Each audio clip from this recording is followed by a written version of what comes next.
Sup, my fellas, don't forget to leave feedback, and enjoy the story. One day a fierce beast asked a brave warrior, "There is a pack of wolves in front of us. We see the paw of one of the animals. The animals are baring their teeth angrily. You have neither sharp fangs nor strong claws. The wolves have surrounded some monster. What are you going to fight with?" The monster gets to its feet. One of the wolves raises its head and begins to howl loudly. The monster strikes and tears off the head of one of the wolves. With blood and sweat, the monster crushes the wolf with its foot. With flesh and bones, white steam comes out of the wolf's mouth. He rushes to attack the monster. The monster grabs the wolf by the upper jaw. He says that he devours the corpses of his enemies. The monster bites into the neck of a huge wolf. It declares that it uses corpses as weapons. The monster tears a huge piece of flesh from the enemy's neck. It says that it will kill the enemy and then devour him. We see many different animals. Beasts endowed with magical powers are called mystical creatures. Before us are several people with animal features. It is reported that only a small number of these creatures were given human form by the gods. They became prophets to serve people, but there was also an evil incarnation of this power. Before us is a black-horned dragon.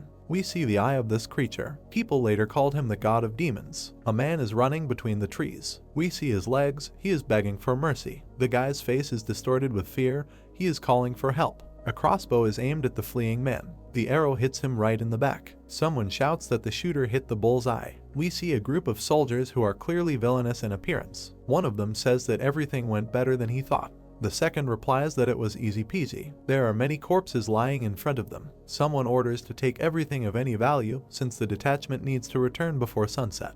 The squad is walking through the forest. Someone says that the forest seems especially creepy today. The answer is that there must be a monster hiding somewhere in the thicket, watching them. Someone else is convinced that these are all rumors. We see the frightened face of one of the soldiers. He orders everyone to stop. The people see the corpses of animals. The bearded warrior looks at them in amazement and assumes that the wolves are fighting over territory. His comrade rejects this version, but he has no doubt that some kind of bloody massacre took place here. One of the soldiers turns his head and calls Martin. He asks him to look at something, namely the corpse of a mystical beast. An exhausted young man is sitting on the ground, leaning against the body of a huge wolf. Martin says that the animal is most likely the leader of the wolf pack. His comrade leans towards the guy and asks his comrades what kind of bastard he sees. We see the toothy mouth of the animal. One of the warriors assumes that the man killed a mystical creature. The second calls him a fool and asks him not to talk nonsense. One of the warriors reaches for the guy's head. The marauder asks who cares how the tramp died.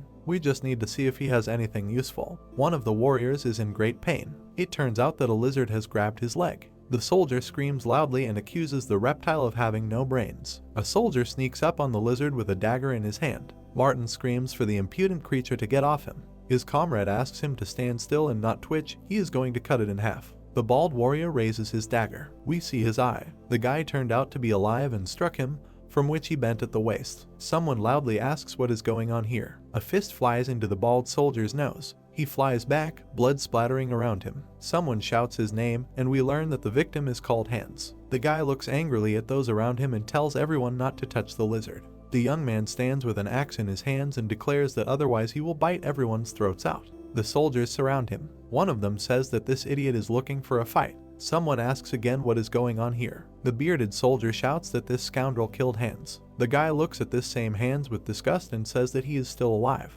Martin calls the young man a bastard and asks him if he really thinks that they will let him go peacefully. The soldier grabs his sword. The order is given to surround the guy. The warriors with weapons in their hands advance on the young man. He advises those who value the feelings of their loved ones to retreat back immediately. A guy with wild anger on his face looks at his enemies and says that when he kills someone other than animals, he sleeps very badly at night. An order is given to kill the guy. The soldiers rush at him with shouts. He leans forward a little, preparing to accept the fight. He rushes past the opponents, inflicting many blows along the way. One of the soldiers has lost an arm. He screams loudly, notifying everyone of this unfortunate event. The bearded soldier looks at his opponent in amazement and calls him a monster. Martin, who is holding a crossbow, adds that he is a real bastard. The crossbowmen raise their weapons. The hero, gritting his teeth with rage, looks at them. An order is given to open fire. The crossbowmen shoot. A lizard clings to one of the soldiers by the shoulder. He screams loudly. Several arrows hit the guy. The enemies look at him, trying to understand if they have killed their enemy. A red and black cloud appears in front of them. It transforms into the images of dragons. The mouth of a particularly large dragon rises upward. The soldiers, dumbfounded, look at what is happening in front of them. Someone shouts that it is a demon. We see a red eye, and now it is white with a yellow iris. Black streams stretch upward from the guy. He is on all fours and groaning in pain. In front of us are tall trees, in the branches of which something can be guessed. We see a typical medieval settlement. The bearded man says that he cannot believe it. The corpse of a huge wolf lies on a cart. The guy is sitting by a post, tied with chains. He is asked if he really dealt with the animal alone. The lizard gnaws at the bars of the cage. Someone shouts at it. The young man says that it would be right to burn the wolf's corpse right now. Martin, who is standing next to the old man, says that it is not enough to simply chop the young man into pieces. Something more terrible must be thought up for him.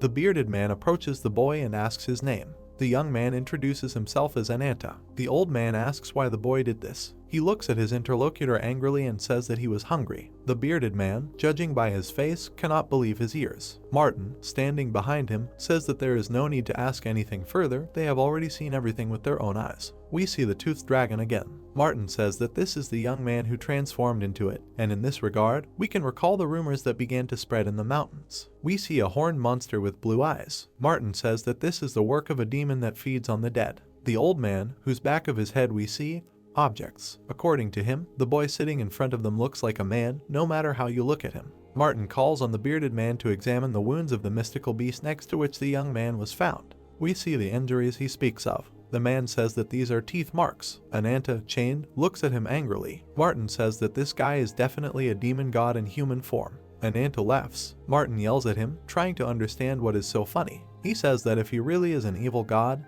he can defeat even a mystical creature. The soldiers look at the young man with fear. He smiles with some kind of madness and finishes the question he started earlier: can he be held with chains? We see ropes on the wolf's body. The moon is shining in the sky. Ananta says that the people who captured him know nothing. We see an eagle flying. The guy says that they don't even have a clue what this monster eats. Drops of blood fall on the old man's collar. He looks up in amazement. The wolf has half swallowed one of his soldiers. Someone screams shrilly that the corpse has come to life. Ananta, gritting his teeth, declares that this is no ordinary corpse, but a servant of the demon god, a disgusting monster. An alarm is sounded above the walls of the settlement. We see many rushing wolves. Someone shouts that this is an attack of the demon god. Behind the toothy predators, a horned monster with glowing eyes is visible. Instead of a normal head, it has the skull of some kind of ruminant. The monster stretches out a clawed hand. The wolves climb over the wall. Someone shouts that they are already breaking through. The predators find themselves inside the settlement and begin to exterminate people. They scream loudly and call for help. We see tongues of flame. Wolves are burning above the palisade. The demon god approaches the wall of the settlement. The wolves fall from the burning wall. Desperate cries are heard. Something black flies over the burning wall. We see a wolf's mouth. In front of us is the head of the demon god, and now the muscular arm of the monster. We see a huge, toothy dragon again. Ananta calls on thirst and hunger to unite and become his strength. In the form of a monster, a guy pushes apart a wooden fence of a settlement. Blood and sweat. In front of us are two red stripes, flesh and bones. Ananta, transformed into a dragon, approaches the god of monsters. He says that he will swallow him whole. The eyes of this creature emit streams of white smoke. Houses are visible behind the dragon that has crawled through the palisade. In front of him, slightly hunched over, stands the god of demons. A promise is made to tear the enemy to pieces. A lizard with burning eyes looks at the enemy. He says that death will seem like a blessing to him. In front of us is a paw similar to a bird's. The god of demons opens his mouth wide and lets out a loud roar. Some silhouettes appear behind the opponents, standing against the backdrop of a burning fence. We see enraged animals. They rush forward and seem ready to attack the dragon. He grabs a goat and a boar by the heads. The dragon pushes these two animals together. We see the paw again, this time with 4 claws. The monster deals multiple blows. The animals are torn apart and fly away. The dragon actively waves its limbs, exterminating the animals. Blue energy flows from the eyes of the demon god. This creature activates its phantom form. The demon god raises his head. He crosses his arms in front of him. The opponents rush towards each other. We see a powerful explosion. Black streams fly upward. Before us is a spectacular battle of two entities. The dragon opens its mouth wide. It seems that its opponent manages to deal a powerful blow. The dragon grabs the enemy by the hand. A blue light glows in one of the demon god's eyes. We see a red fist raised to strike. The dragon hits and hits its enemy. The demon god flies far away and falls to the ground, causing a powerful explosion. The dragon's hand reaches out to the enemy again. In its upper part, the dragon has turned into an Anta. The demon god lies on the ground, a huge wound shines in his body. The guy approaches the fallen enemy. We see the lower part of the girl's face. The young man holds her by the throat. An Anta seems surprised. His hand squeezes the girl's throat. We see a very pretty face of this character. An Anta understands that she, apparently, was not herself from the very beginning. Clouds of dust rise around the young people. Judging by the eyes, an Anta notices something. Someone deals him a powerful blow to the shoulder, splashes of blood fly in all directions. A vulture is visible in the sky under the moon. The bird lands on the ground not far from the young man. An Anta, whose shoulder is covered in blood, says that he thought so. The vulture looks at the guy predatorily. He says that in front of him, apparently, is a real demon god who devours corpses. Feathers fly upward. In place of the vulture appears a man of rather unpleasant appearance. He looks at the hero and says that this is simply incredible. He didn't even expect that his precious puppet would be broken. It turns out that the strange figure in the trees was this very character. He says that he has been watching the guy since the moment he set foot on this earth. A vulture soars in the dark sky. The newly minted demon god roughly pushes the girl, who has become useless. An Anta gets to his feet and says that he almost fell asleep under the grumbling of his opponent. He says that he is not interested in listening to this stupid monologue. The demon god frowns at the young man. He beckons him with his finger and declares that he will destroy him. The vulture releases sharp claws. Then he raises his wings. He says that his power allows him to control the souls of the dead. The vulture moves towards his enemy. He declares that if he kills him and takes control of him, he will get an invincible warrior who will lead the army of the dead. The bird spreads its huge wings and again takes on a phantom form. We see monsters with glowing eyes. The same eerie light is seen in the eyes of people who seem ready to attack the young man. An Anta stands in the middle of a large army of enemies. The demon god says that the creature, whose name he does not know, will be crushed and swallowed by the sea of the undead. The army of the dead rushes to attack. The wolf clings to the victim with its teeth. Something flies into the chest of the young man. We see splashes of blood. The guy is pierced with spears. Many animals have grabbed him. A terrible bird laughs loudly and asks if the enemy has no more strength left. The demon god strikes his own blow and pierces the hero's torso. With a predatory beak, the monster says that he wants to enjoy the last desperate cry of the enemy. A smile appears on the guy's face. An Anta begins to laugh loudly. Red light flows from his eyes. A blinding flash occurs over the battlefield. The demon god, transformed into a vulture, seems not to understand what is happening to him. We see his eye. The monster asks no one in particular what is happening here. The guy emitting red rays has disgusting grins. The young man's face is terrifying to look at. He asks why his opponent doesn't howl at least once, like a real animal. Something huge and terrible appears in front of the bird. The dragon's mouth grabs the bird and squeezes it. Blood gushes from the vulture's mouth. He screams desperately. The mouths and claws of the most terrible monsters reach out to the bird. Apparently, the god of monsters is coming to an end. He is losing his identifying features. We see the girl's blue eye. The lovely creature looks ahead in bewilderment. Something unimaginable is happening there, something that could only be born in the head of a mentally ill artist. The girl looks up somewhere. An Anta is on one knee. He looks back, continuing to emit waves of red and black energy. Beads of sweat roll down the girl's cheeks. We see the hero's leg. He approaches the girl. An Anta looks at her with slightly crazy eyes and says that she no longer needs to obey the god of demons. She is now free. The girl grabs her head. We see white wings, to which two hands reach. There are many wings. The girl says that she sees two shining wings. The hero is amazed. The girl lowers her eyes. An Anta looks down. His interlocutor's gaze is directed there too. The guy asks if it is possible that she, too, has become a victim of the wings. The girl looks at the guy and asks again in bewilderment about the wings. Then she asks to tell her who is really in front of her. The guy replies that his name is An Anta. We see the head of a dragon. The hero declares that he is the heir of the black dragon and a survivor. The girl looks at the guy in amazement. He says that he travels the world and devours demons. An Anta, with spear marks visible on his chest, tells the girl that he is the one who will destroy the winged incarnation. The sun is shining in the sky. There are a huge number of animal corpses on the ground. A hero is standing in front of an extinguished wall. He says that he is An Anta, the surviving descendant of the black dragon. He travels the world and devours demons. The girl looks at him in amazement. The guy says that he is the one who will destroy the winged incarnation. Standing in front of her, he decisively clenches his fists. The girl looks down. Sitting in front of the young man, she says that she cannot understand what he is talking about. An Anta, with a lizard sitting on his shoulder, looks at her. The blonde declares that she has no idea who the black dragon is or what the winged incarnation is. The girl's eyes become round with amazement. She admits that she is completely confused. The girl lowers her head. A lizard hisses loudly. Ananta says that the girl is mentally tired from all the information she had to take in.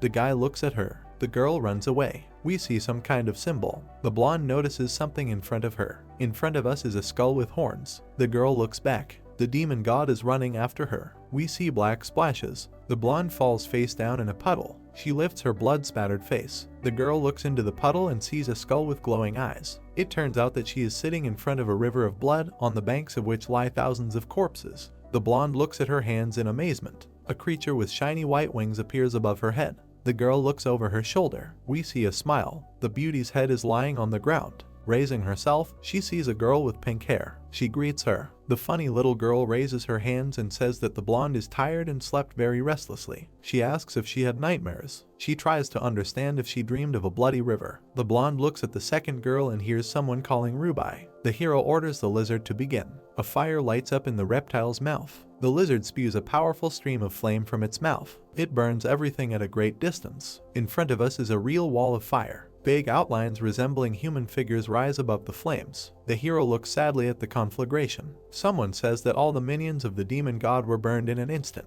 The girl with pink hair throws up her hands. She looks at the guy towering over her and says that he is a real good man. Ananta takes the little girl by the collar. He lifts her up and says that she, a trader of useless information, would be better off keeping quiet.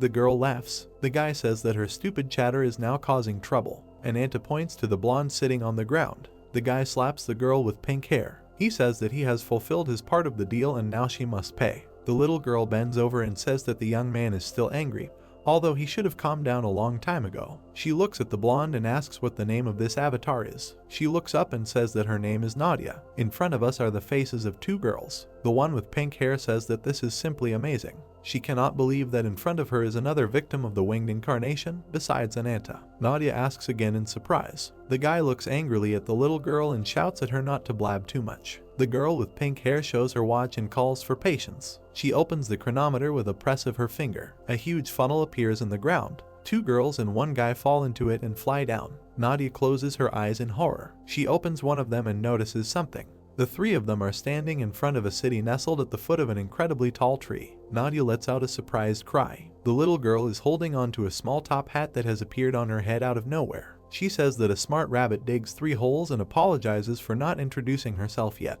A strange logo with a rabbit appears above her head. The girl says that she is a member of the largest information network on the continent, called Rabbit's Foot. She is the cutest merchant in this organization, and her name is Whitefoot. The girl points at the guy and says that she has been cooperating with Ananta, who is standing behind her, for a long time. We see a huge tree towering over a magnificent building. Whitefoot says that they have arrived at Cafes. It is the largest city in the south. The huge plant that Nadia sees is a sacred tree called the White Lotus. Whitefoot raises his finger and says that at the top of it is located. Nadia can't take it anymore and yells loudly for the girl to stop talking. Whitefoot freezes with an outstretched finger. The blonde says that she is grateful for her salvation from the demon god, but she is tired of all these stories. She does not want to listen to them anymore. Nadia irritably says that if they want to continue this conversation, they should already start answering her questions. The first of them is why they dragged her to this mysterious city. Ananta turns away and demands that the blonde shut up and follow him. He looks at her over his shoulder and says that he will show her why she is here.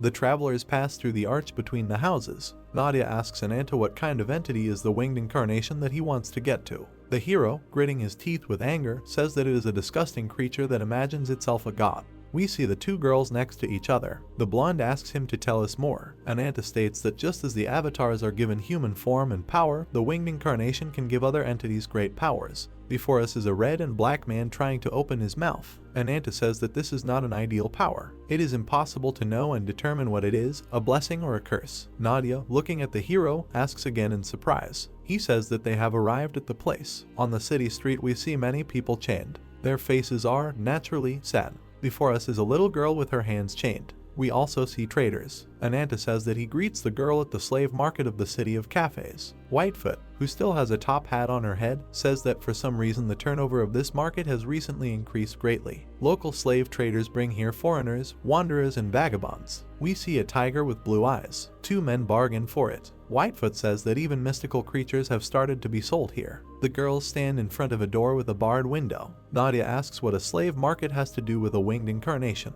The next second, someone kicks her in the side. The girl rolls down the stone stairs. Nadia lifts her head off the floor and lets out a heavy groan. She looks around angrily. People are sitting around her. A guy with long hair frowns at her. She sees a frightened girl. Nadia looks closely, trying to make out their faces. Ananta, who is standing at the top of the stairs, says that these are sacrifices, that is, offerings for the winged incarnation. We again see a giant tree with a glowing crown. The guy declares that they will all be killed during a ritual at the top of the sacred tree. We see how it will look in the end. Ananta slams the door and says that Nadia is the same as them. The girl looks after him in amazement. The guy turns around one last time and, looking through the bars, says that the best way to catch the winged incarnation is with live bait. Ananta tells the girl standing next to him that she should do the rest. Whitefoot, smiling, says that she understands everything. Nadia goes up the stairs. She shouts loudly for the people who abandoned her here to stop. The girl holds onto the bars. She asks about the people who are in this dungeon. Did these two really put them all here? Ananta looks at her angrily and asks that even if this is so, what is the blonde going to do? Nadia angrily shouts at him to stop fooling around. Using weak and innocent people to achieve your goals is disgusting. We see the miserable faces of the prisoners. The girl asks if the hero has a guilty conscience. He looks at her, then he turns away and leaves, declaring at the end that it is impossible to take revenge without staining your hands with blood. Nadia looks at the young man with bewilderment and disgust. The girl shakes the bars and says that she cannot accept this. Whitefoot comes to the door and says that he understands the girl's feelings. The little girl says that these unfortunate people will have to go through terrible trials. In front of us is a boy sitting on his knees. His look is incredibly sad. Whitefoot says that these people will have to endure terrible torment. Just thinking about it brings tears to her eyes. The girl seems to wipe away a tear, but there is a smile on her face. Nadia angrily screams that Whitefoot is behaving simply disgustingly. She continues to giggle, standing at the door. The blonde screams that this vile act will not go unpunished for her and her master. She replies that Ananta said exactly that. Under the control of the demon god, Nadia killed a huge number of people, and she did not care about other people's lives. The blonde looks at the little girl in amazement. She remembers the piles of corpses on the banks of the Red River. Whitefoot says that even if Nadia didn't want to hurt anyone, it's no longer possible to pretend that nothing happened. The blonde tries to say something in her defense, but can't formulate anything. Whitefoot smiles. She puts her hand on the hand of the girl who grabbed the bars. The little girl says that she just shouldn't be angry with her and Ananta. Whitefoot stands in front of the dungeon door. She says that their common enemy is a vile winged incarnation. In front of us are the walls of an arena, somewhat reminiscent of the Colosseum. Ananta is sitting by the wall. He tightens the protective pad on his hand. Whitefoot, whose top hat we can see, says that this is just nonsense. Those prisoners have nothing to do with the hero. Ananta is silent, continuing to attach the pad to his hand. He looks at the little girl and asks what's wrong with her. Whitefoot says that she tried to convince her, but it seems to have worked. The men with the crowns of thorns lead the captives. Nadia walks with her hands tied, along with the other slaves. Whitefoot says that, as planned, the winged guards are leading the slaves to the Temple of the White Lotus. We see the face of the blonde. She looks at the huge door to which she was led. Whitefoot says that the sacrifice is the starting point for a meeting with the winged incarnation. They have completed all the preparations for the hunt and also sent assistance to the Temple of the White Lotus, which is impossible to penetrate because of the barrier. We see a giant tree surrounded by some kind of energy sphere. Whitefoot says that Ananta will enter the arena if he receives a branch of the White Lotus, which is given to the winner as a reward. In front of us, a warrior stands on a mountain of corpses with a branch in his hands. The little girl says that she will not have to wait long to meet the winged incarnation. The girl squints. Ananta thinks that this is still too tiring. We see an angry dragon. The guy thinks it would be much easier to attract the enemy's attention with a bloody massacre. We see a red eye. Ananta understands, however, that there is a line that should never be crossed. We see a dragon above his head. The guy asks the girl if she is trying to separate the kingdoms of people and animals. Somehow the plan is unreliable and very illogical. In front of us is Whitefoot, whose eternal smile has disappeared somewhere. The girl looks worriedly at the hero, who is clearly dissatisfied with something. He says that without looking at her, he hears how she rolls her eyes. The guy raises a huge axe. He says that it hasn't been long since the last meal and it's time to burn off the extra calories. He walks away from the girl and asks her to sit quietly, watching everything from the side. Ananta looks over his shoulder. He recommends Whitefoot to watch him hunt animals. The little girl smiles and asks not to attract unnecessary attention to herself. Suddenly something will go wrong. We see a lizard that is either yawning or hissing loudly. Ananta walks along a dark passage and promises the girl to take her words into account. The bearded warrior orders to form a protective wall. His subordinates carry out the command, putting their shields in front of them. In front of them is a huge leopard. The animal grins predatorily. The bearded commander shouts for the warriors not to be afraid of the beast and orders them to maintain formation. Someone puts a hand on the shoulder of one of the soldiers. The warrior, thrown back by the sharp movement, falls to the ground. Ananta calmly walks through the line and does not even pay attention to the indignant cries. The hero asks those who do not like something not to anger him. The leopard shows sharp fangs. He raises his paw to hit the enemy. Ananta strikes with 2 axes at once. The bearded commander looks at what is happening in front of him in amazement. Whitefoot smiles. The young man actively wields the axes and chops off the leopard's paw. Ananta says that this is some kind of continuous headache. The warrior in the helmet looks at him and does not understand how this is possible. Can a man really defeat a mystical beast? The leopard falls to the ground. Ananta puts an axe in front of him. The young man jumps. He flies up to the enemy with 2 axes raised to strike. Ananta brings his weapon down on the spotted enemy. The spectators look in shock at what is happening before their eyes. Ananta takes the axe out of the leopard's body. He raises his head and screams loudly. The guy looks angrily to the side and threatens someone. It turns out that his curses are directed towards a giant white lotus. Ananta promises to cut someone into pieces and devour them whole. The crown of the tree glows. The huge gates open. Now they are closed. Nadia looks up warily. The prisoners are led to the tree between the huge columns. Someone addresses the frightened citizens. Nadia sees the speaker and looks at him with hatred. A bird sits on the fingers of someone's hand. We see the guy the girl was referring to. He asks the frightened citizens he mentioned earlier to get rid of their fear. Birds fly above the young man's head. He spreads his arms out to the sides and greets everyone who has come to the temple of the goddess. Nadia thinks that she is seeing a winged incarnation. The white lotus, surrounded by a strong barrier, is also known as the sacred tree. Before us is a symbolic image of this plant. For some unknown reason, a winged incarnation settled there and began to accept sacrifices. Those who bring a living sacrifice are given a chance to fight in the arena of cafes. We see a fighter ready to engage in battle with a bear. Warriors who were able to survive the fight with mystical beasts and prove their superiority are given a branch of a white lotus. We see the artifact in question, and also enormous power in the title of a winged guard. Whitefoot stands in front of the door of the dungeon. According to her, in order to break through their defense, they plan to quietly bring Nadia inside, passing her off as a living sacrifice. Smiling, the girl says that this is the essence of their plan.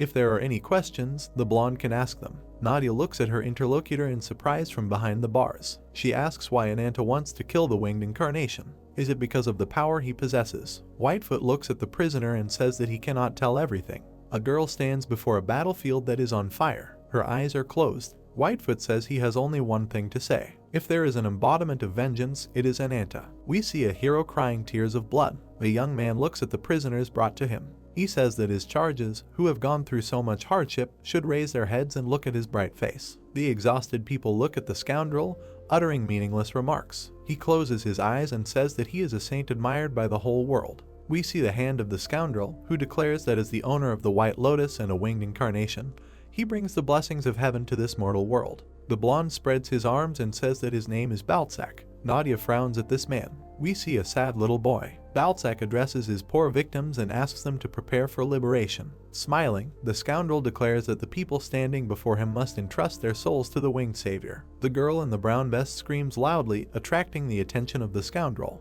We see 2 very similar girls. One of them asks to show mercy and let them go, since they are not guilty of anything. In front of us is the magnificent armor that Balzac wears. The winged incarnation hears the plea to at least let go of the sister. The scoundrel stretches out his hand. He says that he must reward the poor girl for her good intentions. The girl, smiling, looks at the scoundrel. She begins to thank him, but she fails to do so since her head flies into small pieces. The sister, whom she desperately tried to save, looks in amazement at what is left of her loved one. The eyes of the captives are filled with horror, and only Nadia looks at the scoundrel with furious anger. Sitting on the throne, Balzac says that in the face of death, everyone is equal. He crosses one bare leg over the other and tells the girl that her sister has just been freed from fear and regret. Balzac, smiling, looks at her and promises that she will soon be reunited with her sister in the afterlife. Nadia stands between 2 servants of the scoundrel, who have crowns of thorns on their heads. One of these people puts his hand on the hilt of his sword. Black streams rise up. We see a horned skull with glowing eyes. Black streams crawl over the servants of the scoundrel and wring their necks. Balzac looks at what is happening with indifference. Nadia tells him that he is not a savior, but a cold-blooded killer. The girl's eyes glow menacingly. Balzac, sighing, lowers his gaze. According to him, he could not even think that a mystical creature would be sacrificed to him. Nadia calls on Yggdrasil. She begins to transform. The skill Kernan is used next. Black streams are visible next to the girl's face. The prisoners look at what is happening in amazement. One of them screams that he sees a monster. The outline of the horned demon god actually appears in front of the girl. She remembers herself sitting on the bank of a bloody river and the words that Whitefoot said. Even if she did not want to hurt anyone, it will no longer be possible to pretend that nothing happened. The little girl also wished her not to lose. We see the blonde's blue eye. The little boy still looks at her sadly. Nadia looks at the child with sympathy. A smile appears on her face. Long branches grow around the prisoners. This is Yggdrasil. The branches embrace the guards with crowns of thorns. The long growths form a reliable dome over the prisoners. It is reported that this is the result of using the skill Assis. Nadia holds on to the intertwined roots and calls on everyone who hears her not to worry. The girl clenches her fist and says that she will protect everyone. She seems to notice the danger. A powerful explosion occurs in front of the blonde. Balzac, whose back we can see, says that the doe is throwing around empty promises. The bastard puts his right hand on his belt. He declares that in front of him is a small fry, who for some reason has plucked up the courage to go against him, the great and powerful. The girl, around whom clouds of smoke rise, says that she has a name. Her name is Nadia. Greenish branches curl around her head. The blonde puts her fists forward and says that she is a child of nature. Balzac, looking at her, laughs and calls her an impudent bitch. The intertwined branches rise upward. Nadia tries to understand what is opposing her, an invisible shockwave or telekinesis. The girl reflexively blocks the attacks, but they are not very strong. The intertwined roots take the form of a sharpened hammer. It is reported that this is the result of using the Sucellus skill. Nadia hopes to crush her enemy with even greater force. An incredibly powerful flash occurs between the enemies. Balzac smiles. The outlines of wings appear behind him, and the bastard orders to tear the girl to shreds. Ananta, standing over the dead leopard, looks around. The spectators are trying to understand what is happening. One of them asks what that was. Someone says that the sound seemed to come from the White Lotus. The warrior in the helmet looks at the tree towering in front of him. He is trying to understand what happened. Ananta frowns and looks up. Nadia looks at what is happening in front of her in bewilderment. She sees a powerful explosion, from which some long, torn stripes fly off. The girl cannot believe that her opponent dispelled such a powerful skill in an instant.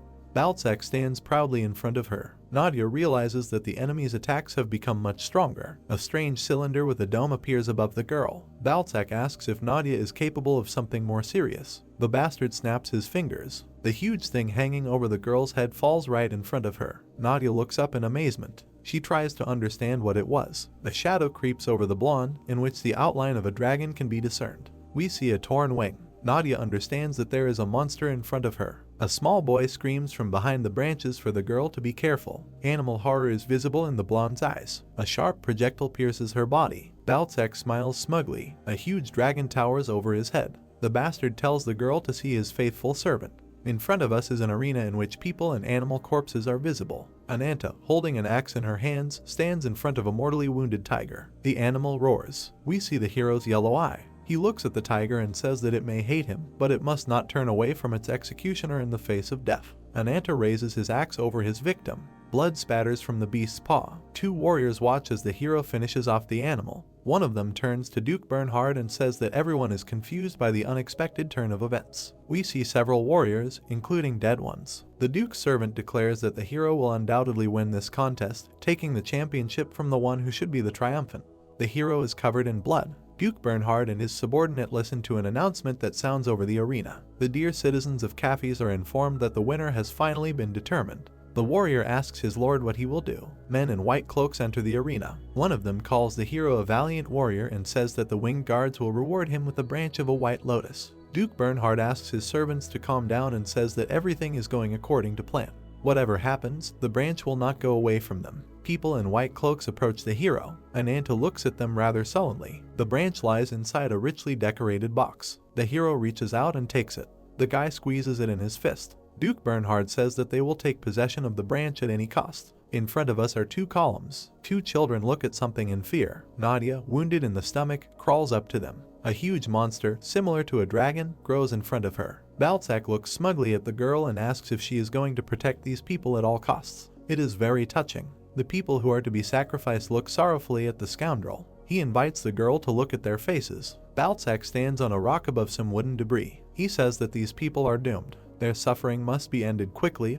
That is mercy. The girl's mouth is twisted with contempt. Black streams rise above her head. She says that this is not a savior at all, since he is passing off cruelty as mercy. The black streams become more and more numerous. Nadia says that there is nothing human left in the guy. Boldly looking at her opponent, she shouts that he is simply a terrible demon god who sows death and fear. Balzac looks thoughtfully at the girl. We see him from behind. The scoundrel asks to be allowed to tell him something. He points his finger at the girl and asks what true salvation is. The sufferers will find it by falling into the abyss of despair. Some shoots pierce the ground under the feet of the people destined for sacrifice. We see a man impaled on a spike. Nadia looks around in fear. She sees a multitude of black thorns on which people seem to be impaled. The victims, dying, scream loudly, begging for mercy. The tendrils rush towards the dragon hanging over them. They pierce the monster's body in many places. Balzac joyfully throws up his hands and says that this is the blessing of the winged savior. The scoundrel has a completely insane expression on his face. He screams that this prisoner will be given a special honor. We see people pierced by huge thorns. Red energy flows in front of the frightened girl. White streams burst out of the dragon's body. The girl tries to understand that this is flowing along the branches of a white lotus. The outlines of a skull are drawn inside the streams. Balzac, smiling broadly, says that this is hell on earth. He stretches out his hand with spread fingers. Some kind of madness is happening in front of the girl. Balzac screams that, unlike him,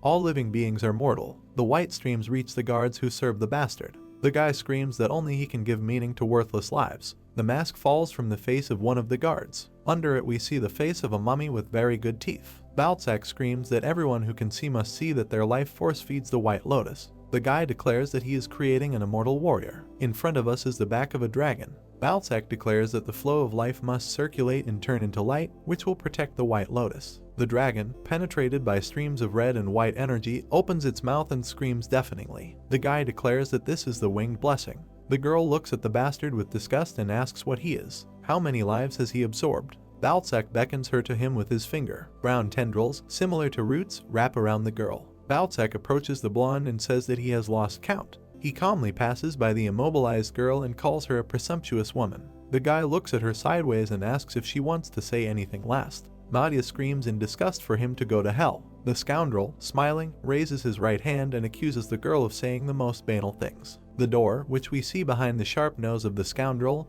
opens. A black ball flies through the air. It flies next to the face of the scoundrel, and then it takes off half the head of one of his servants. Ananta, hanging in the air, raises something sharp to strike. Balzac looks at him, standing still. The iris of the scoundrel's eye reflects the approaching hero. Ananta sticks her weapon into the forehead of the scoundrel. Leaving it in the victim's head, the hero lands on one knee. Nadia realizes who is standing in front of her and calls the hero by name. The guy turns to her and asks if she is safe. Then the young man states that the girl is very lucky. We see the weapon that Ananta used. Balzac calls this object a branch of a white lotus. An unusual weapon sticks out of the scoundrel's eye. He turns to the hero and asks if he really is the winner. We see how many corpses the hero left in his path. Balzac is amazed that the guy really won and says that he never thought that someone would be able to get here. Ananta asks, angrily looking at the villain, what kind of bastard is this with whom he has to talk? The hero looks at the blonde and asks her discontentedly where she put the winged incarnation. The girl looks at the guy and asks again in amazement. She does not understand what he is talking about.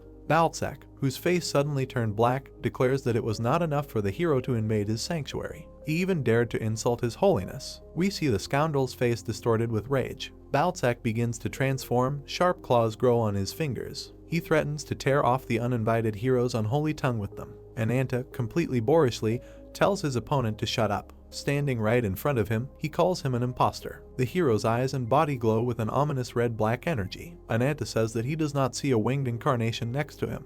The guard raises his sword to strike. Duke Bernhard stands before him. We see a crown of thorns on the guard's head. The bearded warrior cuts down his opponent. Bernhard stands with a serious expression on his face. The warriors subordinate to him destroy the guards dressed in white robes. The commander orders to get rid of all enemies. We see the head of one of the guards flying high into the air. Bernhard stands with his back to us. He waited for the winner to enter after the results were announced, but the one who received the white lotus branch was nowhere to be seen. Bernhard entered the door. He thought it was some kind of trap. Inside, he found many corpses and strange wooden growths. Bernhard looked up in amazement. The warrior suspected that all of this was the work of the young man who won the competition. Most likely, the guy's target was the winged incarnation. Ananta stood in front of Balzac. Nadia, who was still wrapped in thick roots, asked who their opponent was if not the winged incarnation. Before us was Balzac in all his glory. The girl realized that this was some kind of fake. Ananta, looking down angrily, asked the blonde why she was given eyes. He asked why the winged incarnation was called that. Nadia remembered what the said creature should look like. We saw a strange object with 6 wings. Ananta reports that the distinguishing feature of the winged incarnation is 3 pairs of snow-white wings. We see the wings that are behind the back of his opponent. The hero tells the enemy that he cannot be a winged incarnation since his wings are extremely defective. In front of us is a bird's paw which scratches the tile covering. Ananta advises the enemy to at least try to copy the appearance of the creature he wants to impersonate. The guy looks angrily at the enemy and says that he is only capable of talking nonsense. We see the lower part of the scoundrel's face. He stares at the hero and says that he is not going to answer him. Balzac orders his servants to kill the hero, and they rush to attack. The hero's hand turns into a dragon's paw. Ananta strikes, the traces of which remain in the air. It seems that the hero cut off the roots that are entwined with the girl. The blonde falls from a decent height to the ground. Without turning to the girl, Ananta asks her why she is hesitating. Nadia notices something among the roots lying on the ground. These are 2 children's heads. Ananta, who is being rushed by 2 guards, shouts at the girl to get out of here right now. We see the terrible face of one of the owners of the crowns of thorns. The guy strikes with his left hand. Now he strikes with his right hand and knocks off the head of one of the guards. Spikes stick out of the mouth of the huge monster. The monster spits them out at the enemy. The girl covers the 2 children with her body. Clouds of dust rise between the columns. The hero's hand scratches the stone. We see that he has already managed to transform into a dragon. Ananta rushes at the winged creature. The dragon opens its mouth and extends a clawed paw towards the enemy. The enemy is dealt a powerful blow. 2 terrible monsters stand opposite each other. The hero deals another blow. His opponent opens his toothy mouth wide. The dragon's right hand is surrounded by a halo of red energy. The dragon hits the target, splashes of blood fly to the sides. We see a trace of another blow and fragments of teeth that Balzac lost. The dragon looks back, it seems that he notices something. Now he himself receives the blow, and it seems to slam him into the floor. On the dragon's chest is the paw of the enemy, who admits that he is dealing with a very strong enemy. Balzac towers over the hero. He says that he is worthy of seeing his full power. Balzac stretches out his paw with sharp claws. The bastard says that he will crush the hero. Nadia looks at the enemy angrily. She remembers the shreds flying away as a result of the explosion. This is exactly what stopped her attack a little earlier. The dragon's hand grabs the winged enemy by the paw. Ananta pulls the enemy down. We see feathers flying away. Balzac grabs the dragon's lower jaw with his paw. It seems that the feathered monster is going to break the enemy's neck. However, Balzac only jumps up, pushing off the enemy's body. The dragon scratches the ground with huge claws. The battle between the 2 monsters continues in the air and on the ground. Balzac jumps again. Ananta, in the form of a dragon, also rushes there, pushing off from the ground. The bird looks at the approaching enemy with fear. She strikes and hits the enemy in the shoulder. A huge wound forms in the dragon's body. The left arm falls off and flies down. The dragon roars in terrible pain. It seems that a new arm is starting to grow in place of the lost one. Balzac looks at what is happening in amazement and cannot believe his eyes. The dragon strikes the ground with its regrown arm. The bird does not understand how it was possible to heal such a terrible wound in just an instant. The dragon's clawed hand reaches out to the enemy. Ananta strikes a powerful blow, leaving traces in the air. Balzac raises his right hand up, and huge roots begin to stretch out of the ground. The hero's blow hits the bird's stomach, creating the impression that the monster is cut in half. Balzac opens his mouth and loudly curses. Nadia looks at the monster in surprise. She understands that the attack worked. Balzac, who has transformed back into a human, asks the enemy how he dared to do this to him. How could this vile creature dare to do such impudence? A headless monster can be seen behind the dragon. Ananta clings to the ground with its claws. The dragon looks around predatorily. It seems that his opponent is coming to his senses again. Balzac shouts that the hero knows no fear of God. We see traces on the ground. The monster with a human head shouts that he will make the boy realize the difference in strength that he will never overcome. The sun shines brightly in the sky. Cracks appear in its place. They become deeper and longer. A hand pierces the sky, large fragments fly down. Someone's figure is visible in the hole that has appeared in the sky. In front of us is a horned creature. It looks at the city spread out below. Balzac spreads his arms out to the sides and demands that the hero look at these noble wings. We see the bastard's yellow eye. The dragon delivers a powerful blow that seems to pierce the enemy's body. We see the mark of the blow and the bastard with his hands down. The dragon scratches the ground with its left hand. Balzac beckons with its finger. A thick root wraps around the dragon's leg. We see 2 rows of sharp teeth. Hundreds of sharp thorns appear between them. Balzac laughs loudly and promises to turn his enemy into mincemeat. Hundreds of sharp projectiles fly at the hero. We see the dragon's red claws. A powerful explosion is heard. Nadia looks at the hero in fear and calls him. A black shadow flies in front of the bird with a human head. Balzac looks angrily at his opponent. Judging by the traces he sees, Ananta did not let himself be hit. We see the dragon with its mouth wide open. It deals a powerful blow to its enemy. Round and elongated white traces are visible in front of the monster's body. Balzac looks very unhappy. He calls his enemy a damn bastard. The dragon lands on its feet. Balzac looks at it with his yellow eyes. Black streams rise from the dragon's feet. The enemy asks him what he has transformed into. Nadia looks at the hero in amazement and understands that he has changed again. We see the trace of the blow. Thick roots appear under the dragon's feet. The monster's paws acquire ghostly outlines. Balzac frowns at the enemy. He cannot follow his movements and tries to understand what the enemy's strength is in regeneration and transformation. Balzac raises his clawed paw. He thinks that even if this is so, he will still crush the enemy with incredible power. The bastard's right hand emits a yellow glow. Balzac thinks that he will not give the enemy a single chance to escape. The two monsters stand opposite each other. Nadia bends over the unconscious children again. The dragon gets to its feet. It jumps up to avoid the roots reaching for it. Long shoots reach for the hero. The roots hit the columns along which Ananta is jumping. The monster's eyes glow red. Balzac, whose body is now emitting a reddish glow, understands that no matter how many blows he deals to his enemy, it does not matter. As long as the white lotus exists, it will be restored again and again. In front of us are strange red-black structures. Balzac understands that there is no time to hesitate. The dragon, smiling, looks at the hole in the ceiling. From there, black human figures fall onto the tree. The dragon's hand emits a red-black glow. The leg pushes off the floor. The monster flies high into the air. Balzac and Nadia look at the hero in amazement. He raises his right hand to strike. The dragon hits the stone. Something like an explosion occurs above the head of his opponent. A huge hole forms in the ceiling. The roots finally grab the dragon. Balzac looks at the enemy entwined with shoots and asks if he really wanted to bury them all under the rubble. The scoundrel smiles and asks the hero if he wanted to do something else stupid. Ananta looks at the enemy and asks how many lives he has taken during all this time. We see the dragon's legs. Balzac, towering over the enemy, says that he is damn tired of all this. He has long lost count of the people he has killed. The dragon laughs. We see wings growing behind him. Roots emerging from the ground hold the dragon tightly. He says that the burden of the suffering caused will make the scoundrel crumble to dust. A terrible monster with burning eyes and sharp teeth appears behind the dragon.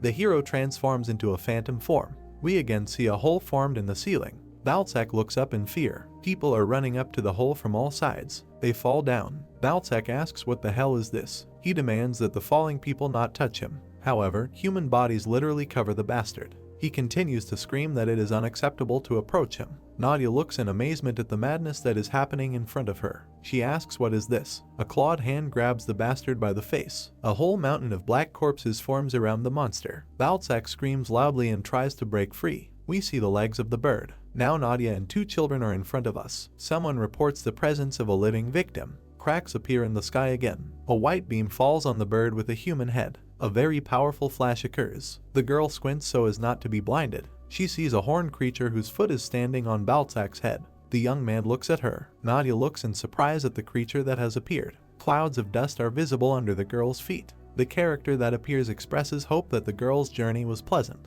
A child's head is visible behind the blonde. Nadia looks at her interlocutor with concern. The long-haired character, whose back we see, says that Behiron greeted her rather rudely. A pumped-up torso is exposed. The guy says that he came to pick up the winged incarnation. The young man with long white hair looks sadly ahead. Cracks are visible in the sky above the tree again. Someone says that this is a daily report. Whitefoot watches what is happening. She says that she witnessed a rupture in space in the sky above the white lotus. A lizard peeks out from behind the tree. The girl says that, without a doubt, Ananta should have encountered the winged incarnation by now. Before us is a horned warrior in golden armor. Whitefoot says that if the one who helps this winged creature has appeared, it means that it is already in the city. We see the little girl talking to someone on an old telephone. In front of us is a long-haired, shirtless young man. We see him from a different angle. Now we see a heart. Nadia clutches her chest. The blonde approaches a warrior in golden armor kneeling on one knee. The girl tries to understand who it is. It seems that Balzac has suffered greatly. We see his eyes. The blonde asks him what he is doing here. Balzac looks angrily at the guy. He asks if the bastard has really forgotten him. Balzac bares his sharp teeth. He replies that he could not forget this man even if he wanted to. This is his former master, a heartless creature who tore off the wings of his faithful servant.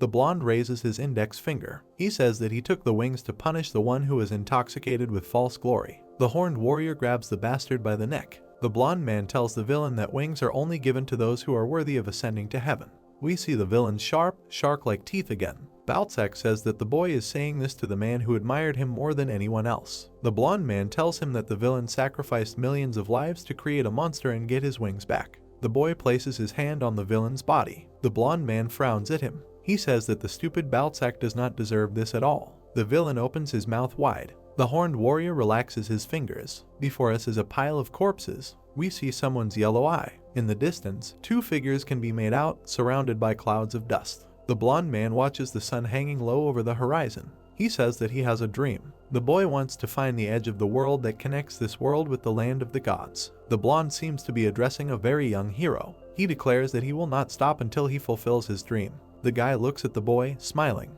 The boy looks at his interlocutor with wide eyes. The blonde says that he will do it, even if he has to turn everyone in this world against him. We see a fire. Corpses are lying on the ground. The cute brunette asks Ananta to be careful. In front of us is a burning corpse. We see a scary eye. The horned warrior says that, after all, the white lotus is the name of the tree of paradise. He believes that all this again has nothing to do with the blonde's desires. The blonde examines the white twig that he holds between his fingers. He says that at best this branch was endowed with the power of the sacred tree. It is shameful even to compare this fake with the world tree. The blonde looks back at the girl over his shoulder. Nadia is still clutching her chest. The guy says he forgot about a very interesting meeting. We see 6 white wings flaunting behind the young man. In front of us is the dragon's hand. The monster crawls out from under the corpses. Its upper limbs glow with red energy. The dragon emits intense rays of the same color. The blonde stands in front of the intertwined branches. Something like an explosion occurs. The horned warrior looks ahead warily. The blonde looks around, smiling.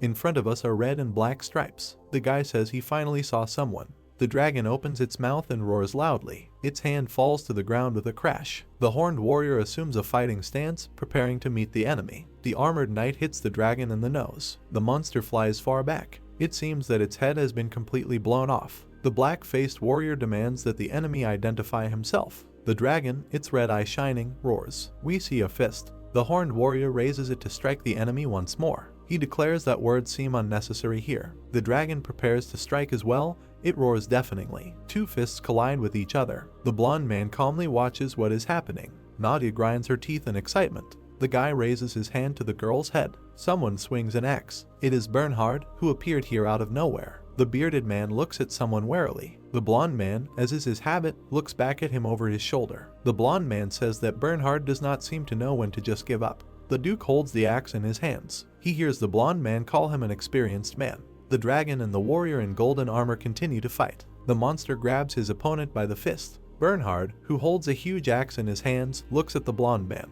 He says that he will tear apart everyone who stands in his way. We see the confrontation between the red and black dragon and the horned warrior. Here, 2 threats of murder and dismemberment are heard. The knight kicks his opponent. He falls to the floor, raising clouds of dust around himself. It is unclear what part of the dragon's body is in front of us. Now we see its terrible, awkward wings. The monster opens its mouth wide and lets out a deafening roar. The horned warrior, Bernhard and Nadia look at something in confusion. A blonde guy approaches the dragon. The guy smiles and says that he has met another friend of his. The dragon lifts its head and opens its mouth. The blonde guy declares that the black dragon in front of him is Azidahaka. Ananta is standing in the middle of a stone desert.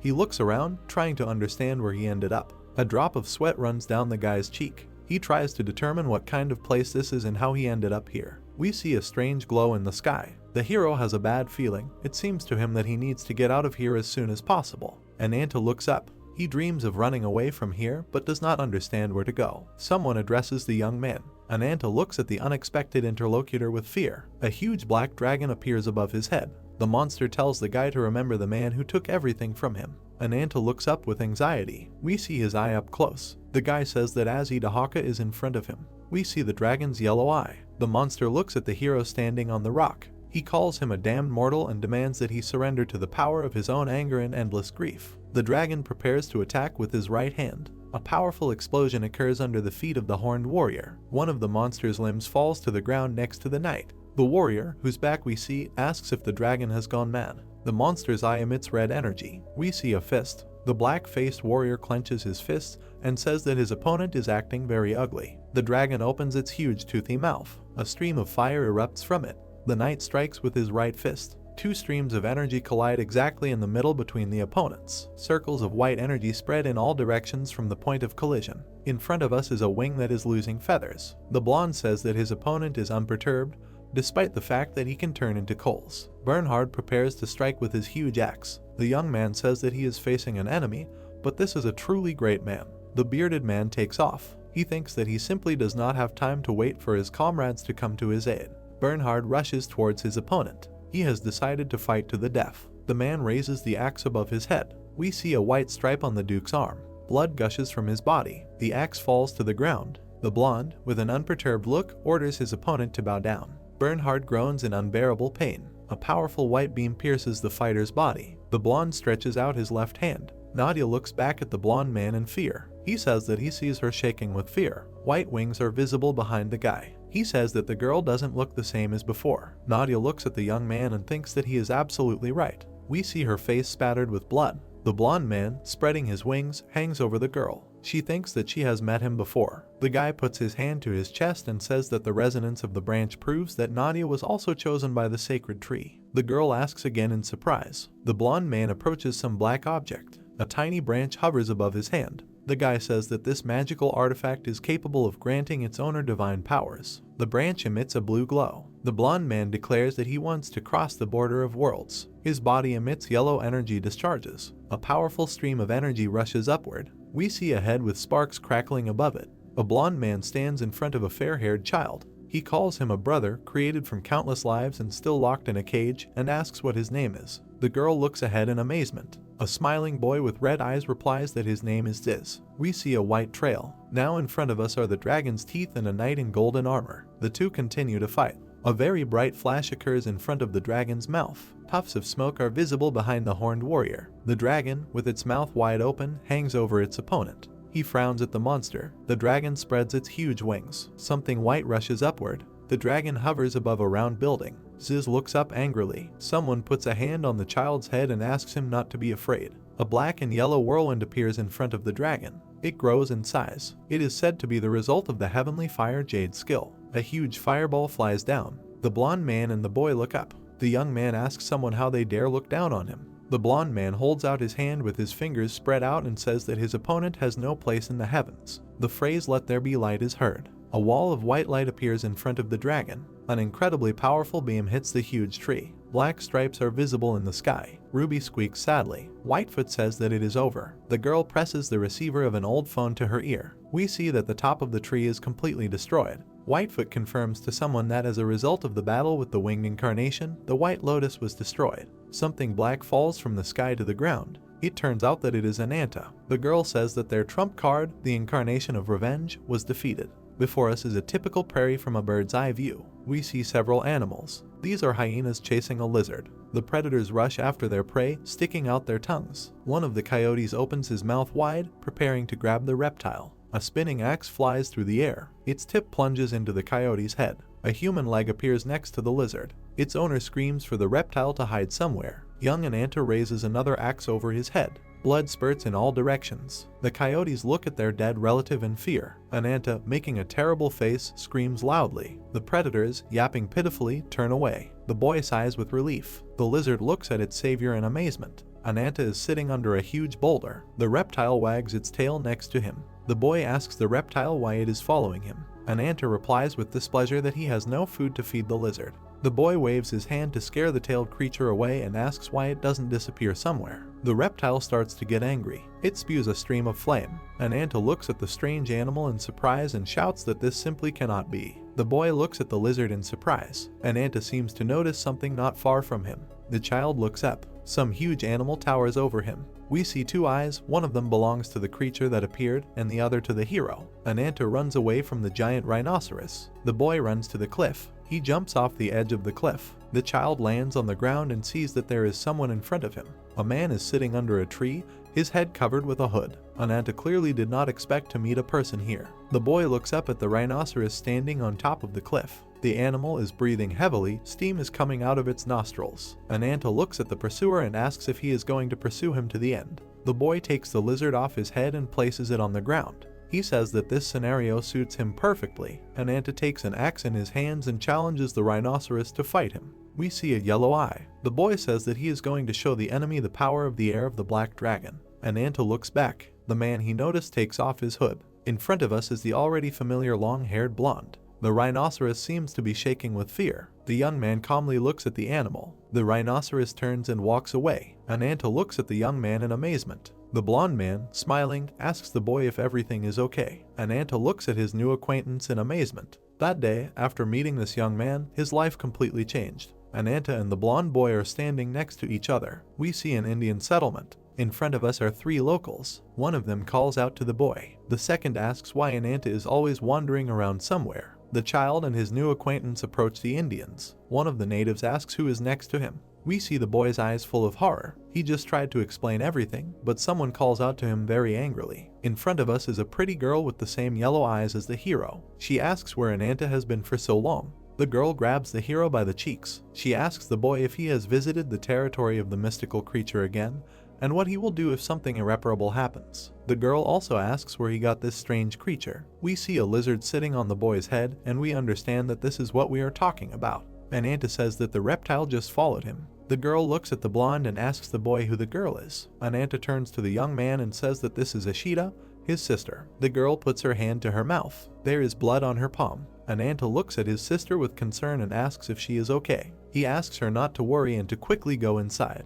The blonde watches as the boy takes his sister away. In front of us is a wigwam guarded by several warriors. We see a plate of food. Someone asks the guest to make himself comfortable. The Indian chief says that visitors from the outside world appear here very rarely, and it would be wrong not to show respect to the person who helped a member of the tribe. The blonde is kneeling at the entrance to the wigwam. The chief says that Master Ryu can rest as much as he wants, and is also free to leave whenever he wants. The boy thanks the old man for his hospitality. He looks at the lizard strangely. The blonde's blue eyes radiate a threat. The reptile also looks at him with hostility. The chief says that Ananta will help Master Ryu during his stay in the village. We see the boy's face. He asks in surprise why him. One of the Indians puts his hand on the child's head and presses down hard. He explains that his words sound very disrespectful to the chief. The old man looks at the blonde and asks what brought him to this wilderness. It is an inhospitable, very stingy land that is not suitable for carefree travel. Ryu, smiling, looks at the old man and says that he is an explorer. He studies the customs, territorial features, and fauna of different regions. The chief asks again in surprise. A scroll appears in the guest's hand.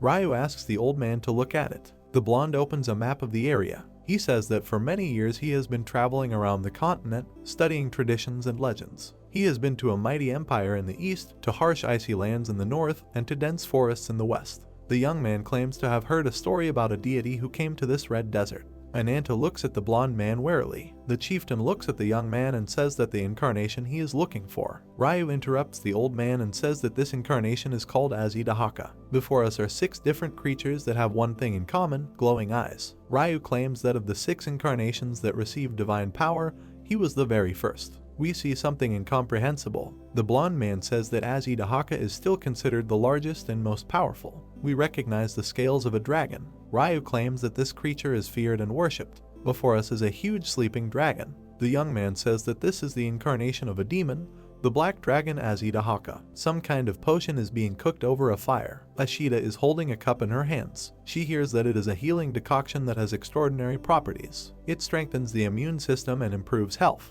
Ryu looks at the girl with sympathy. She drinks the prepared decoction. Ashita smiles and thanks the boy. She says that she has become much better. Ryu turns away from his brother and sister. He says that it is time for him to leave and advises the girl to have a good rest. The boy asks where the blonde is going. He looks back at the boy over his shoulder and says that he is going downstream. Ananta asks if she can go with him as he wants to catch fish. We see the top of the wigwam. The boy tells his sister that he will help the young man and will return immediately. The girl calls out to her brother. He looks at her in bewilderment. Ashita, smiling, asks him to be careful. The boy smiles cheerfully. He says that he will do as she asks and will be back soon.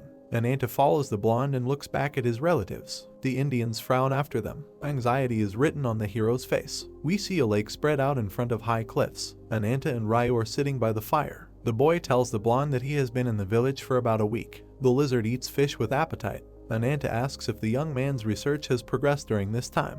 The guy looks down thoughtfully and says that it is difficult for him to understand. Only the story of the descendants of the black dragon has survived. We see a giant monster and burning people under it. Ryu says that once the boy's ancestors suffered from the invasions of foreign invaders, but with the help of the black dragon they were able to fight back. The blonde says that the boy's tribe consists of the descendants of the victorious warriors back then, and they worship the black dragon, the tribe's benefactor. Ananta, chewing his food, looks at the young man. He says that this is all he managed to find out about the heirs of the black dragon. The blonde sighs tiredly. He says that all the villagers avoid talking about the black dragon. It seems like they are hiding something. The boy, smiling, looks at the blonde. He says that, in his opinion, he is greatly exaggerating. Ryu asks the boy if he continues to go hunting without his sister's knowledge. We see the boy's bandaged arm and scratches on his neck. Ananta says that he acted as if it was nothing, but recently the abrasions and bruises have noticeably increased. He fears that his sister will soon understand everything.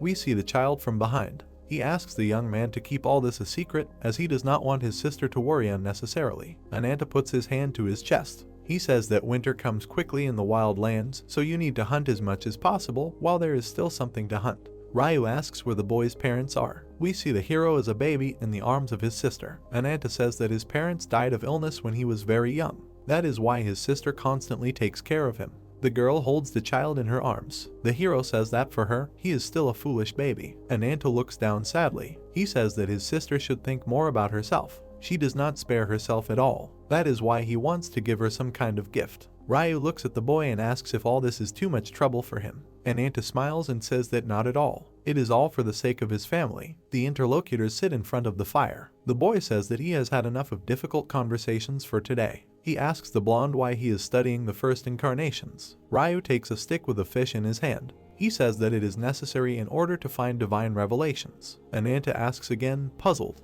There are several objects in front of us. Ryu explains that he means the source of the power possessed by the 6 incarnations. This power is beyond human knowledge and the laws of this world. The hand holds a wand. The blonde looks thoughtfully ahead. He says that the one who can find the 6 treasures containing the power and might of a god will definitely become a being capable of doing the impossible. The boy looks at his interlocutor in surprise. He doubts that these are ancient scales. The blonde screams loudly, interrupting the boy. He asks what he knows about the scales. Ryu looks straight into the child's eyes and says that he is still hiding something. Ananta nervously rubs the back of his head. He mumbles something inarticulate, but then says that in fact it is a big secret. The brother and sister are sitting inside the wigwam. A panel with an image of a dragon hangs on the wall. The child says he heard this story from his sister when he was younger. The black dragon, blinded by rage, did not stop at driving out the strangers. We see the creature flying over the conflagration. The boy says that the monster did not rest until it had reduced the entire desert to mountains of ash. The black dragon entrusted one of its scales to his ancestors so that they would restrain it. We see the process of transferring the artifact. Ananta says that after sharing the source of its power, the monster fell into a deep sleep. We see a giant rift in the middle of the desert. Ananta says that later, the people built a temple known as Dragon's Gorge to worship their benefactor. They ordered the best warriors of the village to protect this place. We see the entrance to the sanctuary. The boy says that his tribesmen protect the black dragon's scale from evildoers. The blonde tries to say something to the boy, but he puts his hand out. We see the child's hand on the other side. Ananta says that he cannot show his companion the location of this sanctuary. We see the blonde man's mouth. The boy closes his eyes in embarrassment. He says that since the chief has allowed the young man to stay in the village as long as he wants, he will take him anywhere but to the temple. The blonde man, whose back of his head we can see, asks the boy to take him to another place. We see high cliffs. A lizard is crawling along the ground, making strange sounds. Someone's hand grabs it.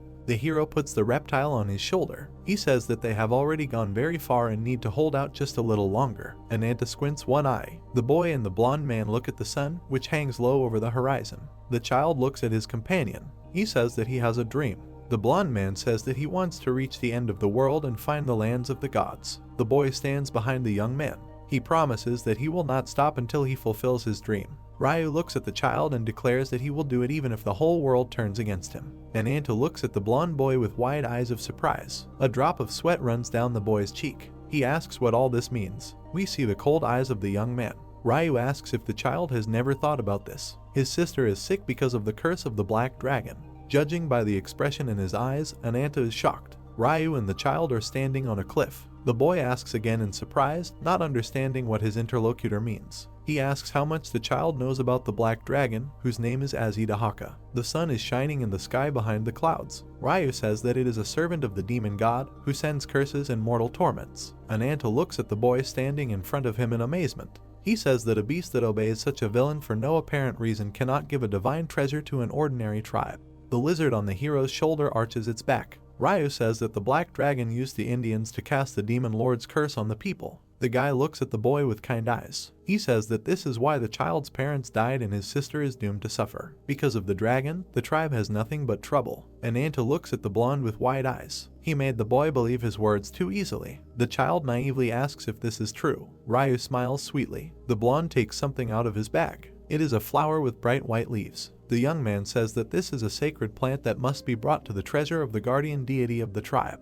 The boy holds the flower in his hand. The blonde says that then the curse will be lifted and the child's sister will be healed. Ananta, looking at his interlocutor, excitedly asks if he wants the band to be broken. Ryu replies that the child has another choice, but he must think carefully about the consequences. A huge shadow creeps over the interlocutors. The blonde says that the decision is up to the boy.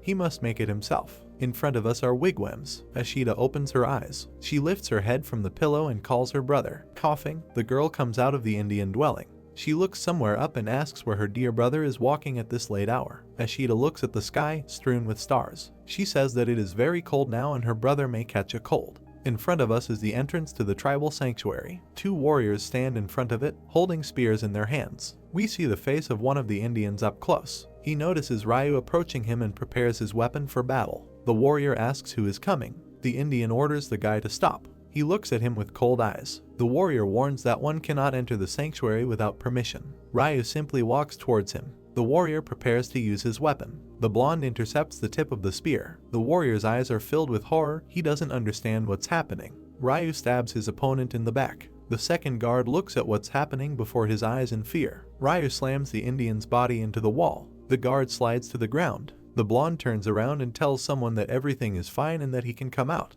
We see the hero holding a flower with white petals in his hands. The boy looks at the lifeless guards in fear. He thinks that the blonde turned out to be incredibly strong. He dealt with the best warriors of the tribe in one fell swoop. Ryu, smiling, says that they need to hurry. Together with the boy, he enters the sanctuary. The blonde declares that everything must be finished before dawn. In front of us is a black passage lit by two torches. Behind the blonde, the guards of the sanctuary remain lying. The young man says that they have arrived. Ryu and Ananta are standing in front of a pedestal, above which hangs a panel depicting a dragon. The boy looks excitedly at the white flower. The child looks anxiously at his blonde companion and asks what is happening. He giggles strangely. Ananta calls out to the blonde, who has stepped forward a little. The young man tells the child not to be afraid of anything. Covering his mouth with his hand, Ryu declares that everything is going according to plan. He takes hold of the edge of the stone slab. The blonde and the boy look at what has opened up to their gaze under the lid. Ananta, judging by his eyes, is simply shocked. He sees the scales of the dragon. Ryu declares that this is the last treasure. Only one scale is turned in a different direction. We see the fragment he means. The blonde says that he understands it, and this is the weak point of the artifact. Ananta holds a white flower in both hands. Ryu thanks him for his help. The lizard sitting on the boy's shoulder looks at the blonde warily. Ananta asks the boy if his sister will get better if he does what he is told. The blonde looks at the boy strangely. The child looks at the young man with trusting eyes. He asks if he is sure of this. Ryu puts his hand on the boy's shoulder. He asks if a person can be so stupid. Ananta looks at the blonde in bewilderment. Half of the man's face turns black. He says that the child made the wrong choice and mistakes must be paid for. Ryu grabs the boy by both hands at once. He pulls the hero, who has a flower in his hands, to the dragon's scales. The boy protests. He demands that the young man stop this violence. The flower and the scales touch. A powerful flash occurs under the child's hands. A bright white beam of light shoots through the crack into the sky. Ashita looks at it from her wigwam. The girl looks up in amazement and realizes that the beam is coming from Dragon's Gorge. Ashita bends over. Everything around her is shaking. The rocks are crumbling. A black dragon is lying on the ground. Its eye opens. The monster lifts its head. The dragon spreads its huge wings. The rocks continue to crack, and the dragon's long body rushes up through them. The Indians jump out of their wigwams and start asking each other what is happening. Someone suggests that it is an earthquake. One of the Indians points up and calls on everyone to look up. A black dragon flies over the desert. We see the head of this creature. The dragon asks who is the fool who desired to possess divine power. We see fragments of rocks. The lizard squeaks pitifully. The boy, whose body is half buried under stones, lies face down. Ruby looks at the child whose eyes are open. He recognizes his pet. Ananta sees a powerful pillar of light in front of him. Ryu, smiling, reaches out his hand to the flower. He says that he finally got what he wanted so much. The blonde grabs the stem of the plant. We see the man's eye. The guy is almost invisible against the background of a very bright pillar of light. Ryu calls for a miracle to appear that will help him travel between worlds. The flower, which the long-haired blonde holds in his hand, is transformed. Its stem turns into a tip. It looks like Ryu is sticking the stem into his chest. We see this action up close and understand that this is true. Something glows and sparks inside the blonde. Ryu lets out a deafening scream. The young man is standing on one knee on the stones. A black dragon lands in front of him. The monster, whose eyes glow with red energy, says that the guy touched the dragon's scales and asks if he knows what this means. The monster introduces himself as Azidahaka. Ryu looks at the dragon, smiling. The dragon asks the mortal young man to state his name. We see many white stripes between the sky and the earth. The blonde man introduces himself as Ryu. In front of us are bright white wings. The boy's mouth turns into something resembling a bird's beak. A strange hybrid of a blonde man and a bird hangs in the sky. This creature declares that it is a winged incarnation. Young Ananta and Ruby press themselves to the ground. The hero raises his head. He looks around and cannot understand what is happening. A six-winged bird with a human head hangs in the sky above him, and a huge dragon stands on the ground nearby. Azidahaka looks up. He says that he feels divine treasures in this body, and he cannot believe that this is possible. We see the winged incarnation. It looks incredibly strange up close. Azidahaka says that an ordinary incarnation simply cannot withstand such a force. We see the eye of the dragon. The monster asks what the winged creature did to the original owners of the treasure. Ryu, whose mouth has taken on an ugly shape, says that Azidahaka is asking a very banal question. Naturally, he killed them all and took the treasure for himself. We see the fur of blue spheres around the body of the six-winged monster. Ryu launches projectiles at the enemy, which leave white traces in the air. A powerful explosion occurs. Clouds of smoke rise above the ground. Azidahaka, covering himself with a wing, looks menacingly at his enemy. He says that he divided the divine treasures, and the dragon's power has significantly weakened. Ryu looks at the enemy, calls him a spirit of divine order, and asks for permission to personally destroy him. A bright glow appears in the dragon's mouth. He calls on the enemy to show everything he is capable of. Azidahaka doubts that the enemy has enough strength and skill to carry out his threat.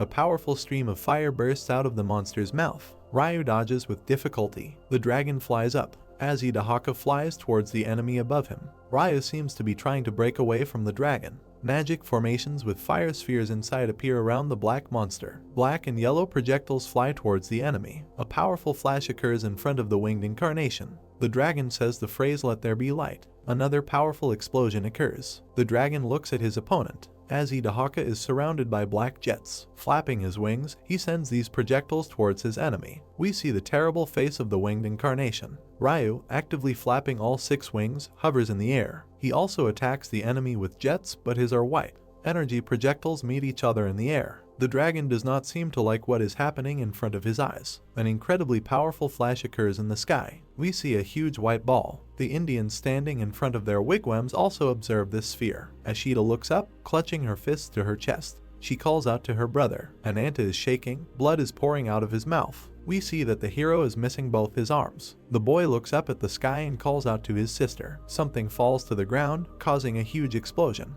The dragon lies on the ground, surrounded by clouds of smoke. Ryu hovers majestically over the defeated enemy. The blonde smiles happily. The dragon looks at him through a small crack between his eyelids. Ryu declares that he has won the enemy's heart, and now Azidahaka is defeated. We see the lower part of the blonde's face. He giggles. Ryu looks up happily and says that he will finally be able to ascend to heaven. Judging by the trail left in the air, this is exactly what he does. Ananta, with tears in his eyes, asks why this happened. He only wanted to help his sister. The dragon, lying next to him, stirs. He addresses the boy and calls him the descendant of the black dragon. In front of us is the toothy mouth of the monster. Azidahaka asks if Ananta really helped the winged incarnation.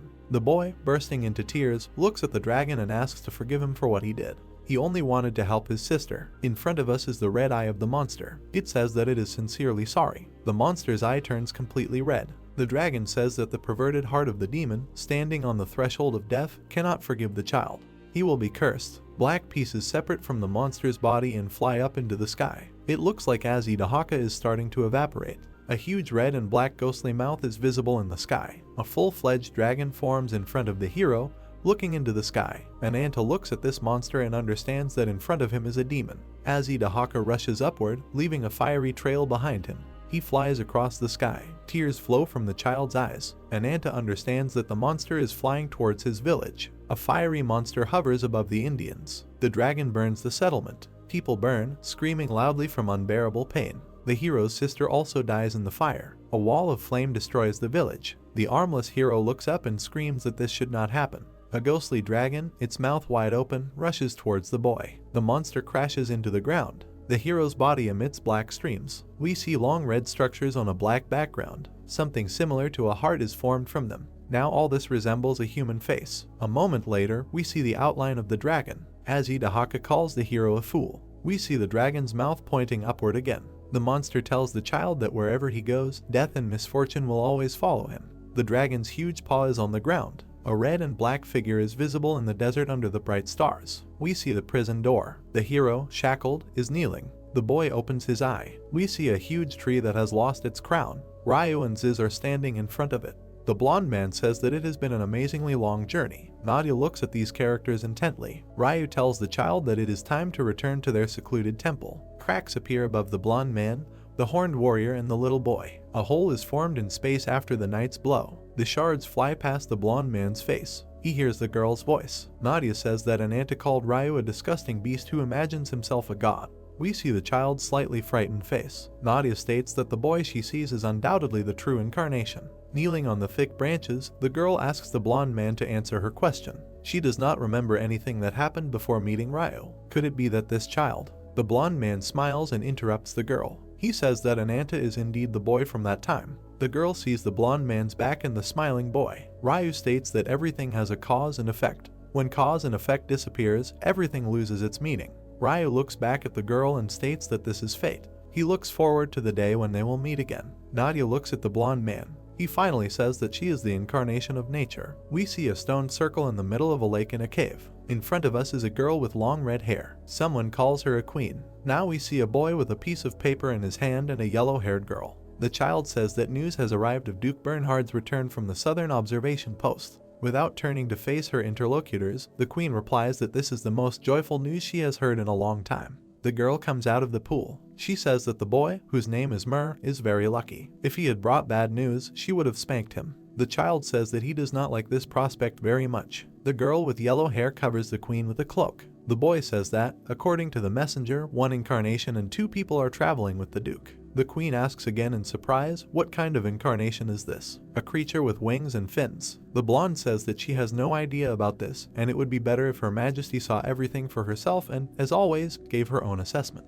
The queen smiles. We see high fortress walls. A group of people enters a huge gate. Bernhard and Nadia are in front of us. The duke approaches the girl, clutching his hand at the wound in his chest. Bernhard introduces himself as a man who, like Anta, harbors a mortal grudge against the winged incarnation. He invites the girl to the headquarters of the organization he is a part of. We see the hero's body lying on top of wooden and stone debris. Nadia thinks that the reason was a duel, but the warrior's true goal was the power that Anta possesses. Whitefoot is in front of us. Nadia remembers that after the battle, the girl disappeared from sight. The blonde goes forward. She thinks that she could have gone anywhere then, but for some reason she decided to head to the northeastern part of the continent to meet someone.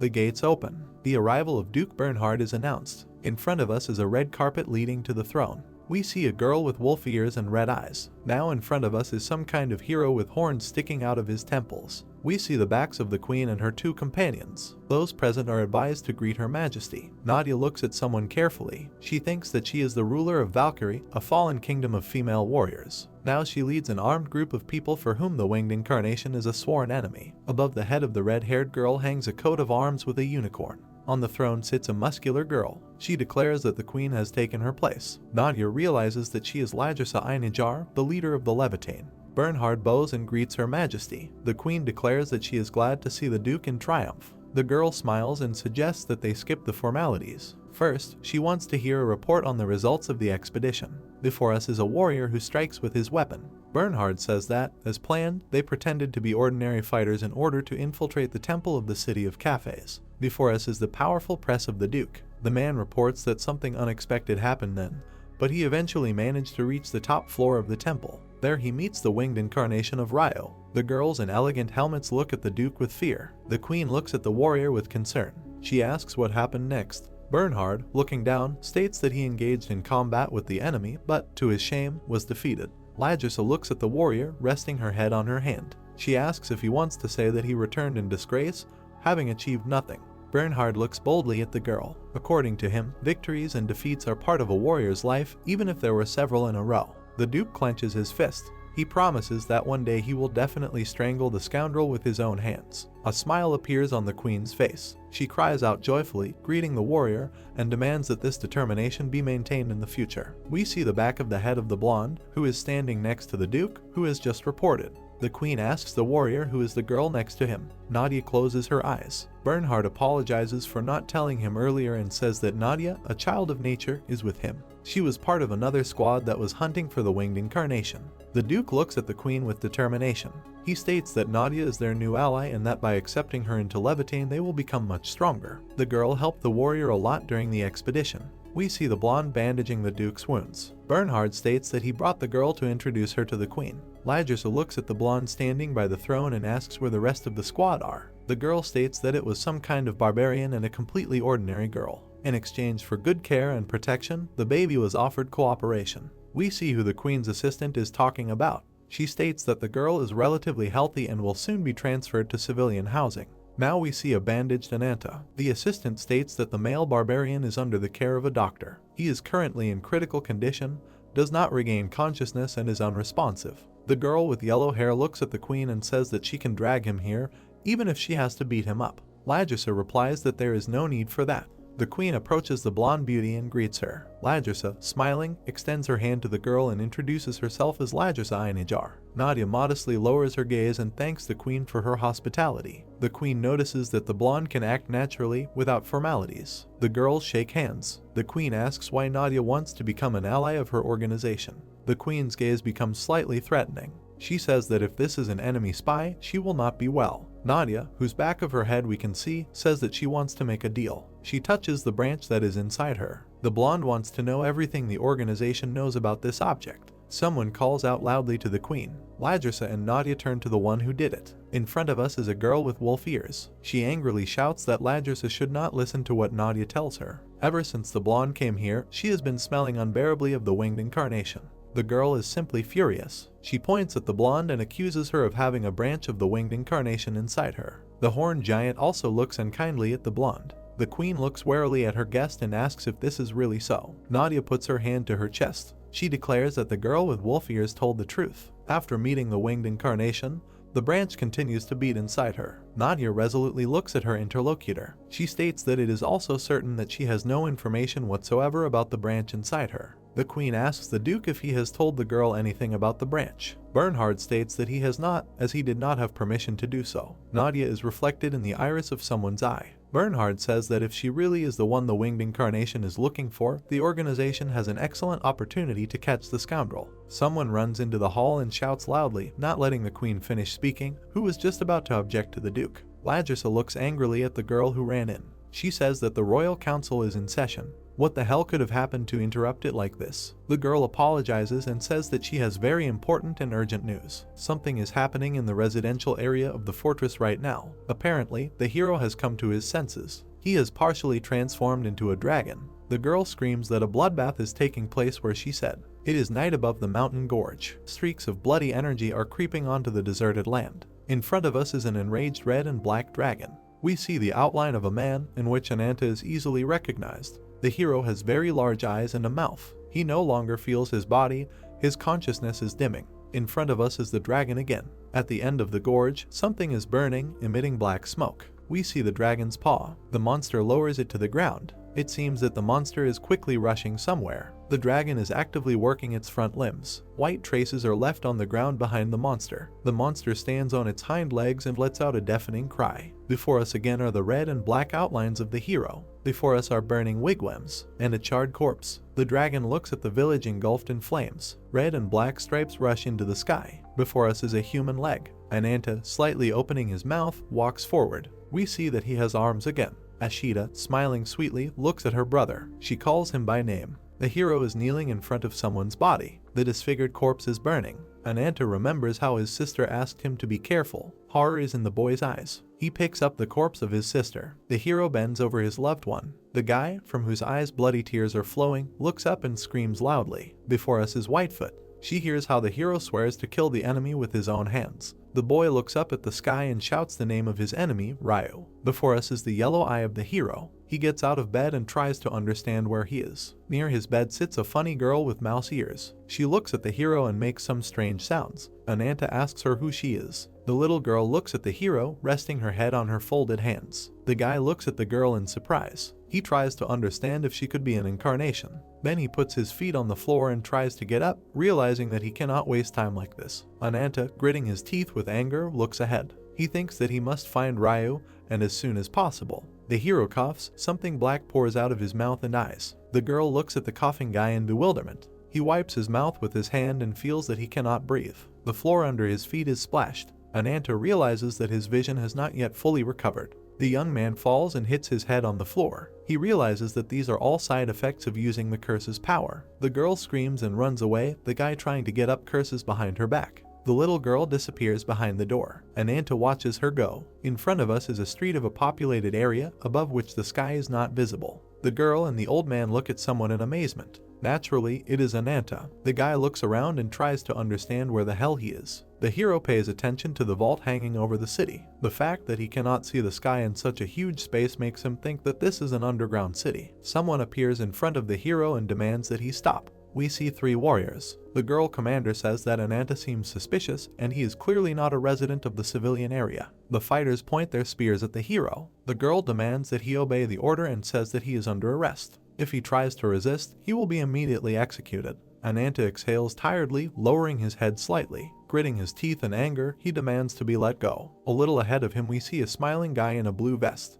He asks if anyone has seen his child. Someone addresses this man as Mr. Owl. The hero notices that the man has a specific tattoo on his arm. Ananta recalls his conversation with Whitefoot. The girl asked him to remember the emblem, since it would be possible to find the winged incarnation by it. The hero holds a drawing of a 6-winged symbol in his hand. The girl says that the scoundrel's followers will certainly have this emblem. Ananta reaches out and grabs the young man by the shoulder. A distinct trace is visible in the air. The tip of a blade appears a few centimeters from the hero's face. The guy the hero stops strikes, and the hero has to work hard to dodge it. Mr. Owl looks at the hero threateningly and asks him to remember that he hates it when someone touches him from behind. Ananta rests his foot on the ground. He delivers his own blow, which flies past the opponent's jaw. Mr. Owl looks at his enemy in surprise. The hero's eyes have turned into red slits. The young man understands that he is facing a very strong opponent. The guy in the blue vest jumps back quite far. He says that everything is very difficult and today is his day off. Mr. Owl looks at his opponent with one eye. He thinks that this is simply amazing because the hero looks like he can die at any second. Ananta looks at the young man, emitting a reddish glow around himself. He does not understand how someone can radiate such vitality around themselves. Ananta asks about the emblem that adorns the young man's right hand. He, placing his sword on his shoulder, carefully looks at the hero. Ananta, clenching his fists, looks at his opponent. He asks if this emblem has anything to do with the winged incarnation. The next second, Mr. Owl rushes to attack the hero. The blade flies past the guy's head. The enemy launches a series of sweeping blows, but the hero seems to be able to dodge them. Ananta stands with his back to the wall. His enemy raises his sword again to strike. He says that if the hero wants answers, he should beat them out of him. The young man leaves a wide mark with his weapon. It is reported that he is using the Eagle Claw skill. Owl looks at the enemy in amazement. Ananta holds out his hands in front of him. The hero looks out from behind them. Owl puts his sword aside and asks what the hell that is. The warrior girl orders her subordinate to report everything to Her Majesty and request reinforcements as soon as possible. Ananta raises his clawed hand to strike. The hero breaks into a run, rushes forward and strikes, but misses. Owl stares at the enemy, assessing him. He thinks that this is incredible. Even his sword would not be able to withstand the blow if it had hit its target. Owl narrows his eyes slightly. He understands that despite all this, his opponent is far from being in the best condition.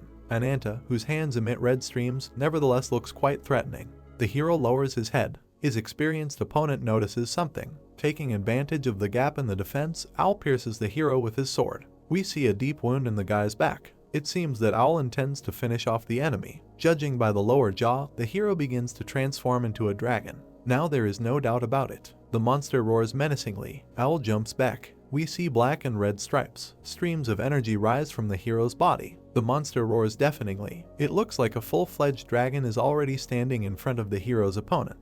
Passers-by look in amazement at what is happening in front of them. Owl looks up intently. In front of him is a huge monster with glowing eyes. Owl takes his sword out of its sheath. We see the eye of a young man. The warrior looks up at the enemy and realizes that he seems to be afraid of him. Owl hears the order to step aside. He looks around in confusion. We see the red hair of the queen, who has raised her sword to strike. The girl strikes and seems to hit the monster in the neck. Two warriors are visible behind the queen. The dragon lets out a long cry. The local warriors surrounded the defeated monster from all sides. Nadia, who is standing next to them, asks the fighters to wait. She states that there is no enemy in front of them and asks the queen not to finish off the monster. Ladrasa frowns at the monster and says that if it poses a threat to her people, then there can be no mercy. The queen raises her sword. She calls the dragon a disgusting monster and says that she will finish it off. It looks like the monster's body is torn apart. The monster roars. We see the huge claws of this creature. In front of us are red and black stripes again. The queen looks in amazement at the transformation happening before her. Above her head, the monster's toothy mouth is visible. Two red-black hands, which we are used to seeing on the hero, are tearing the dragon's flesh. The halves move apart. The warrior girls look in amazement at what is happening in front of them and cannot believe their eyes. The monster falls to the ground. Powerful waves of energy fly upward. Nadia, with tears in her eyes, calls out the name of her comrade. In front of us is someone's boot. The queen stands with her hands down. We see the hero's face. Ladrasa asks how the hell this is even possible. The guards stand in front of the prison door. Someone reports that, according to orders, the barbarian warrior has been imprisoned in an underground dungeon. Nadia sits with her hands on her knees. The same voice reports that the embodiment of nature is also under the supervision of the royal guard. We see the boy's face and understand that the speaker is Mur. He reports that the witnesses have been urged to be very careful in their testimony, but what happened remains unclear. Now we see a warrior with yellow hair. She says that rumors seem to be spreading very quickly throughout the fortress. In front of us is a round table at which several characters already known to us are sitting. Someone says that everyone present here is probably aware of the current situation and suggests starting to discuss the issue. In front of us is Ladrasa. She says that the discussion will concern the future of a man named Ananta. The final decision will be made collectively. The girl with wolf ears looks to the left, resting her head on her hand. She asks how long such a dangerous man can be kept in the fortress. There's not much to think about here, so we just have to execute him. It's reported that this is Levitane's fourth commander, Lupa, the incarnation of wildness. Owl smiles, putting his hands behind his head. He says that Lupa is too wild, and the hero can be used. He seems quite promising in this regard. It's reported that this is Levitane's third commander, the incarnation of swordsmanship.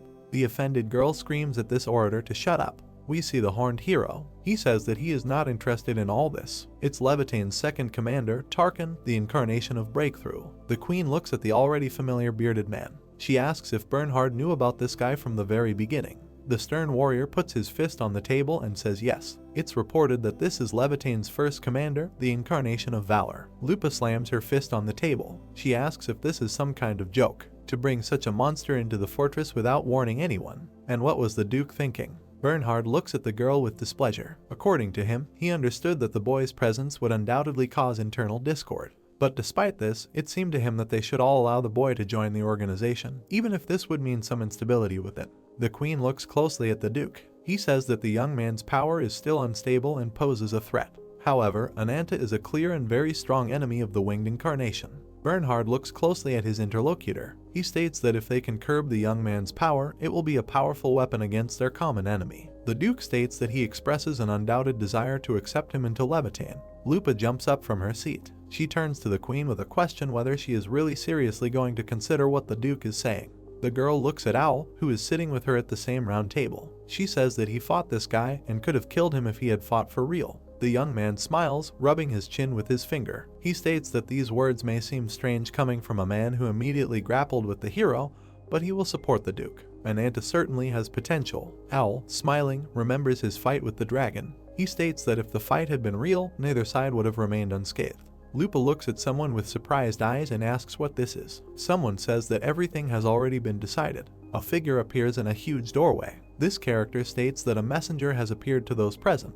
We see two legs and black boots. Now we have a familiar top hat. This is, of course, Whitefoot, and she declares that everyone will recognize her as a charming messenger. Smiling, the girl raises her hand and declares that she, Whitefoot, has answered the call of the queen. Before us is the door of the dungeon. Ananta is kneeling, his hands are shackled. We see a smiling girl. Addressing the hero, she says that he was too impulsive, although she was worried that the guy, on the contrary, would behave too modestly. We see that the door to the dungeon is open. The girl says that her fears were in vain. Ananta opens her eyes. The girl says that when he looks at her with such a look, she is always very nervous. I must admit, she looks very seductive. Whitefoot is standing in front of a round table. She greets the great empress and the brave heroes. The girl raises her top hat and says that Whitefoot greets them. Lupa angrily clenches his fist and asks who is in front of her and how this girl got here. Owl is also very surprised. In front of us is a baby with mouse ears who is holding a lizard in her arms. Someone calls her name Reclet. Owl, smiling, kneels down on one knee. He calls the little girl a hooligan and says that she disappears as soon as you turn away for a minute.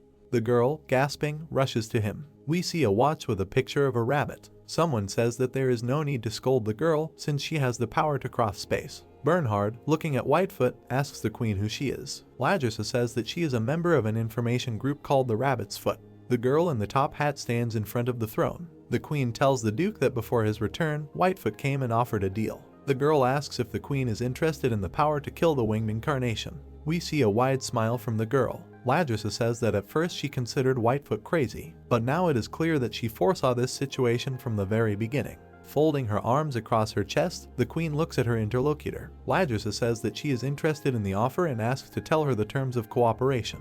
Whitefoot folds his palms in front of himself. She says that the queen should not waste a minute. The girl wants a permanent alliance between Rabbit's Foot and Levitane. The dungeon door is open.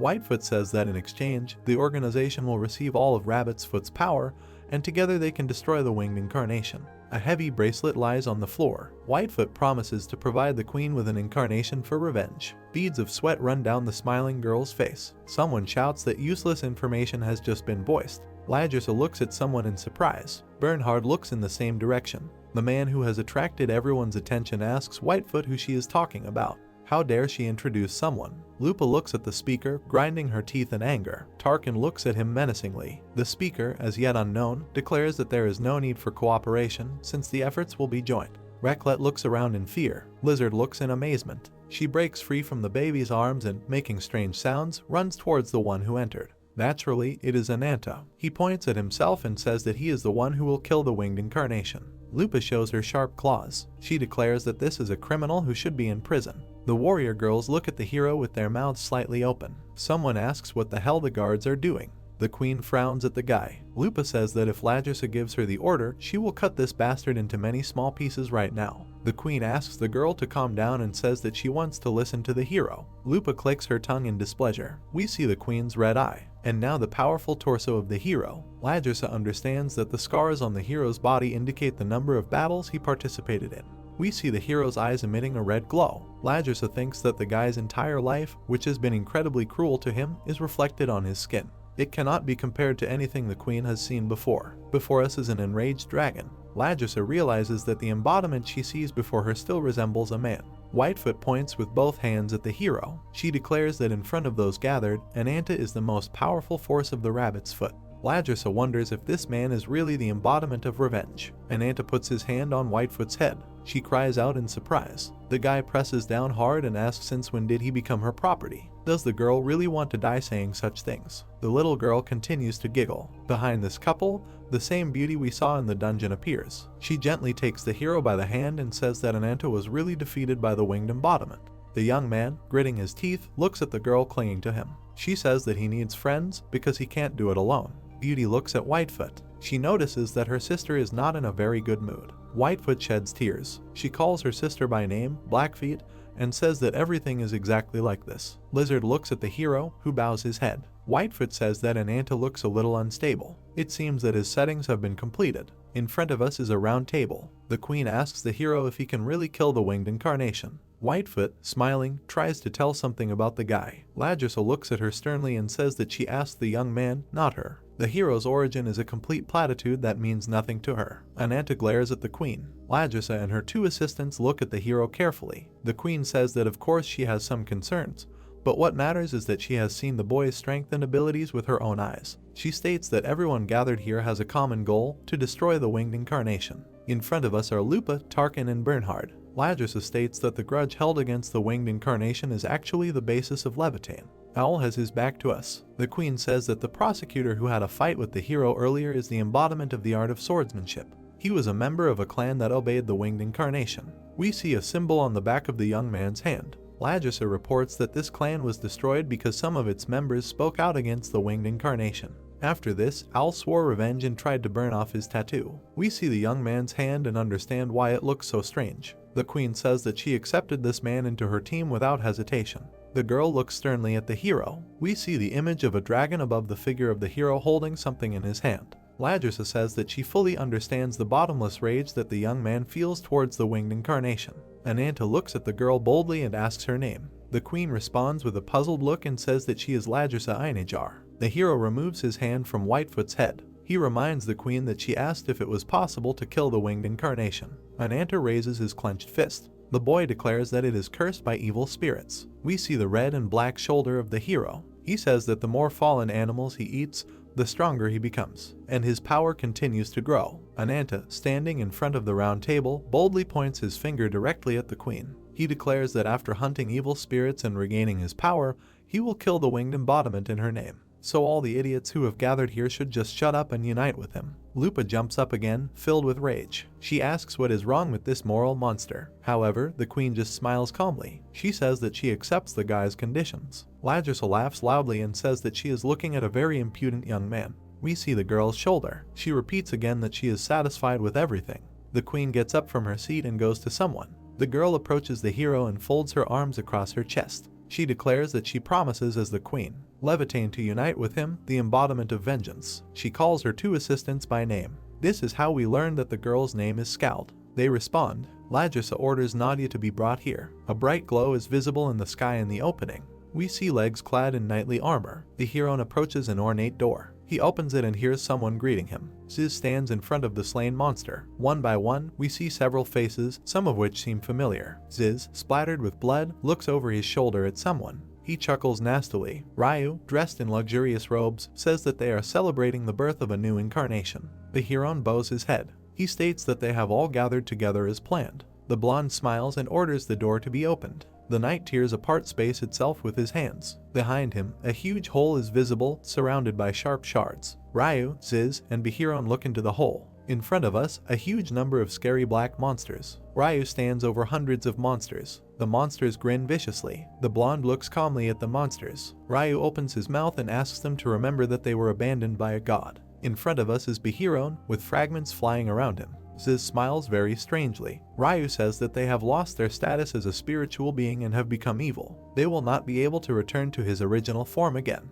The blonde man's face is sad. We see the monsters again. Ryu says that we need to feel this humiliation. He screams that they are the ones no one will recognize, the ones who are despised. White wings appear behind him. Ryu says that they are the ones who constantly suffer from someone else's irrationality. He asks if this is the meaning of their lives. A familiar symbol appears above the blonde man's head. The guy asks if this is even worth living. We see the mark of the impact. Ryu lands between the monsters. He screams that he is outside this world. He is the one who will inherit the horizon of the world, leading to the territory of the gods. The blonde man stands surrounded by black monsters. He says that by defiling the gods, the monsters will be able to get rid of unfair treatment and prejudice. The eyes of the young man glow with an eerie fire. He says that now is the time to show his abilities for the last time. We see two monsters. Now we see the red eye of one of them. Ryu declares that monsters can receive the gift and grace of wings. The monkey roars excitedly and raises his hands. We see a monster with two long upper incisors. The monsters begin to fight among themselves. They open huge toothy mouths in front of each other. The blonde laughs. Ryu stands, as if nothing had happened, among the monsters killing each other. His laughter becomes louder and louder. We see an ear that belongs to the blonde. Mur and Scald are walking behind her. Ladrissa, sitting at a round table, greets the girl. Nadia notices the hero, whose hand we can now see. She calls out to her comrade. Whitefoot takes off his top hat and asks the girl why she is so excited. Nadia notes that the little girl, whom she has not seen for a long time, is also here. Blackfeet continues to hold the hero's hand. This also does not go unnoticed by the blonde. The queen raises her right hand and says that the girl can relax. She convinced those of her comrades who were against her to change their minds. Nadia looks back at the hero, who is holding Blackfeet's hand. The girl thinks that just a few moments ago he was very unstable. Ruby looks into the guy's eyes. Nadia tries to understand if this is a coincidence or not. Lajersa, smiling, looks at the blonde. She says that she just finished talking to Ananta. The girl and the guy frown at the queen. She says that they are both officially accepted into Levitane. The hero says irritably that he did not seem to agree to join this organization. Bernhard says that none of this matters since this is a temporary alliance. The Duke is sitting at the round table. He says that they need the hero's power to destroy the winged incarnation. They, in turn, will provide the hero with additional opportunities so that he can definitely deal with their common enemy. The blonde looks ahead. Bernhard tells her that cooperation with Levitane is a must to get the answer she is looking for. We see the man's serious eyes. According to him, from now on, everything she learns will seem terrible to her. The Duke hopes that she is ready to hear the answer she is looking for. Nadia closes her eyes and says that she has formulated her decision clearly enough and will not give it up. The girl opens her eyes and looks resolutely at the Duke. She asks him to tell her about the branch that is inside her. The queen joins the conversation. She says that it is Mistletoe, also known as the branch of the world tree. In front of us is the object in question. Lajersa thoughtfully taps her finger on the table. She says that from the report that Bernhard made, she knows that the girl witnessed the transformation of the monster into an incarnation during the battle. Nadia remembers a smiling blonde child. We see a branch located between a winged incarnation and a bunch of monsters. Lajersa says that the uniqueness of the branch is commonly called the grace of the wings. It is a catalyst for evolution that turns even the most vile creatures into incarnations. Nadia is amazed and asks what the queen means. Bernhard states that Nadia is a being that Ryu revived as an incarnation. Nadia clenches her fist. The Duke says that her current appearance is a result of the branch's power. The girl's true appearance could have been anything vile. Nadia stands before the queen, who sits on her throne. She says that this is nonsense, but even if it is true and the winged incarnation does have power comparable to a god, why would he use so much power against a monster that is not an incarnation? The queen touches the eye patch covering her right eye. Lajersa looks at the blonde and says that the power of the branch can turn the incarnation into an evil spirit. We see a red eye. Lajersa says that she witnessed this the day Valkyrie, her homeland, was destroyed. We see ships sailing on a stormy sea. A little girl with red hair looks up. There hangs a six-winged creature. A red spike pierces the ground. The girl looks at a scary monster with a single horn on top of its head. Lajersa says that the guardians of Valkyrie were turned into evil spirits by the winged incarnation. Someone says they don't understand something. Nadia turns to the voice. Ananta looks at the queen and says that if she is to be believed, Nadia is a follower of Ryu, or an evil spirit. With an evil expression on his face, the hero declares that no matter how you look at the girl, she is a worthless fool who is not even capable of killing a fly. Bernhard slams his fist on the table. He says that this is what makes her special. Perhaps she is the person closest to the horizon of the world that Ryu is looking for. Ananta, gritting her teeth, asks again what this horizon of the world is. The queen joins the conversation again. She says that her family has passed down myths about the branches from generation to generation. Before us is a red-eyed monster bearing sharp teeth. According to the queen, the horizon of the world is a spatial rift that appears with the birth of the world tree. Ryu looks at the monster standing on a mountain of corpses. The goal of the winged incarnation is to invade the world of the gods through this spatial gap. The blonde approaches the monster that won the competition. The queen says that this is why Ryu is still creating creatures that can later become saplings of the world tree. Lajersa says that the power of the branch is so great that ordinary creatures cannot resist it. The monster glows with blue energy. We see its eye, ready to fly apart in all directions. The monster stands on its hind legs and roars loudly. We see the blonde's tired face. Lajersa says that there are very few creatures that can stably control the power of the branches. Ananta and Nadia look closely at the queen. She says that this is where the most important thing begins. In front of us is a desert. We see someone's leg. It belongs to a terrible monster with a single horn on its head. The queen says that in order to explore the branches of Ryu, with the help of a guy and a girl, they will subjugate the guardian of the royal family, who has turned into an evil spirit. We see the back of the queen. Now in front of us is Owl. Lupa folds her arms. Lajersa declares that the commander of the 3rd Army and the commander of the 4th Army must go to the land of Pasa. The warriors standing behind the commanders raise their hands and cheer wildly. Ananta, next to whom Blackfeet is visible, looks away from himself with a detached expression. Lajersa declares that these advance units must build a troop base. Now we see Nadia and Whitefoot. The queen says that the purpose of the expedition is to destroy the evil spirits that have captured the land of Pasa. The queen, smiling, leans on her sword. She declares that she wishes good luck to all those who are going on the expedition. 3 days ago, we see a burning candle. Nadia and Whitefoot are sitting at the table, talking. The girl with rabbit ears says that this is a secret fortress of the Valkyries, located in the northeastern part of the continent. There are about 500 of the Queen's guards in it, as well as a small number of mercenaries led by Bernhard. Thousands of civilians are under their protection. Whitefoot sits with her hands on the table. She says that the commanders are avatars with the most powerful force. Levitain can be considered the strongest organization among those fighting against the winged avatar. Whitefoot raises his index finger. She says that Ananta was defeated in cafes, and Levitain will help to gather strength again. Nadia looks at her interlocutor thoughtfully. She guesses that both interaction with Levitain and a meeting with the Queen were originally part of the girl's plan. Whitefoot, whose back of his head we see, confirms this guess but says that it was a surprise to her that Nadia did not leave. Whitefoot, narrowing his eyes, smiles. She says that in any case, the fact that they have a strong ally remains unchanged. Nadia looks back at someone. Whitefoot says that the power that Ananta has is a double-edged sword. We see a hunched guy, beads of sweat running down his back. Whitefoot says that the boy can gain strength and power by devouring evil spirits. But if he does not do this constantly, he can lose his clarity of mind and turn into a monster. In front of us is Blackfeet. Nadia asks who the hell this girl is. Whitefoot replies that she is also a member of the Rabbit's Foot Information Network. Blackfeet presses her cheek to the boy's back. Whitefoot says that the young man's madness can be suppressed with hypnosis, but this is a temporary solution. They need to find the evil spirit as soon as possible and feed it to the hero to suppress the curse for a while. Whitefoot, smiling, folds her palms in front of her face. She states that she has explained everything and asks if Nadia agrees to cooperate. The blonde, surprised, asks again what exactly this means. Whitefoot holds out his hand. She asks the girl to help the hero and destroy the winged incarnation. In exchange, Rabbit's Foot promises to ensure the girl's personal safety. Whitefoot looks at the woman and says that Nadia is the owner of the branch that the winged incarnation really wants to get. The blonde looks at the woman in amazement. She says that this guy will definitely appear to the girl at some point. Nadia says that she will refuse whatever he offers. Whitefoot laughs in bewilderment. Nadia sadly closes her eyes and says that she does not want to see anyone being sacrificed anymore. We see a mountain of corpses above her head. The girl says that she cannot bear to helplessly watch everything that is happening. We see the blonde from behind. She says that for this reason she does not need money or anything else. Nadia extends her hand to the woman. She says that she only wants to help innocent people who are going to be sacrificed. The girl says that she will cooperate with Whitefoot. She rubs the back of her head embarrassedly and says that it is, of course, quite difficult to call this a deal. The girls shake hands. Whitefoot states that an agreement has nevertheless been reached, and she is very happy about it.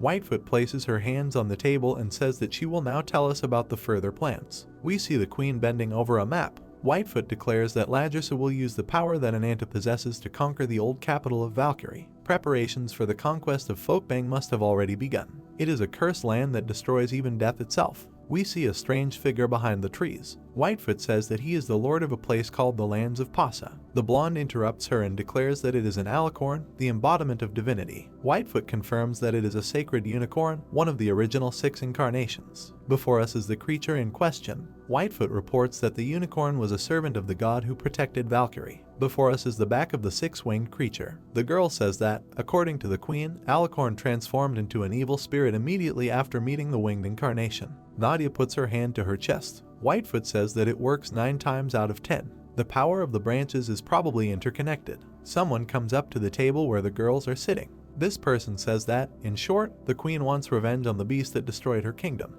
We see the hero, behind whom Blackfeet is still. The guy says that we need to kill the evil spirit and get information about the branch. It is a simple task, the conditions of which even a complete idiot can understand. The young man looks displeasedly at the girl with rabbit ears, calls her a trash can of useless information and demands to take her to the next hunting ground right now. Whitefoot smiles and spreads his arms out to the sides. She says that Ananta is very impatient. The expedition begins in 3 days. We see a watch with a rabbit. Whitefoot approaches a huge black hole. 2 squads are visible behind her. In front of us are the warriors' faces. There are only 100 people in the squads of the 2 Levitain commanders. Whitefoot turns around and says that the Folkbang coordinates have been verified. The squads can leave at any moment. We see someone's feet and boots. Owl smiles, holding the hilt of his sword. He tells the girls that it's time to have some fun. Lupa warms up her fists and orders her charges not to die. It's too early to go to Valhalla. The warriors standing behind her let out joyful cries and throw up their hands. The hero, lowering his head, makes strange sounds. Blackfeet, standing behind him, asks the guy if he is happy about what is happening.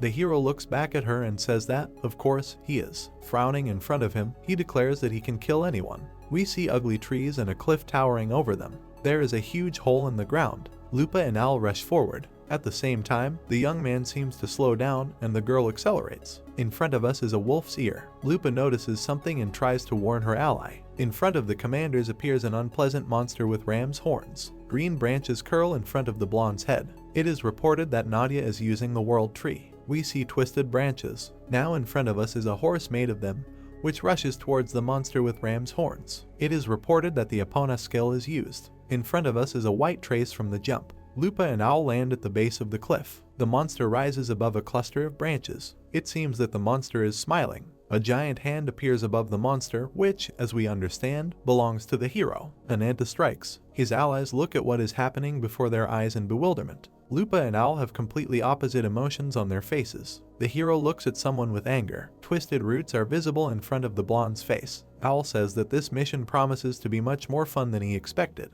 There are people standing on the branches and next to them. In front of us are Ananta and Blackfeet. The girl is holding a watch that shows 5 minutes to 8. The red-eyed beauty is looking thoughtfully into the distance. There is a gloomy sky in front of her. The girl says that this seems to be a land where sunlight does not reach. Lajersa, leaning on the table, addresses Owl and Lupa. The queen looks at her commanders and says that she will now explain the plan for the joint work of the 3rd and 4th squads. Folkbang is mainly plains, except for the closely connected coastal areas in the north. We see a map of the city and its surroundings. The queen says that this is due to the fact that the kingdom was founded on lands where alicorns and mystical creatures lived. The guy and the girl are thoughtfully looking at the map. Lajersa says that in the past, Valkyrie was able to defend herself from external threats thanks to mystical creatures. We see a herd of ghostly horses. Today, it is just a huge army of monsters that sows death on this land. Lajersa says that it is very important to create a stronghold from which to break through deeper into this territory. Owl and Lupa will work together to organize a forward base. The young man calmly looks at the queen and asks if a fortress is really needed there. They can use the power that Whitefoot has. There is one drawback to this plan, namely the girl's limited abilities. Before us is a smiling little girl in a top hat. It would be nice if the troops could penetrate directly into the kingdom, but Whitefoot's ability is limited to moving to the safest place. Before us is a piece of a map on which you can see a forest, skulls, and Whitefoot's face. The queen points to the map. She says that currently, only the Iron Forest, located in the south of the kingdom, is accessible to the forward troops. Further advancement is impossible without creating a stronghold. This is a dangerous mission, where peace can only be guaranteed in the immediate vicinity of the Royal Road. Before us are Ananta and Nadia. Lajersa says that they need to use their newly acquired allies to prepare for this mission. Lupa folds her arms and looks at the queen. She says that there is no need to worry about trifles. She and Owl could handle this task, their efforts would be more than enough. Lajersa sternly reminds that this is the queen's order and it must be followed. The girl with wolf ears looks at her queen. Lajersa says that a week after the start of the mission, they need to meet at the main base with the squad, which includes Ananta. We see the queen from behind. Finally, she advises the girl and the guy not to die and to make sure to return alive to hug their comrades. Nadia turns to the lizard and asks it to do something.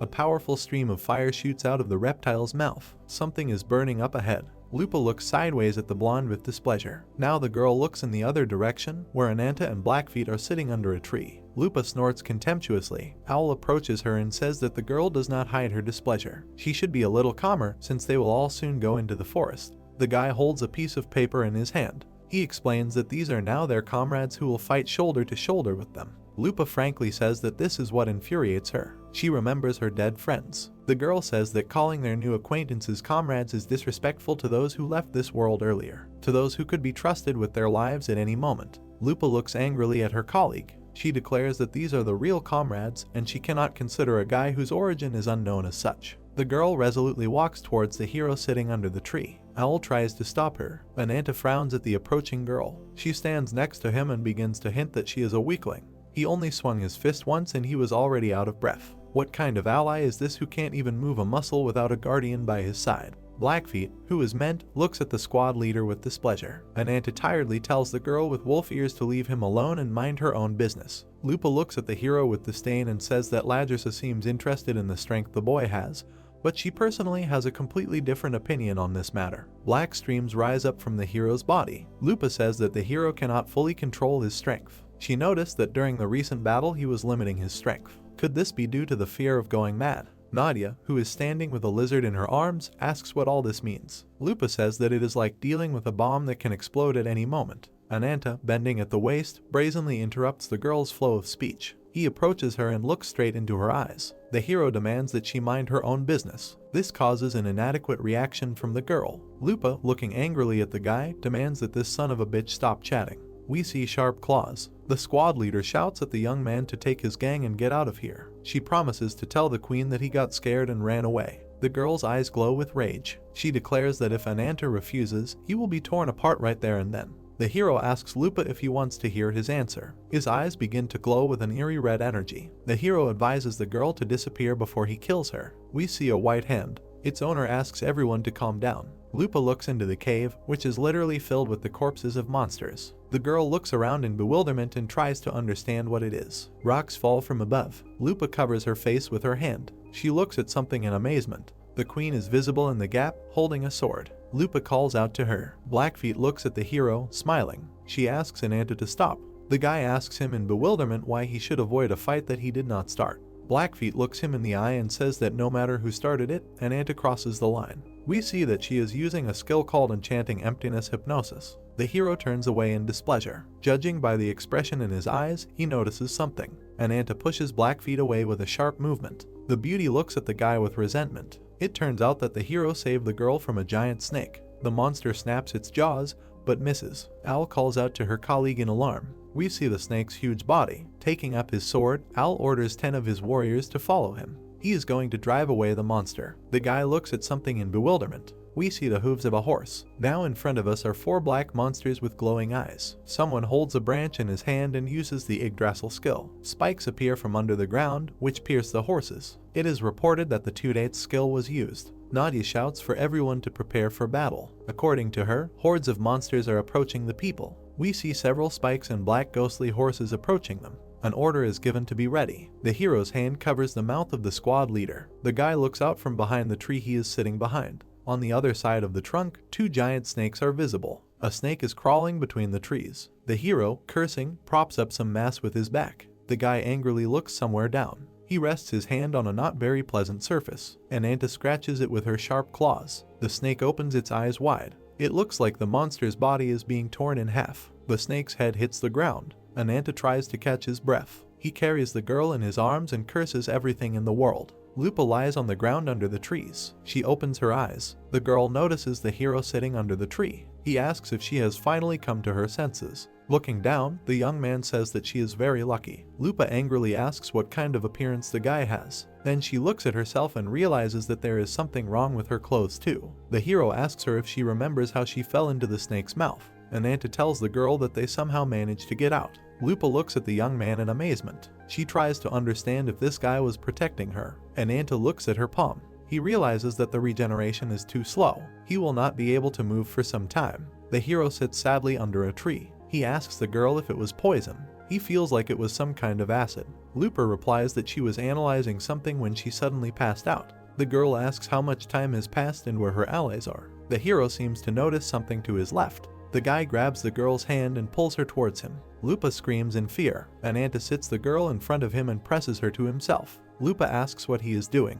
The guy covers her mouth with his hand and tells her not to make a sound. We see the long tail of a snake. There are several snakes crawling behind the tree where the guy and the girl are hiding. One of the reptiles sticks out a forked tongue. Ananta realizes that snakes are surrounding them from all sides. Perhaps he has entered their territory. One of the snakes turns away, not noticing the people. The guy does not understand what kind of anxiety is gnawing at him. Maybe it is related to disgust. Or maybe he really is a mystical creature. Lupa removes the guy's fingers from her mouth and asks if he plans to fight. The hero says that he is not going to do that. As the girl correctly noted a little earlier, he cannot fully control the curse now. In front of us is the hand of a young man. He says that if he uses too much power without Blackfeet, he will not be able to restrain himself. The guy and the girl continue to hide from the snakes. The hero declares that, however, he will not let these creatures just eat him. Ananta says that they have two possible courses of action. Ananta and Lupa give battle to the reptiles. The hero says that the first option is to engage in battle and try to endure the damage. The second option is to try to avoid the fight and find allies.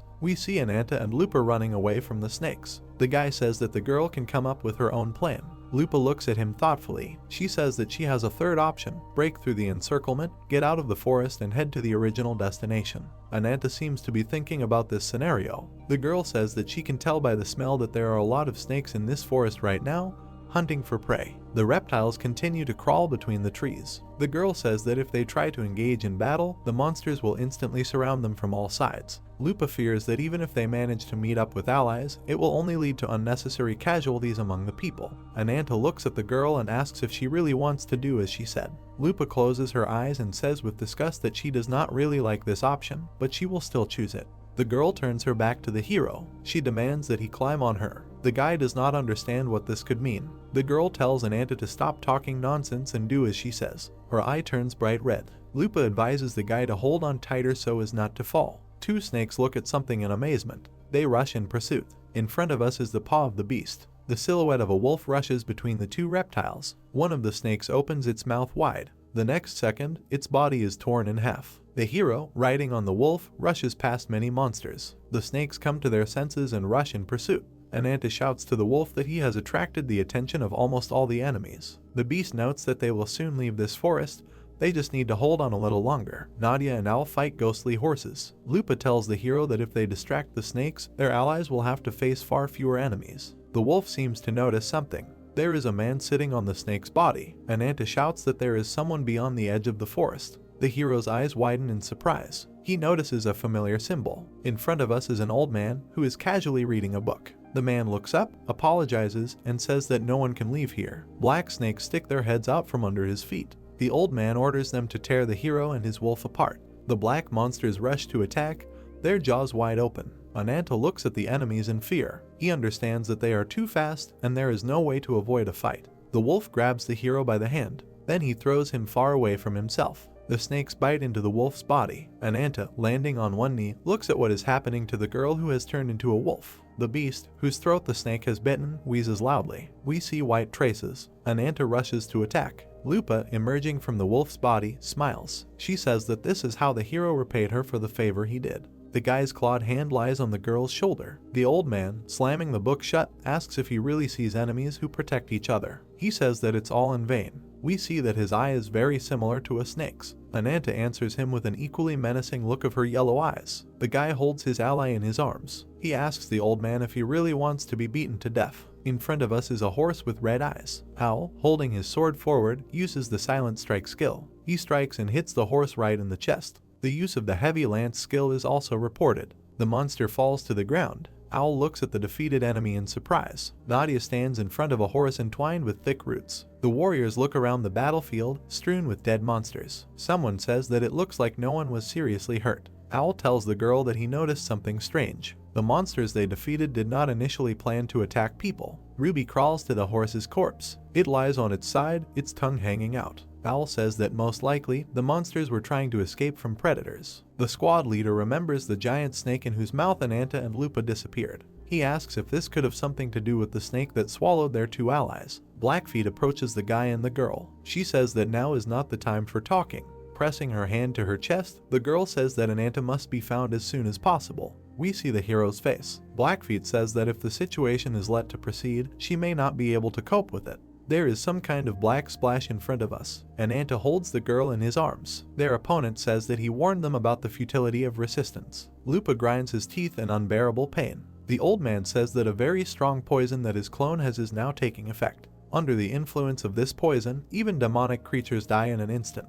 Ananta lowers the girl to the ground. His opponent says that if they do not start treating her immediately, this incarnation will die. The old man becomes wary. Ananta bends over the girl and asks her to wait in this place. We see the hero's clawed hand, and now his leg. He promises that he will rip the skin off this vile lizard. The girl asks the hero to stop in a weak voice. Having transformed into a dragon, Ananta goes to meet the enemy. He tells the girl that after the battle he will take her to Blackfeet. The old man carefully looks at the transformed hero. He says that he feels an ominous aura of a curse clinging to the flesh and asks the enemy if he is the man who appeared in the report made by Behiron. Black snakes appear behind the old man. He uses the gather skill. A huge cobra is visible above his head. The old man introduces himself as Isin, incarnation of credulity. The snakes, with their mouths wide open, rush at the hero. They approach the dragon. We see their torn bodies and heads flying by inertia. The old man's yellow eye expresses bewilderment. The dragon stretches out a huge clawed hand towards the enemy. The monster strikes, leaving a bright red mark in the air. The old man looks at the enemy in surprise and thinks that he is very fast. The dragon flies past another destroyed snake. The next blow hits the old man's chest. Isin, with blood flowing from his nose and mouth, giggles strangely. The snakes wrap themselves around the dragon's hand. The old man says that his opponent has everything he needs: speed, strength, agility, and much more. We see the monster's terrible grin. It looks like Isin is transforming. And indeed, he turns into a huge multi-armed lizard, after which he grabs the dragon. The old man says that the qualities he listed are not enough to defeat him. Lupa rises heavily from the ground. She looks at what is happening near her. We see how big the difference in size is between the hero and the green multi-armed lizard. In front of us is the dragon's back. It reminds the girl of the queen standing with her back to her. Lupa remembers her dialogue with Ladrasa. The girl then asked how the queen can sacrifice her life for others. Ladrasa turned to her and said that a comrade is someone to whom you can trust your life in any situation. Lupa is surprised. She hears that she can calmly trust her life to the queen. A clawed hand lies on the ground. Lupa asks the queen for forgiveness. The girl transforms into a wolf. She says that she promised to return alive, but it seems that she can no longer keep her word. The lizard raises one of its many arms to strike, but a moment later, this limb is no longer in place. We see the reptile's astonished eyes. The arm falls to the ground. A terrible wolf stands above it. The lizard turns around, trying to make out a new enemy, and realizes that it sees no one. Numerous lightning strikes are inflicted on the reptile. The use of the engraving of sacred blood skill is reported. Blood gushes in all directions from the lizard's numerous wounds. The monster roars deafeningly. The wolf clenches its teeth in unbearable pain. A lizard is seen falling apart behind the beast. A deep wound is visible on the nose of this monster. The black creature disintegrates. We see terrible white teeth and eyes of the same color. The name of the skill sounds, Howl Like a Beast. It looks like a dragon is biting off the top of a snake's head. Many scary red-black monsters rush at the lizard. It roars deafeningly. We see a branch split in two. The lizard opens its mouth wide. The old man shouts Quetzalcoatl. Above the low mountains, the sky is covered with clouds. A sharp silhouette rushes up. We see that it is a winged lizard. The old man, splashed with blood, apologizes to the embodiment of conquest. He sits on the neck of a scary winged monster resembling a snake. Now in front of us is a dragon with its head raised. Isin says that the mission to repel the invasion has failed. The lizard swings all its fists and asks the hero where all his pathos has gone. It seems that the threat to beat the old man to death was a stupid bluff. The dragon's body is hit with many blows. The monster opens its mouth. Ananta thinks that he can no longer hold back the impulse of the curse. The act of getting rid of the curse, designed to destroy the evil spirit, is called predation. We see the red eye of the dragon. The hero remembers that if the enemy is not completely subdued by this point, the energy of the curse seeks to absorb everything around it.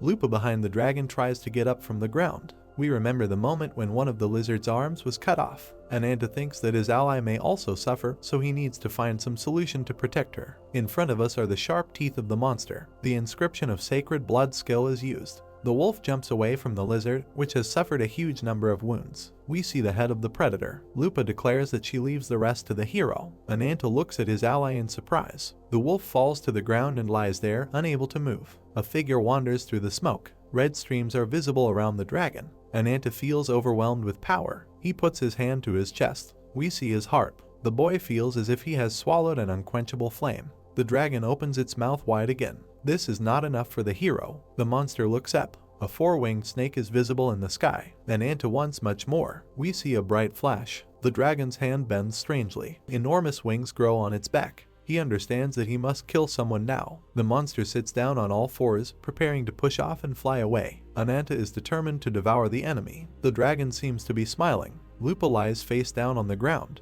Ishin, riding the snake, flies further and further. We see the dragon's red eye. He remembers the words of the girl who said that she leaves the rest to him. The monster's eye closes. Two warriors are standing in a dense forest. Lupa looks at someone. The girl begins to make out the vague figures of her allies. Nadia, smiling, looks at the girl and thanks God. She asks if Lupa has come to her senses. She looks up, trying to understand where she is. The girl sits up, despite the fact that she is in great pain. Nadia tells her to take care of herself since she has a pretty serious wound. Lupa looks at her right hand. The blonde says that if the antidote had been given even a little later, she would not have been saved. The dragon flies with the girl in his arms. Nadia says that they are very lucky, and Ananta got the victim to the doctor quickly and without delay. Lupa looks at the blonde in amazement. For some reason, she calls the hero an idiot. Nadia looks at the girl in bewilderment. Someone asks if Lupa is okay now. Ananta comes up.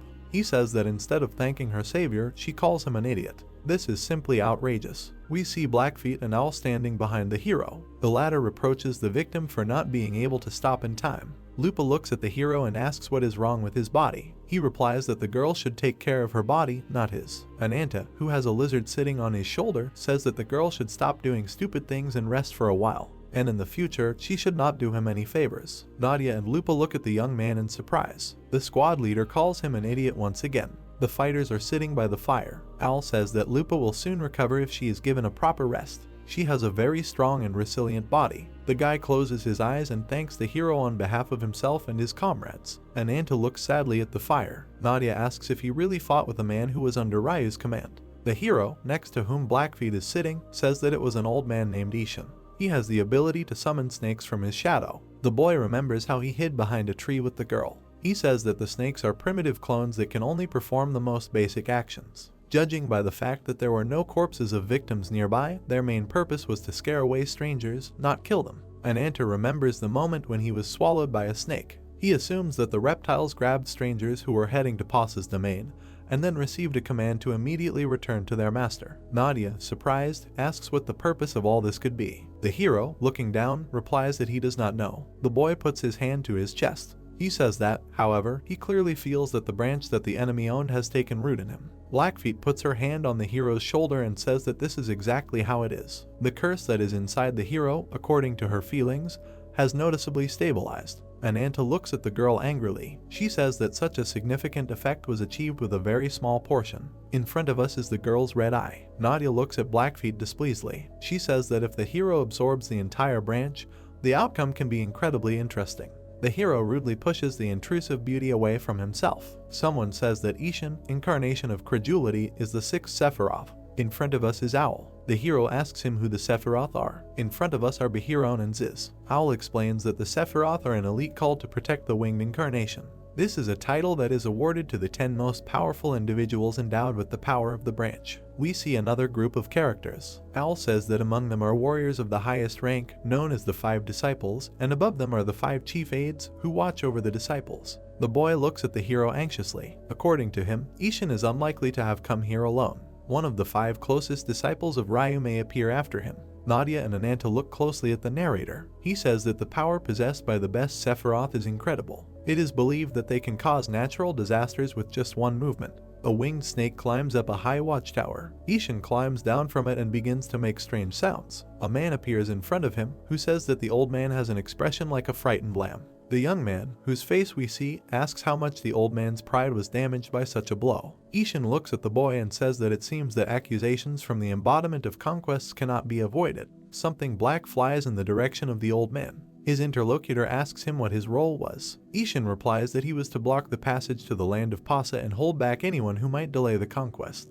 On the ground lies the skull of an animal, on whose forehead one broken horn can be discerned. In front of us is a muscular guy with a scar that stretches from his forehead to his cheek. It is reported that this is the second seed of the Sephiroth, the incarnation of domination, Gahan. The young man declares that he is getting down to business. He promises to crush the enemy. In front of the gap in space stand 2 figures. In the foreground is Gahan, and behind him is Ishin. Ryu stands in front of the headless monster. Behiron raises his hand and tells the incarnation of domination to stand still and not move. Gahan looks at the knight in bewilderment. The guy's pose becomes threatening. He asks the horned blonde to stop behaving like that, and then calls him a low, vicious bastard. The 2 warriors stand opposite each other. Ryu smiles. He says that Gahan seems to have too much energy. The blonde looks at the boy and asks if he will fulfill his demand. Ishin kneels and declares that he will fulfill any order of the winged incarnation. Gahan, meanwhile, remains silent. After some time, he makes a gesture of submission and declares that he cannot refuse to fulfill the demand of his master. Ryu and his 3 servants stand next to the corpses of the monsters. The blonde states that a report has been received from a spy who has infiltrated the ranks of Levitain about the movements of the queen and her army. Ladrasa has formed an expeditionary force and is preparing to enter the land of Pasa. Gahan asks if the incarnation of divinity is being targeted.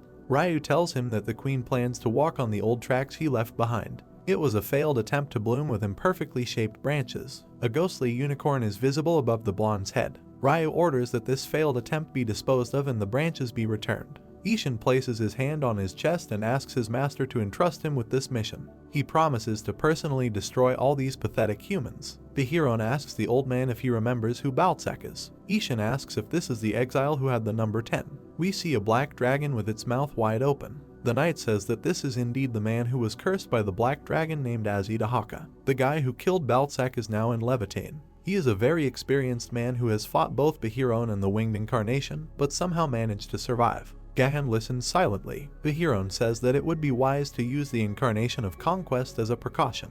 Gahan, smiling, asks what the man's name is. Ryu looks thoughtfully ahead. He says his name is Ananta. Between Gahan and Ishin lies a skull. Gahan, the incarnation of domination, is the strongest spearman. Bihiron is an unrivaled master of the shield. Together, they form an unrivaled pair of warriors. The old man, whose face is spattered with blood, looks sad.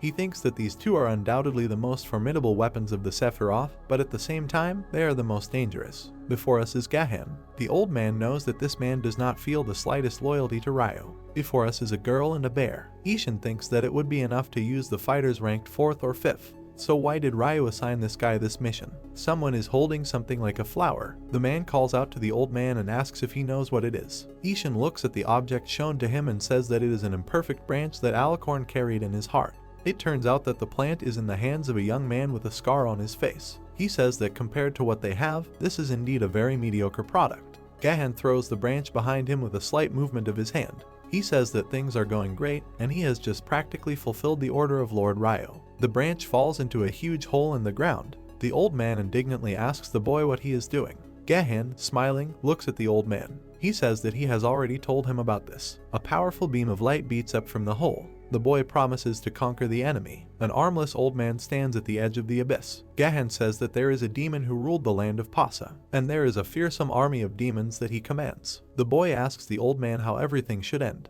Ishin looks shocked. It seems that he is beginning to understand something. Below, under the rift, some kind of organic matter is visible in huge quantities, most likely corpses. Gahan holds a sharp object in his hand. The boy clenches his fist and the object crumbles into dust. The young man thinks that if Ananta can survive against the strongest spearman and winged incarnation, then this must be a very formidable enemy. Gahan looks at the land spread out before him, illuminated by the light of the stars. He thinks that, of course, he must prepare a worthy arena for all this action. Ananta pushes away the obsessive Blackfeet. Gahan will wait for the hero. A week later, a strange structure of roots rises before the hero and his allies. Someone says that the preparations are complete. Before us is a black hole bordered by roots. Someone approaches. It is the queen, who looks very determined. Lupa, smiling, greets her. Owl says that he almost died of boredom waiting for this event. Ladrasa approaches the squad leaders. She states that she is glad to see all the members of the Vanguard safe and sound. We see Ananta and Nadia, who are not very pleased. Ladrasa says that these two also worked hard. The queen looks around. She turns to Scald and Mur and asks if anyone was left behind. The girl replies that the rearguard is made up of 50 sisters from the queen's personal guard. Mur states that everyone is gathered. Ananta looks at the queen seriously and asks how she feels, stepping onto the soil of her destroyed homeland.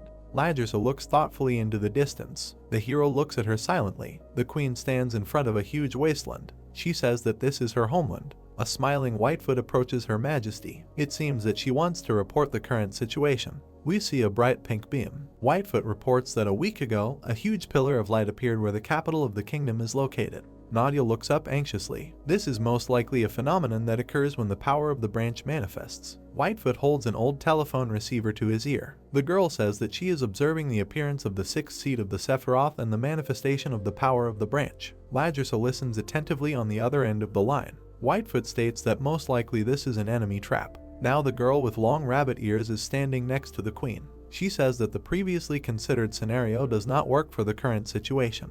Even if Ladrasa tries to use the power that Whitefoot has in a critical situation, it will last at least 3 days. We see the lower part of the queen's face. The interlocutor asks her if she is ready to act according to the existing plan now that everything has changed so much. We see 2 warriors. Ladrasa stands with her back to her army. She says that they have arrived at the homeland where they were born and raised. The girl raises her hand. She states that they lost their homeland many years ago, giving it to the winged incarnation. The queen made an oath to her fallen comrades. The girl raises her fist. She says that she promised to return here and rebuild Valkyrie for the sake of the people who lost their homeland and live with unbearable pain. The army listens attentively to their commander. Ladrasa says that when that time comes, she will personally shout before the souls of her fallen compatriots that their sacrifice was not in vain. The queen begins to shout with the fervor of a born orator. Scald squints as if in pain. Ladrasa shouts that she will thank the fallen for the blood and sweat they shed. The queen raises her fist and addresses her glorious and brave compatriots. She calls on them to fight shoulder to shoulder with her. The girl raises her fist high. The warriors praise Her Majesty the Queen. Myrrh loudly greets the girl. The hero, meanwhile, remains completely calm. The army continues to praise their queen. She says that their goal is the capital, Folkbang. The fighters throw their hands in the air. The queen orders the trumpet to sound the signal for the troops to advance. The route of the expeditionary forces. We see a map with an arrow. The reserve forces of 50 people are located at the forward base. The expeditionary detachments include 100 fighters. 2 girls from the Rabbit's Foot organization are sitting between the tents. Blackfeet complains that the non-combat personnel were politely asked not to interfere. The girl sighs, looking somewhere to the side. She says that she wanted to observe the hero's actions from the side, but now she is forced, like some kind of mongrel, to guard the house. Whitefoot, smiling, drinks tea. She says that her interlocutor seems upset because she cannot join the expeditionary forces. She replies that everything is exactly like that. Blackfeet looks sadly at Whitefoot. She says that now that the young man's rampage has stabilized, Blackfeet does not necessarily have to be present at the front lines. Whitefoot's face is reflected in the cup. She states that regardless of the outcome of the expedition, her abilities give everyone an additional chance for salvation. From the queen's point of view, this insurance is vital. In front of us is a young man with a spear in his hand. Whitefoot thinks that, to be more precise, this is not protection, but rather observation. The girl feels that she is not trusted enough here. Blackfeet gets up from her seat and asks how her sister takes all this. Smiling, the beauty lifts one leg. She asks her interlocutor if she believes in the success of the queen's expedition. Whitefoot says that the outcome of this expedition, by and large, does not matter much. She only wants Ananta to become stronger than it is now. We see the hero with a lizard on his shoulder. Whitefoot adds that this will be enough even if all the others are destroyed. We see an arrow flying. It hits the top of the snake's head. The monster hisses loudly and opens its mouth. Scald strikes. The squad breaks through the ranks of snakes. We see the overall picture from a bird's eye view. The queen orders to continue the offensive. Ladrasa shouts that a powerful attack is observed on the right flank. She orders the squads to close formation. The snakes attack the shields put up by the fighters. The order sounds to form a wall of shields. Ananta addresses Ruby. The lizard jumps onto one of the shields. The hero orders her to destroy the enemy. The reptile spews a powerful stream of flame.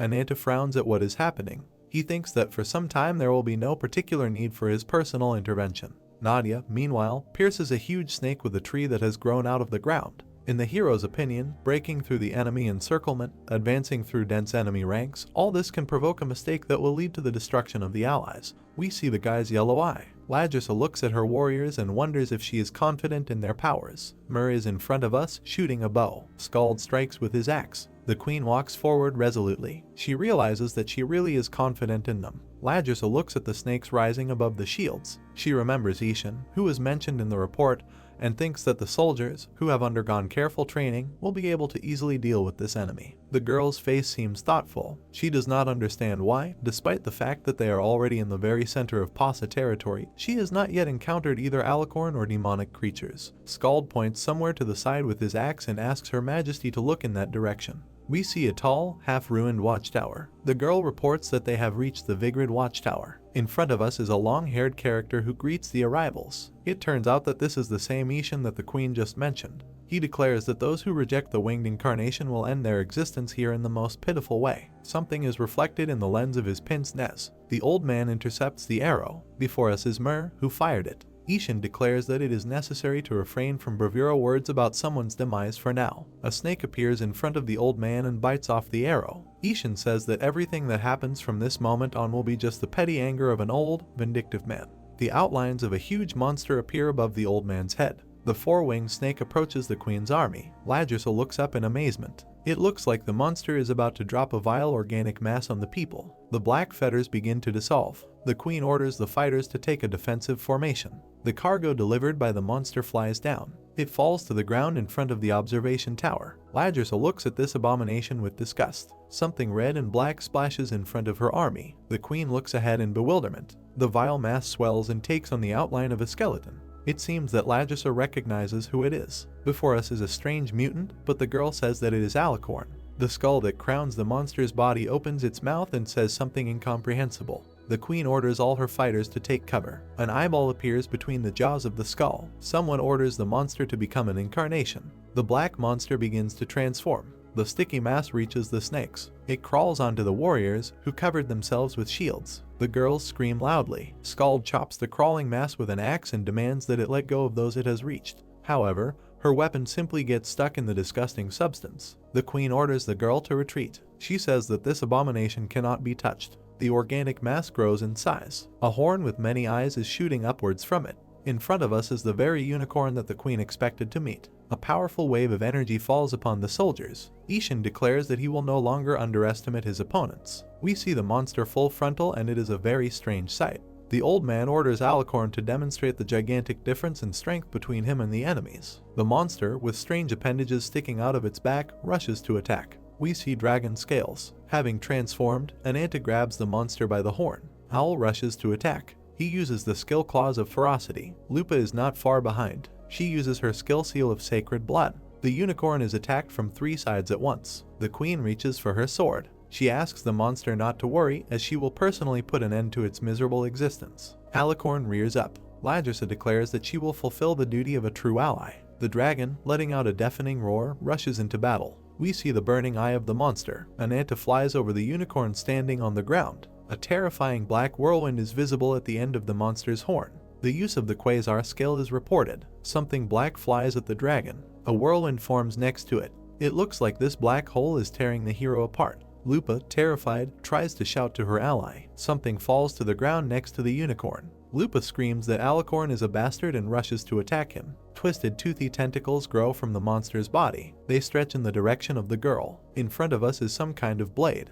It turns out that Owl came to the girl's aid. He uses his claws of ferocity skill. Wielding 2 swords, the young man cuts off the red, toothy appendages using the chakram skill. Lupa runs. Her eyes glow red. The girl screams that she will kill the monster. A strange green projectile flies through the air. Owl turns around anxiously. The ball crashes into the ground, splashing upward. Owl holds his wounded shoulder. Lupa looks worriedly at his comrade's wound. Ishin stands at the top of the watchtower. He calls the girl a disgusting witch who stole the old man's right arm. We see that this limb has transformed into a black snake. Ishin declares that he will personally cut off all the flesh from the girl. The 4-winged snake raises its head and looks up. It spits out another green projectile. Owl looks up worriedly. It seems to him that the enemy was much more serious than he previously thought. The green ball crashes into the ground. Lupa, who has turned into a wolf, holds the injured ally in her left hand. He calls out to the girl. The 4-winged snake takes a hit. The monster flies down. Ishin looks at this dive in bewilderment and does not understand what is happening. We see the archer's hand. He calls upon the spirit of free wind. Myrrh shoots her bow again. She asks for the protection of the wind, which pierces through enemies. Skald turns to his fighters. She orders squads 3 and 4 to surround their commanders and then attack the enemy. We see the green multi-armed lizard again. It curses strangely, calling the enemies insignificant damned people. In front of us is someone's clawed paw. Owl, sitting on the wolf, prepares to strike the lizard. She is surprised to realize that her opponents are acting collectively. The grinning wolf asks the enemy where this clumsy fool lost his right hand. Judging by the expression on the monster's face, these words really hurt the old man's pride. The sword Owl holds in his hand glows brightly. A yellow eye is visible. The season of ferocity skill is reported to be used. Owl strikes and apparently cuts off another limb of the enemy. The Gungnir skill is used. We see the lizard's tail. Owl and the wolf climb onto the stone fence of the watchtower. The guy holds a broken sword in his hands. He says that he does not see a single virtue in this enemy. The wolf looks around. It seems that the girl who transformed into him is trying to find the hero. The predator notices something. The 4-winged snake falls to the base of the watchtower. Nadia bends over the dragon. She says that he is seriously injured and must receive immediate help. The girl calls the guy by name and asks him to gather his strength. Behind her, a clash occurs between the unicorn and the queen. Ladrasa rushes forward to strike. The unicorn, who has surprisingly many legs, looks at the girl. The fighters put their shields in front of them. An order is given to form a defensive formation and protect Her Majesty. Scald stares at the enemy. The girl flies back. It looks like Alicorn has thrown away the defensive formation. But the next moment, someone strikes the monster's neck with a powerful blow. We see the creature's yellow eye. The queen holds a bloody sword in her hands. It seems she has chopped off something of her enemy. Nadia looks at the queen with concern and calls out to her. She tells the girl to quickly help the hero. A black bandage flies off the queen's eye. Underneath it is what appears to be a healthy eye. Ladrasa says that to win this battle, you will need the strength that Ananta possesses. The queen raises her sword over her head and strikes a very powerful blow. It hits the unicorn's skull. There is a powerful flash. A yellow beam of light shoots upward. We see a figure surrounded by white smoke. Ladrasa approaches the unicorn with a sword in her hand. She says that this is all very sad. In front of us is a cute guy with a blue horn in the middle of his forehead. Ladrasa says that the image she once admired can no longer be found. In front of us is a skull with a hole in its forehead. Ladrasa asks when her friend managed to become so ugly. The queen holds a sword in her hands. She calls this creature her friend. Ladrasa raises the sword to strike. She asks her former comrade to let her finish him off with her own hands. We see the queen's right eye, which until recently was hidden by a black bandage. The skull, which is missing many teeth, recognizes the queen. It asks if this is really Princess Ladrasa. In front of us is an impressive building with a dome. Someone calls the princess. Mer shouts that it is too dangerous there and asks the girl to quickly go down. Ladrasa laughs and shouts that the girl looks like a scared cat. Alicorn approaches. He calls out to the princess and asks what she wants to achieve by climbing into such a dangerous place. Ladrasa cheerfully shouts that the guy has nothing to worry about. Why should she be afraid of heights when she already towers over everyone else? The girl's eyes shine with joy. The guy looks at her. The girl says that she has nothing to fear when a hero like Alicorn is next to her. The young man, squinting, smiles. He says that he is here and that it is natural. We see the guy in profile. He continues his thought and declares that he is here so that the girl will grow up to be a magnificent queen. Alicorn promises to always protect the princess. Now we see the profile of a skull. We see the black silhouettes of the queen and her old friend. Alicorn looks at the girl armed with a sword and asks why she looks like this. The monster raises his hands. The monster examines itself and seems to realize what it now looks like. Ladrasa stretches out her hand. It begins to seem to her that the consciousness of her old friend has returned. The girl asks if he recognizes her. We see a symbol behind the skull. Ladrasa asks Alicorn to get out. We see a lifeless hand lying on the floor. A figure rises above dozens of corpses. We realize it is Ryu. Alicorn, blood running down his face, looks down. Ryu is holding a sharp object in his hand. Ladrasa stretches out his hand. The girl, screaming loudly, rushes to attack. 6 white wings appear behind the blonde man. We see the dying warriors. Ladrasa looks at what is happening with tears in her eyes. Someone grabs her hand, but at that moment something flies into the girl's eye. Alicorn looks at someone with his only opening eye. Ryu is standing in front of him. Alicorn asks the queen what happened to her eye. Ladrasa stretches out her hand again and asks to wait a second. An eyeball appears in the skull's mouth again.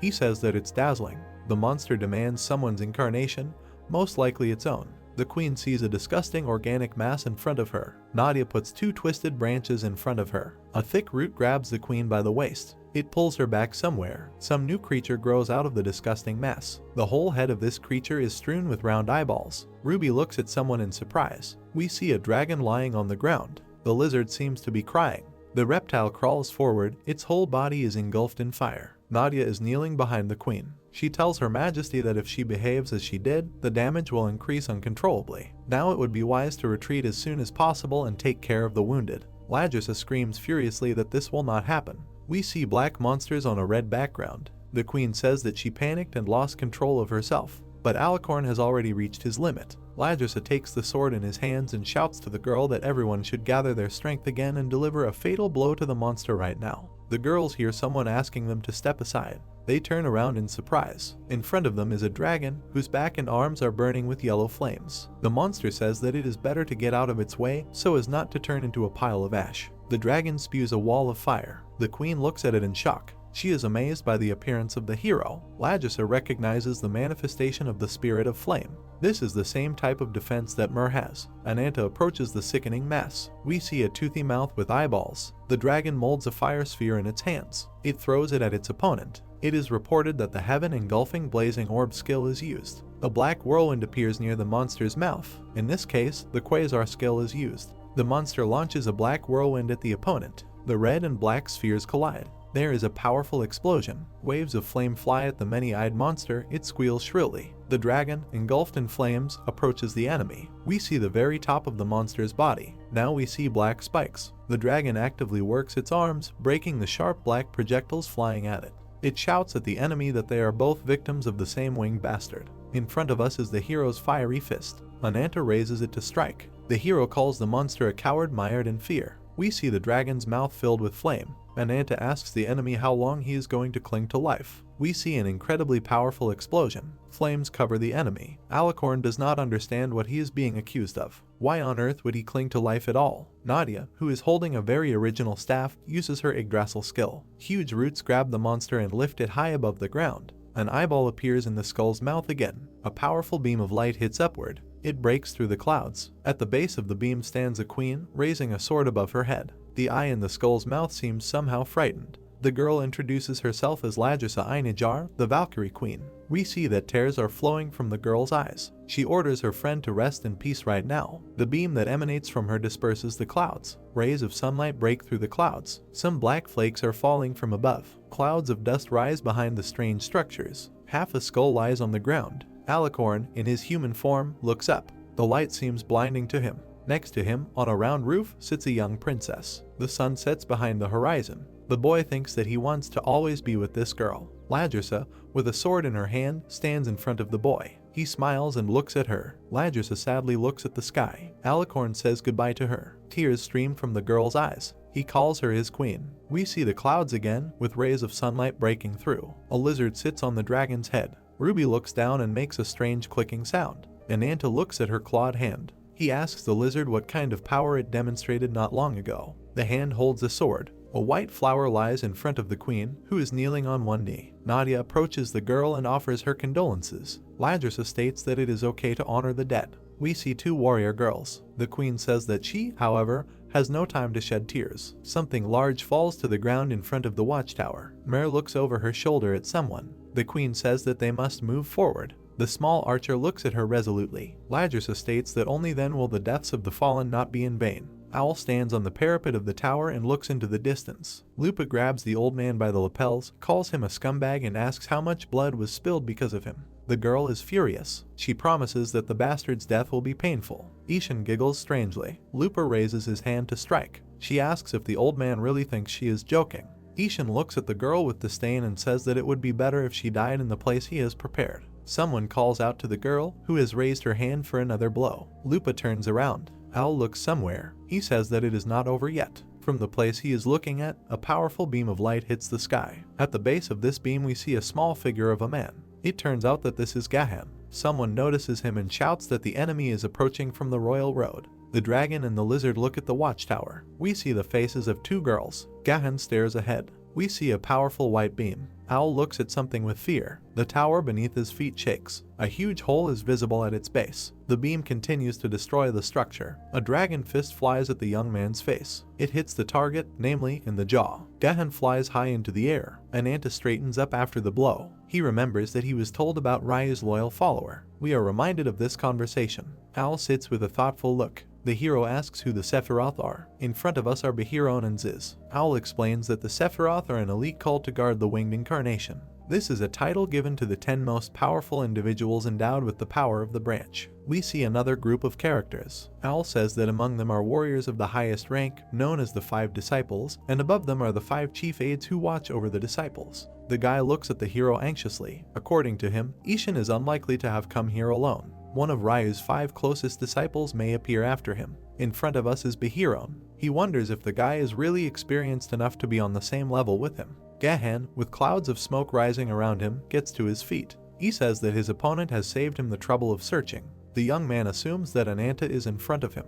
The guy looks at the hero menacingly. He says that he will destroy him. The dragon opens its mouth wide and roars deafeningly. We see the faces of the opponents. Gahan strikes the monster's torso. Ananta, whose red eye we see, mentally calls the opponent a bastard. Gahan understands that he has a difficult opponent. A blow flies into the young man's shoulder. The dragon thinks that the enemy's physical strength is simply abnormal. Gahan punches the enemy and notices that the dragon has an incredible ability to recover. Gahan clenches his fist. It is reported that he is using his pangolin skill. The young man strikes and hits the target. Before us are the very wise words "Great Mountain collapsing first," which most likely denote the skill used. The dragon strikes with his hand and hits the ground. He calls his pet. The lizard begins to burn with a bright flame again. This fire is transmitted to the dragon. We see the monster's mouth. An anta opens it wide. Gahan looks in horror at what is happening in front of him. Ladrissa, next to whom Nadia is standing, is amazed. We see the queen's face. She understands that the hero's current state has clearly exceeded the boundaries of incarnation.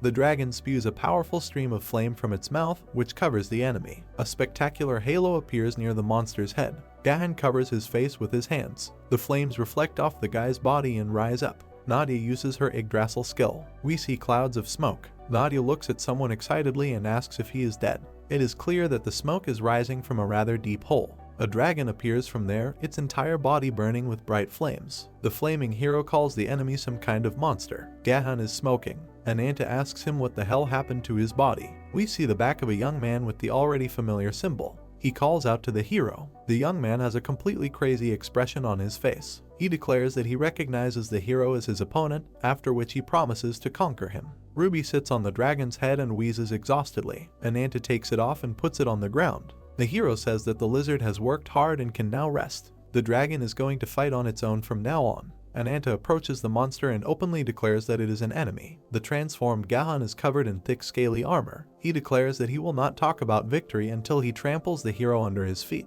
The dragon lowers its clawed hands to the ground. We see its leg. An anta understands that he must stop being distracted by unnecessary thoughts. He has only one task now: to destroy the enemy that stands in front of him. The dragon rushes towards the enemy. The opponents collide with each other. Gahan strikes. Judging by the white marks under its feet, the dragon has just landed. We see its yellow eye and understand that it has noticed something unexpected for itself. In front of us is a close-up of the armor of his opponent. It is reported that this is the result of using the pangolin skill. Gahan quickly rushes to attack. He uses the meteor strike skill. Gahan crashes into the dragon. Blood gushes from the monster's chest. An anta raises his hand to hit the enemy. However, Gahan gets ahead of him and strikes first. We see that the monster's fist hits the dragon's jaw. Without losing his composure, an anta strikes back. The dragon delivers several powerful blows that leave red marks in the air. The right hand crashes into the enemy's armor. The dragon's claws scratch the plates on the enemy's forehead, and an anta realizes that they do not leave even a scratch. Gahan grabs the enemy by the hand. Then he throws him far away from himself. Nadia and Ladrissa watch the fight between the two monsters. The queen watches very carefully and analyzes. She understands that the true nature of the hero gives rise to a virtually immortal creature. The dragon lifts its head. The queen realizes that the hero has an incredible regenerative power, powered by the curse, as well as an indomitable spiritual force that allows him to not be afraid of any wounds. The dragon rushes forward, opening its mouth wide. Now we see him engulfed in flames. Ladrissa realizes that the hero's destructive form fully reflects his fighting spirit and willpower. A drop of sweat runs down the girl's cheek. On the other hand, she realizes that Gahan reminds her of a being clad in full platinum armor. We see a warrior fully clad in protective armor. The queen understands that such an opponent cannot be defeated solely by the power of a curse. She needs to find a way to do this, and quickly. Ladrissa turns to the blonde standing behind her. The queen looks at the girl in surprise. Nadia holds a white flower in her hands. The dragon stands among the rubble. Gahan slowly approaches it. An anta mentally compares the enemy to an iron fortress that cannot collapse. In front of us is the enemy's head. The hero, however, realizes that any fortress, no matter how invulnerable it may seem, always has some weaknesses. Someone calls out to the hero. He turns around. We see a wolf holding an armless old man in his hand. Lupa declares that a way out has been found. Ishan looks very unwell. He sees the hero and this makes him feel uneasy. Some bloody splashes are visible above the high stone embankment. A giant mouth opens above the dragon's head. The old man desperately calls his ally. Ishan opens his mouth wide and asks him if Gahan will continue to watch what the villains are doing to the unfortunate old man. The huge mouth picks something up from the stone pile. We see two parts of a white branch. They join into one. In front of us is a green eye. A black tongue protrudes from the toothy mouth. Black tendrils emerge from the dragon's back. An anta has transformed into a more advanced monster. Now snakes are growing from his back. The hero declares that the second round is about to begin and calls his opponent a damned scaly bastard. Owl looks thoughtfully at the hero and understands that he is seeing a manifestation of the power of a predator. Gahan looks at the transformed enemy with a little surprise and admits that he looks quite impressive. There is a mad smile on the guy's face. He can hardly believe that his enemy absorbed the power that Ishin possessed. Gahan curls up into a ring. It is reported that he is using the pangolin skill. This living wheel quickly rushes towards the stone pile. The big wheel skill is used. The transformed Ananta prepares to meet the enemy. We see a wide open mouth. Gahan crashes into the enemy. The snake embraces Owl. The second does the same with Lupa. The snakes carefully place their burden at a respectful distance from the battlefield. The hero tells the two to take care of the survivors and get away from here as much as possible. A huge scaly wheel flies towards the hero. Ananta puts out his hand. The madly spinning scaly coating is ready to grind off the dragon's face. It roars deafeningly. Gahan turns around. He raises his hand to strike and orders the enemy to kneel. Ananta grins and says that he will not do so. He uses the gather skill. More snakes grow out of the ground in front of him. One of them grabs the enemy by the hand. The snakes wrap around all the limbs of the enemy. Judging by the expression in his eyes, Gahan is very surprised. Ananta asks the enemy why he is distracted during a battle where life is at stake. You cannot take your eyes off your opponent even for a moment. The dragon, arms wide apart, hangs over the enemy. A winged incarnation hangs in the air. Someone thinks that an individual chosen by heaven stands before him. Gahan, whose limbs are entwined with snakes, wrinkles his nose in displeasure. The memories that flooded him are very unpleasant. Ananta flies towards him with burning eyes. Gahan looks at the enemy in fear. Ananta raises his hand to strike. The hero does so, leaving a bright greenish trail in the air. In front of us is a rocky area, beyond which begin the mountains. On the ground lies a boar with one broken tusk. On its corpse stands a pangolin. He thinks that the enemy was too weak and wonders where on this earth to find a worthy opponent. It seems that the animal hears something. We see a leg with characteristic claws. In front of us is a huge warrior with a frightening face and in powerful armor. He asks if in front of him is really the very creature that strikes terror in this area. The fighter points his thumb at himself and introduces himself as the second seed of the Sephiroth, Kaiman, the embodiment of destruction, with wings of greatness. Gahan jumps up and rushes to attack this enemy. Kaiman, smiling, raises his hand to strike and calls the guy a fool. The huge warrior strikes and hits the target. It is reported that he uses the skill Mountain Crushing Fist. We see a white trail under which rocks crumble. Kaiman thoughtfully rubs the back of his head. He asks himself if he really killed the enemy since he was ordered to bring him back alive. Someone's roar is heard. Kaiman becomes wary. The pangolin moves forward, leaving behind clouds of dust. Before us are the faces of the opponents, divided into two halves. Kaiman transforms into a crocodile. He calls the opponent a small fry and asks what he is trying to prove. The monster, grinning angrily, hangs over the pangolin. 3 days later, a black figure appears on a high cliff in a gap in space. Before us is Ryu. He reproaches someone for being idle as always. Gahan stands next to the body of a huge crocodile. Ryu tells him that he never thought he could defeat this opponent. The guy looks back at the winged incarnation. He declares that it is simply amazing to take away the branch of his faithful servant and not receive a single wound. Gahan looks at the blonde man standing on a high cliff and says that he seems to have met the Great Wings. Ryu and Gahan are in front of us. The former calls the guy brother and asks what his name is. The young man introduces himself. The blonde man thoughtfully repeats this name and says that he is chosen by heaven. We see the blue eye of the reptile. The toothy mouth of a crocodile opens behind the young man. Gahan hits his left hand somewhere in the throat of this opponent. It is reported that the Mountain Crushing Fist skill is used again. We see the young man's fist. He admits that the opponent was very strong. For the first time in his life, he met a formidable opponent worthy of respect and recognition. Gahan stands in front of a huge hole formed in the body of a reptile. He says that with the help of his strength he can defeat even the strongest opponent. This is the meaning of his life, granted by heaven. A half-mad smile appears on the guy's face again. He declares that he is the pinnacle of incarnations and the embodiment of dominance. Ryo, whose back we see, declares that he likes these words. The blonde puts forward his right hand and announces that the unrivaled fighter that Gahan wants to defeat is standing right in front of him. We see white wings. The blonde declares that he is Ryo, the winged incarnation chosen by the heavens. Gahan, smiling, looks at his opponent. He turns into a pangolin and thinks that he has dreamed of meeting such an opponent all his life. Ryu flies over the cliff. Gahan understands that he must surpass this enemy at any cost. Ryu puts forward a finger and says the name of the skill Let There Be Light. White magical formations appear around the pangolin. Bright beams of light shoot out from them. Gahan is bound by the light beams on his hands and feet. One of them pulls around the beast's neck and it begins to suffocate. Ryu, who is hanging in the air in front of the enemy, offers the guy to surrender and serve him. The blonde boy looks at the pangolin with a smile. He looks very displeased. Ryu says that if the boy surrenders, he will be able to see the horizon of the world with him, opening at the call of the heavens. Gahan looks at his opponent with hatred and asks how it is possible to suffer defeat without receiving a single wound. He refuses to admit defeat.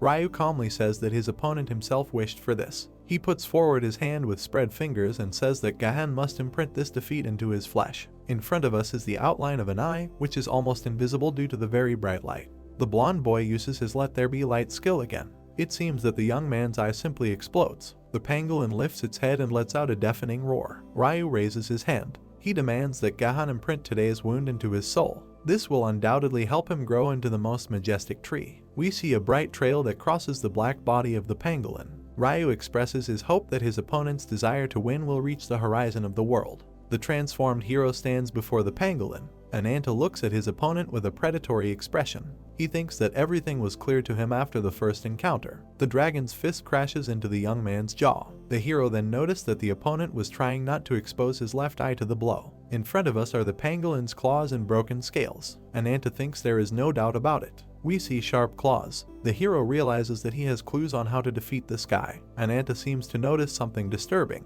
Gahan looks at him with empty eyes. Ladrasa carefully watches the opponents, ready to join the fight again. Black rags fly in the air. They swirl in a whirlwind. Gahan declares that his opponent will be destroyed. In front of us are sharp black thorns. The guy says that physical wounds cripple the soul, which screams in unbearable pain. The monster rises to its feet. We see a huge white tip. Gahan declares that his armored body, unharmed by wounds, was his pride. We see the hero with snakes sticking out of his back. The enemy says that this is the original power of the branch that Ananta owns. The dragon grins predatorily. Gahan says that he was ashamed of this ability until the last moment. The guy promises to kill the hero with his power and then challenge the winged incarnation again. The opponents stand opposite each other, ready to fight. Gahan is in front of us. He addresses the hero and says that his opponent is like himself and is up against mighty wings. The two monsters stand opposite each other. The pangolin offers to fight, because only one of them can challenge the one who stands on top of the world. Ananta looks at the enemy predatorily and says that it makes no difference. His opponent will not make a fuss over a scratch. The hero challenges his opponent to fight an enemy that will tear his body apart when he is not ready for it. Before us is the armored head of a pangolin. Now we see the head of a dragon that smiles predatorily. Ananta says that Gahan is nothing more than a step for him to climb to get to one scoundrel. The snakes growing from the hero's back rush at the enemy. Ananta says that Ryu will be his prey. The snakes' heads fly away after a powerful blow. The pangolin strikes with his right hand, cutting the reptiles. We see a white trace from the jump. Ananta lands on the enemy's huge hand. The dragon opens its toothy mouth wide. The next moment, the enemy cuts it into two parts. The dragon is missing its head and its body is cut. Huge claws grow instead of snake heads. Ananta launches these projectiles at his opponent. A green glow is noticeable around the giant pangolin. Gahan scatters everything around him with a wave of his hands. He says that it is useless to fight him like this. The dragon opens its mouth wide. He strikes again. The enemies stand opposite each other. What is happening seems absolutely impossible to the hero. It seems that he decides to resort to another method. Black streams rise from under his feet. We see the white eyes of the pangolin. The monster rushes forward. Stretching out both his hands, he strikes. We see the blurry eyes and mouth of the monster. Gahan looks at the enemy. We see the trace of a powerful blow. A sharp silhouette rushes upward. Clouds of smoke rise above the ground. Ananta transforms into a Quetzalcoatl. Behind the clouds of smoke, the pangolin's back with sharp spikes is visible. Gahan folds his hands in front of his face. He thinks that both he and his opponent are conquerors and predators who defeat countless powerful enemies. In front of us is a monster that resembles a snowman. The pangolin curls up into a wheel. Now we see a crocodile. Gahan thinks that he managed to prove himself stronger than his opponent's cunning and skill, and he was not afraid for his life. Ananta, now resembling a bat, hangs in the air. In front of us is the eye of the monster. Gahan thinks that his opponent devoured enemies and suppressed them with his power. We see the pangolin's hand. The guy thinks that he and his enemy are very similar souls that cannot exist next to each other. We see one of the hero's body parts. Now we see the pangolin's leg. The enemies attack each other again. Gahan declares that he will become great by killing the enemy. His ultimate goal is to conquer the heavens. Lupa, looking at the fighting monsters, carries a wounded girl off the battlefield. Owl, who is doing exactly the same, shouts to his colleague to hurry up. The queen looks at her squad. She thinks that the surviving people have been evacuated. The girl looks back. She understands that there is only one thing left to do. Nadia holds the staff. She has a sad expression. The girl feels something unusual. We see a white glowing branch. Nadia understands that the branch that is inside her resonates with the branch that belonged to Alicorn.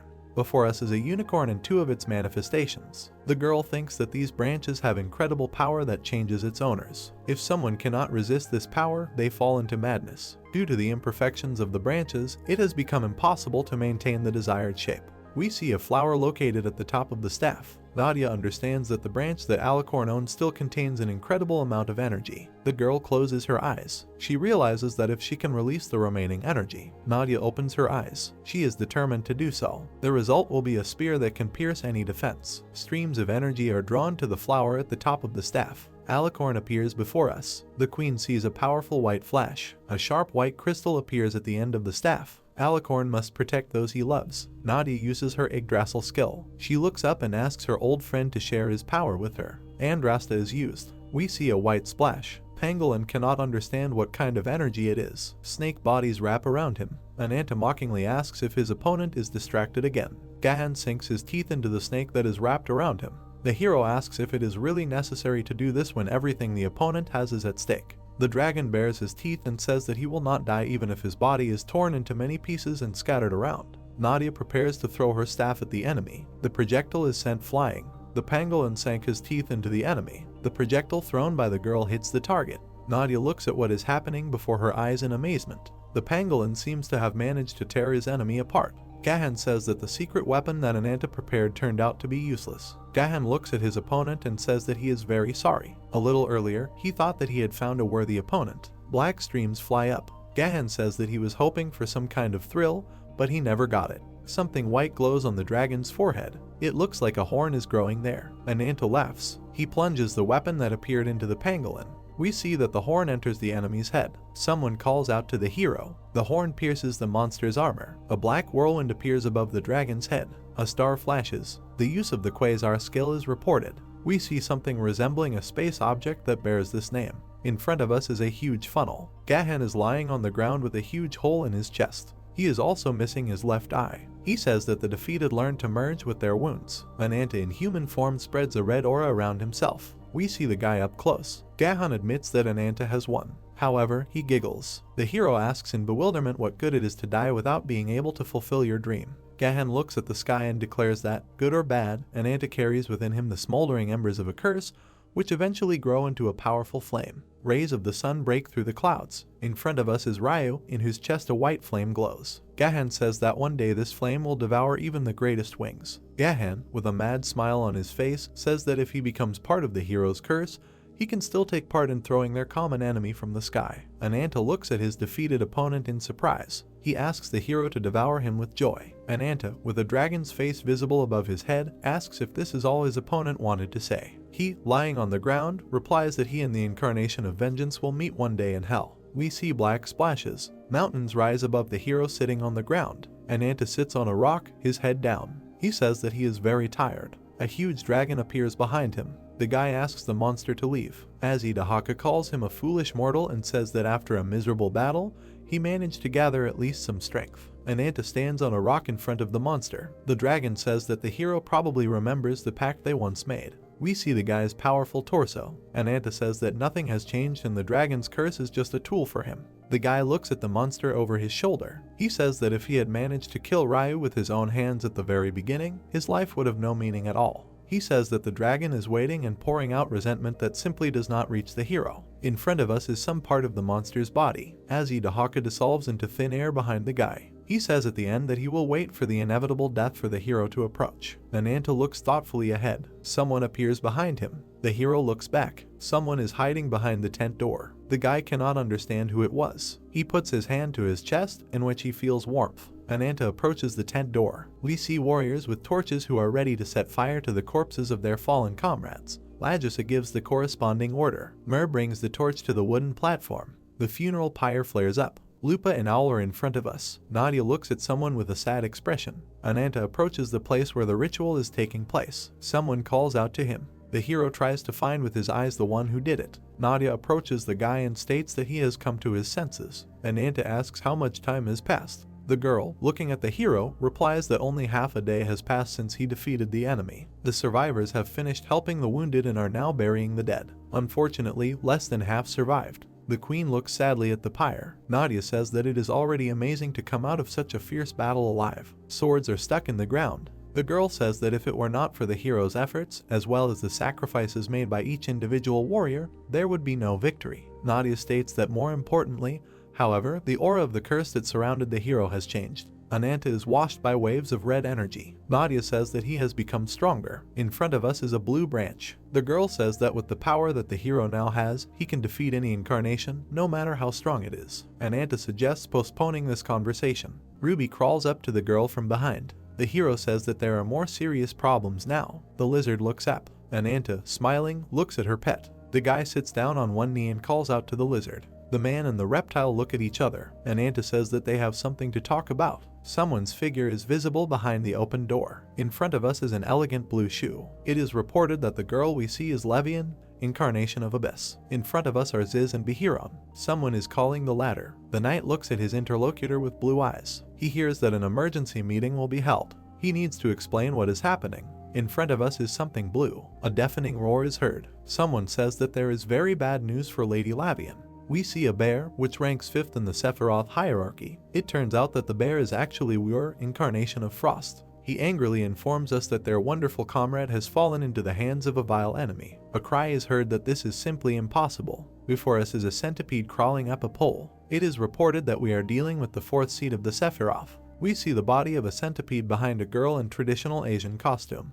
This strange creature calls the dead boy a maniac and says that he has only needlessly caused trouble for Lord Ryu. Before us is Kisholga, incarnation of madness. She declares that the winged incarnation should not worry. She will sacrifice herself to protect him. We see a white-clawed hand with sparks sparkling around it. She belongs to the 3rd place in the hierarchy of the Sephiroth. We already know her. She is Ziz, the embodiment of light. Behiron clenches his fist. The knight addresses the characters standing nearby and asks for silence. An eye is visible in the rift in space. Behiron invites the Sephiroth to honor the memory of their fallen comrade. We see the faces of 4 of them, but none of them seem truly sad. A strange tree rises behind the 6-winged creature. Behiron declares that the all-consuming sadness that tears the soul can only be washed away with blood. We see the night sky. Someone calls Nadia. Lupa approaches the girl. She asks where Ananta is. Nadia looks at the squad leader with wolf ears and asks her not to disturb the hero and Ruby for a while. Lupa asks if Ananta said anything else. Nadia shakes her head and says no. Lupa sheds a tear. The hero and the lizard walk deep into the desert. The boy is kneeling over something white. Ruby is next to him, shedding a tear. Ananta remembers his sister. We see the young hero from behind. He promises that he will definitely return here someday and asks his sister to wait for that moment. We see streams of tears pouring from the hero's eyes. He vows to bring the heart of Ryu to satisfy his sister's soul. Ananta looks up thoughtfully. The lizard follows him. In front of them is an endless desert. Ruby looks up. The hero says that on the day his sister died, he really wanted to believe that her death and the death of all the other villagers were not his fault. We see the profile of the young man. Little Ananta, his eyes wide with horror, is looking at something. The hero understands that if he did not have this conviction, he would not have been able to maintain his sanity. Ananta holds the burnt corpse of his sister in his arms. The hero sadly lowers his head. He says that ever since that day his heart has been filled with hatred for Ryu. We see the hero's yellow eye. He admits that there are no other emotions left inside him, only the desire to take revenge on his sworn enemy. The stars shine brightly in the sky. The hero stands under them in the desert. He says that if it were not for this, he would not have been able to endure all the trials that have befallen him. There is someone standing behind the guy. We see the lower part of the young man's face. He says that he hates all incarnations in this world, including Ryu. We see a trembling girl. Ananta remembers his sister. He says that he has been fighting all this time to find out the reason. And, rather, not for himself, but for his sister. The girl cries bitterly, tears streaming down her cheeks. Ananta says that Ryu, Azzy Dahaka and everyone else are, by and large, the same. We see the girl's back. The hero says that all incarnations use their power according to their desires and standards, and all this time he wanted to take revenge on these despicable entities. Ananta turns to the girl standing next to him. We see that a lizard tail is sticking out from under her dress. The hero asks Ruby if she is also an incarnation. The girl wipes away her tears with her hands and asks the hero for forgiveness. She says that she is incredibly sorry. The guy frowns at the little girl. Tak says that she has been hiding until now because she did not want to be despised by the hero. Ananta and Ruby stand opposite each other. In front of us is the starry sky again. The hero looks up. He closes his eyes. The guy remembers the spear that Nadia threw at him not long ago. Streams of white energy beat out of the young man's eyes. Ananta says that when the alicorn branch ended up inside him, something got mixed up in his head. A white horn crawls out of the guy's forehead. Here we see Alicorn and the young queen. The hero says that he saw the boy's memories, which he treasured very much and did not want to forget. Ruby asks again with tears in her eyes. Ananta says that all this time he was a prisoner of his past. The young man sits down in front of the girl and says that he wanted to tell her something. Ananta wipes the little girl's tear with his hand. He says that she has always been with him. The guy looks at his interlocutor with tenderness. He apologizes to the girl and thanks her. According to him, he forgot that all this time he was with a member of his family. Ruby, from whose eyes streams of tears flow, hiccups from an excess of feelings. Screaming loudly, the girl throws herself on the young man's neck. She admits that she is very glad to hear that Ananta considers her his family. The hero hugs the little girl to himself. He thinks that the stronger the branch of incarnation, the purer the emotions it contains. Alicorn smiles. Ananta realizes that the branch that belongs to this guy contains sorrow and regret, as well as priceless memories of the time spent with the queen. Now Gahan is in front of us. Ananta thinks that this guy's branch was burning with endless revenge. The two young men look at each other furiously. The hero realizes that Gahan was very similar to himself. The dragon opens its mouth wide. Ananta realizes that the young man he defeated has become a real beast, constantly fighting to fill the huge hole that has formed in his heart. Ruby looks into the hero's eyes and asks why he is sad. The girl's hand is on the boy's cheek. She asks him not to be sad. A smile appears on her face. Ruby says that she is a member of his family and does not want the boy to be sad. Ananta closes his eyes. He takes the girl's hand and asks her to wait for the moment when he will avenge his sister. The stars shine brightly above the two young men. The hero says that when the battle is over, they will go to his sister together. We see two flowers on a hill. Now we see smoking platforms. The queen looks back. Whitefoot and Blackfeet are standing in front of her. Ladrasa looks at the girl in the top hat and asks what is wrong. She has not yet sent the order for the reserves to move to help. Whitefoot asks the queen to forgive her for her impudence, but she had no other choice given the emergency of the situation. The girl asks where Ananta is now. Nadia, Lupa and the other girls look at Whitefoot in amazement. Mur angrily asks what kind of tactlessness this is. They have not yet completed the burial party for the fallen warriors. Whitefoot says that she has news concerning the Levitane headquarters. The queen looks at the girl in surprise. Blackfeet joins the conversation. She states that her power allows her to move objects only to the safest places.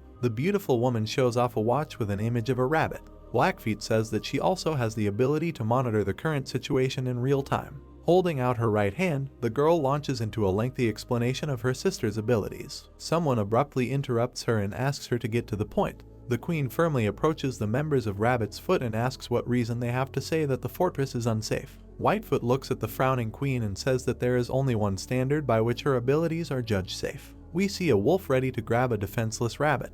Whitefoot states that this is the level of threat to her, a girl with no combat ability. In front of us is the hem of a traditional Asian dress. Whitefoot states that there is a high probability that the secret fortress Levitane is currently under attack by enemies. We see two backs of two Sephiroth. These are Kishalga and Wur. A long time ago, we see a falling drop. When nothing existed in the world, a wave rolled over the entire universe. A drop falls into water. A powerful explosion occurs in space. Space-time expanded infinitely, revealing the horizon of the world. Before us are multicolored spheres, and in the midst of all this, the first beings appeared. We see a human figure glowing with yellow light.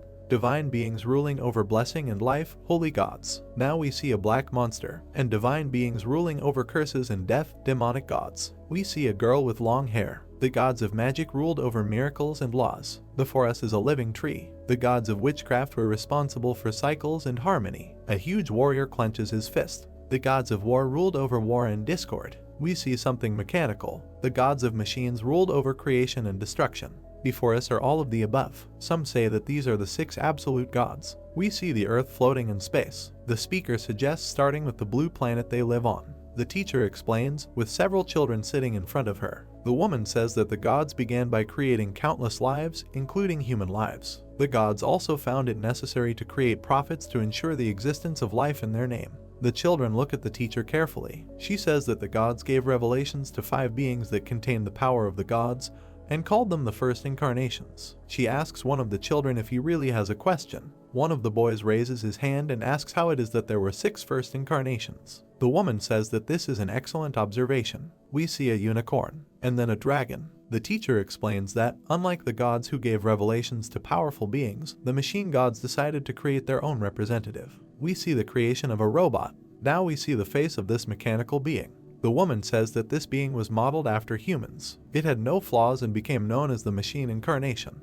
The first incarnations had to find places to live, coexisting with humans for a long time. Before us are 2 people shaking hands. Now we see a dragon. A 6-winged creature with an eye in its chest hangs in the air. The woman says that this piece did not last long, all because a winged incarnation arose. It seized the divine revelations and destroyed the first incarnations. The 6-winged creature hangs in the air above a sea of corpses. The teacher says that after that, it mercilessly dealt with those who opposed it. So Levitain prepares for battle under the command of the queen to defeat the sinister winged avatar. Before us is Lajersa. The teacher says that the squad led by the queen will defeat the evil avatar. One of the girls looks at the woman with concern and asks what will happen if something happens to the queen during the expedition. Someone enters the classroom and says that there is no need to worry about this. Bernhard is standing in front of us. The children recognize him and call him by name. The girl with mouse ears waves at him. The Duke says that the incarnations and soldiers follow Her Majesty in elite squads. The man strokes the head of the girl who asked the question.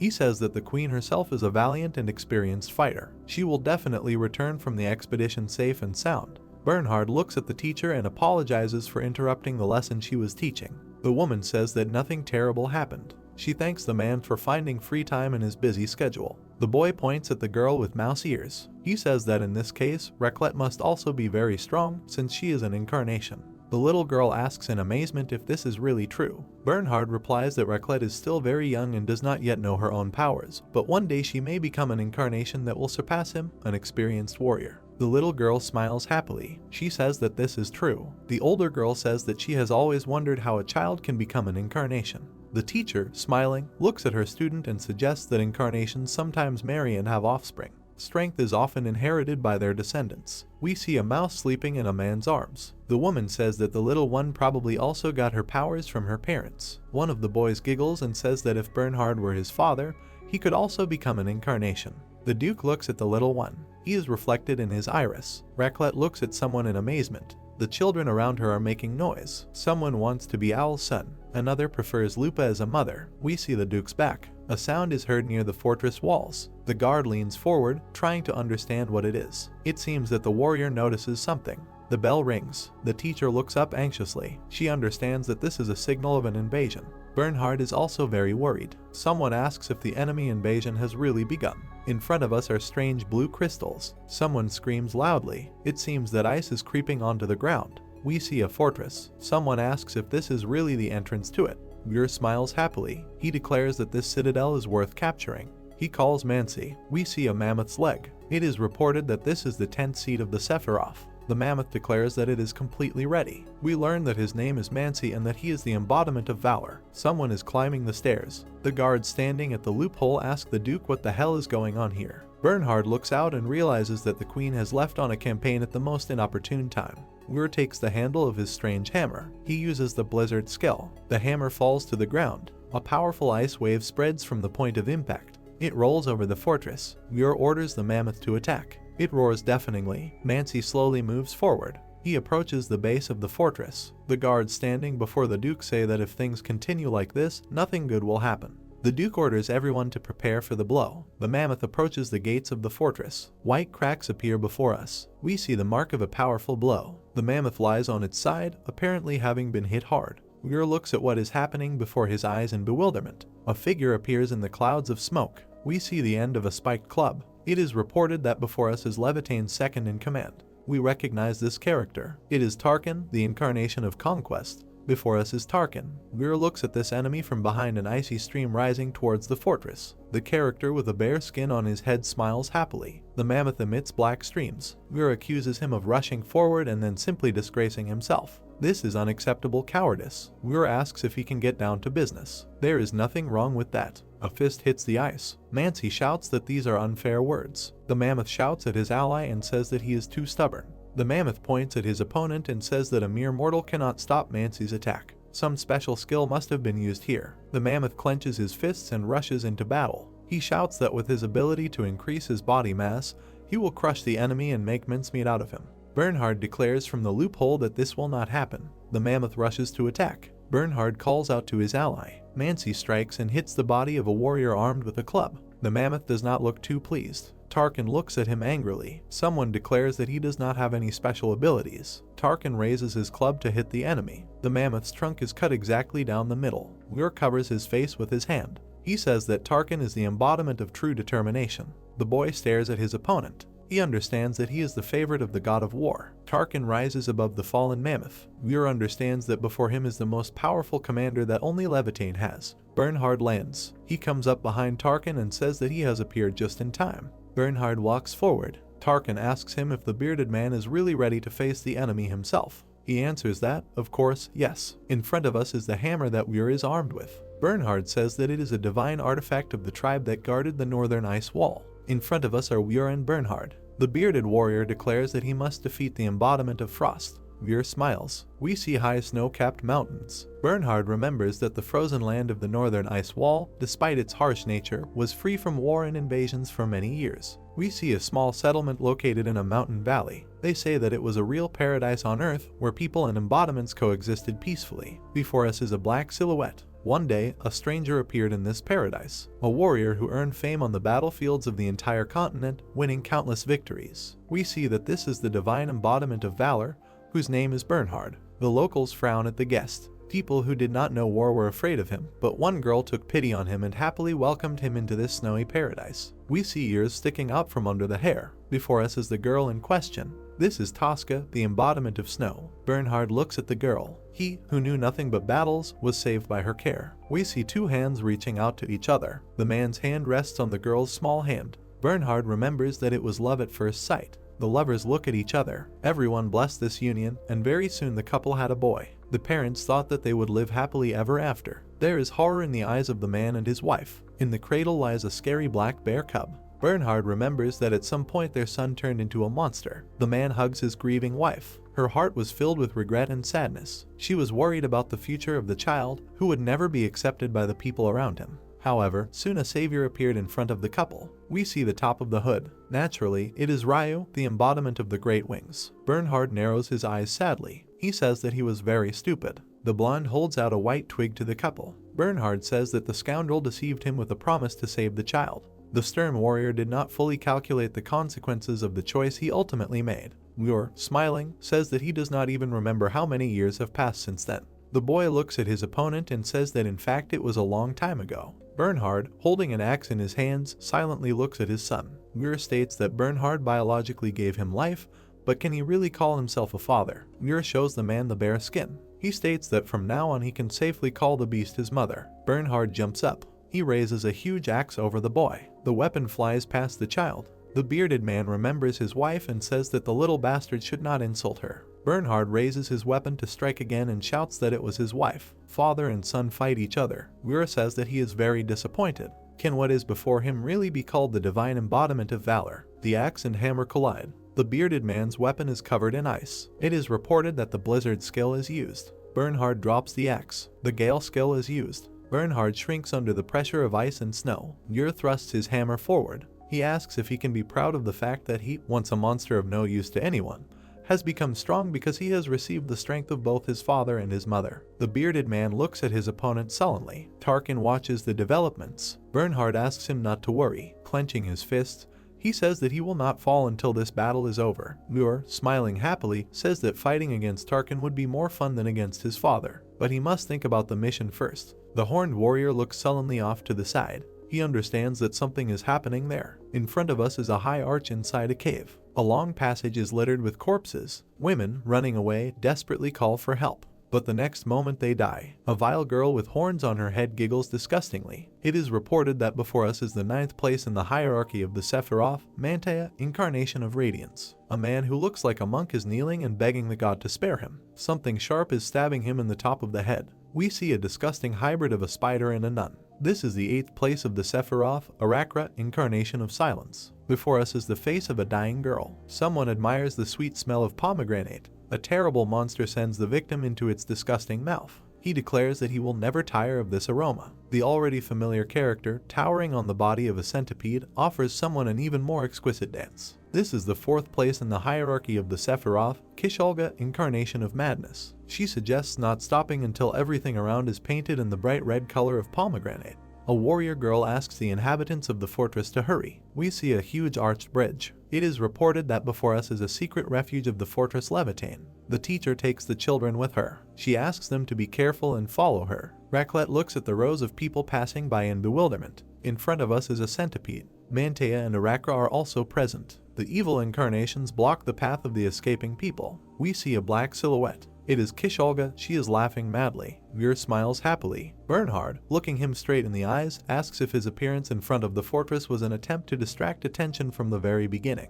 Veer confirms that this is exactly the case and hits the ground with his hammer again. High ice walls grow around the bearded man. It is reported that the blizzard skill was used. Tarkin looks up sullenly. We see that all the warriors are inside a huge ice cave. This is the result of using the Crystal Palace skill. Tarkin raises his club above his head. He swings and strikes. The warrior sadly looks at the results of his efforts. The enemy ironically asks Tarkin if he realized that all this is useless. Veer declares that the Crystal Palace is the strongest barrier possible in the blizzard environment. White jets rise above the ice. The boy declares that if Tarkin wants to get out of here, he will have to defeat him.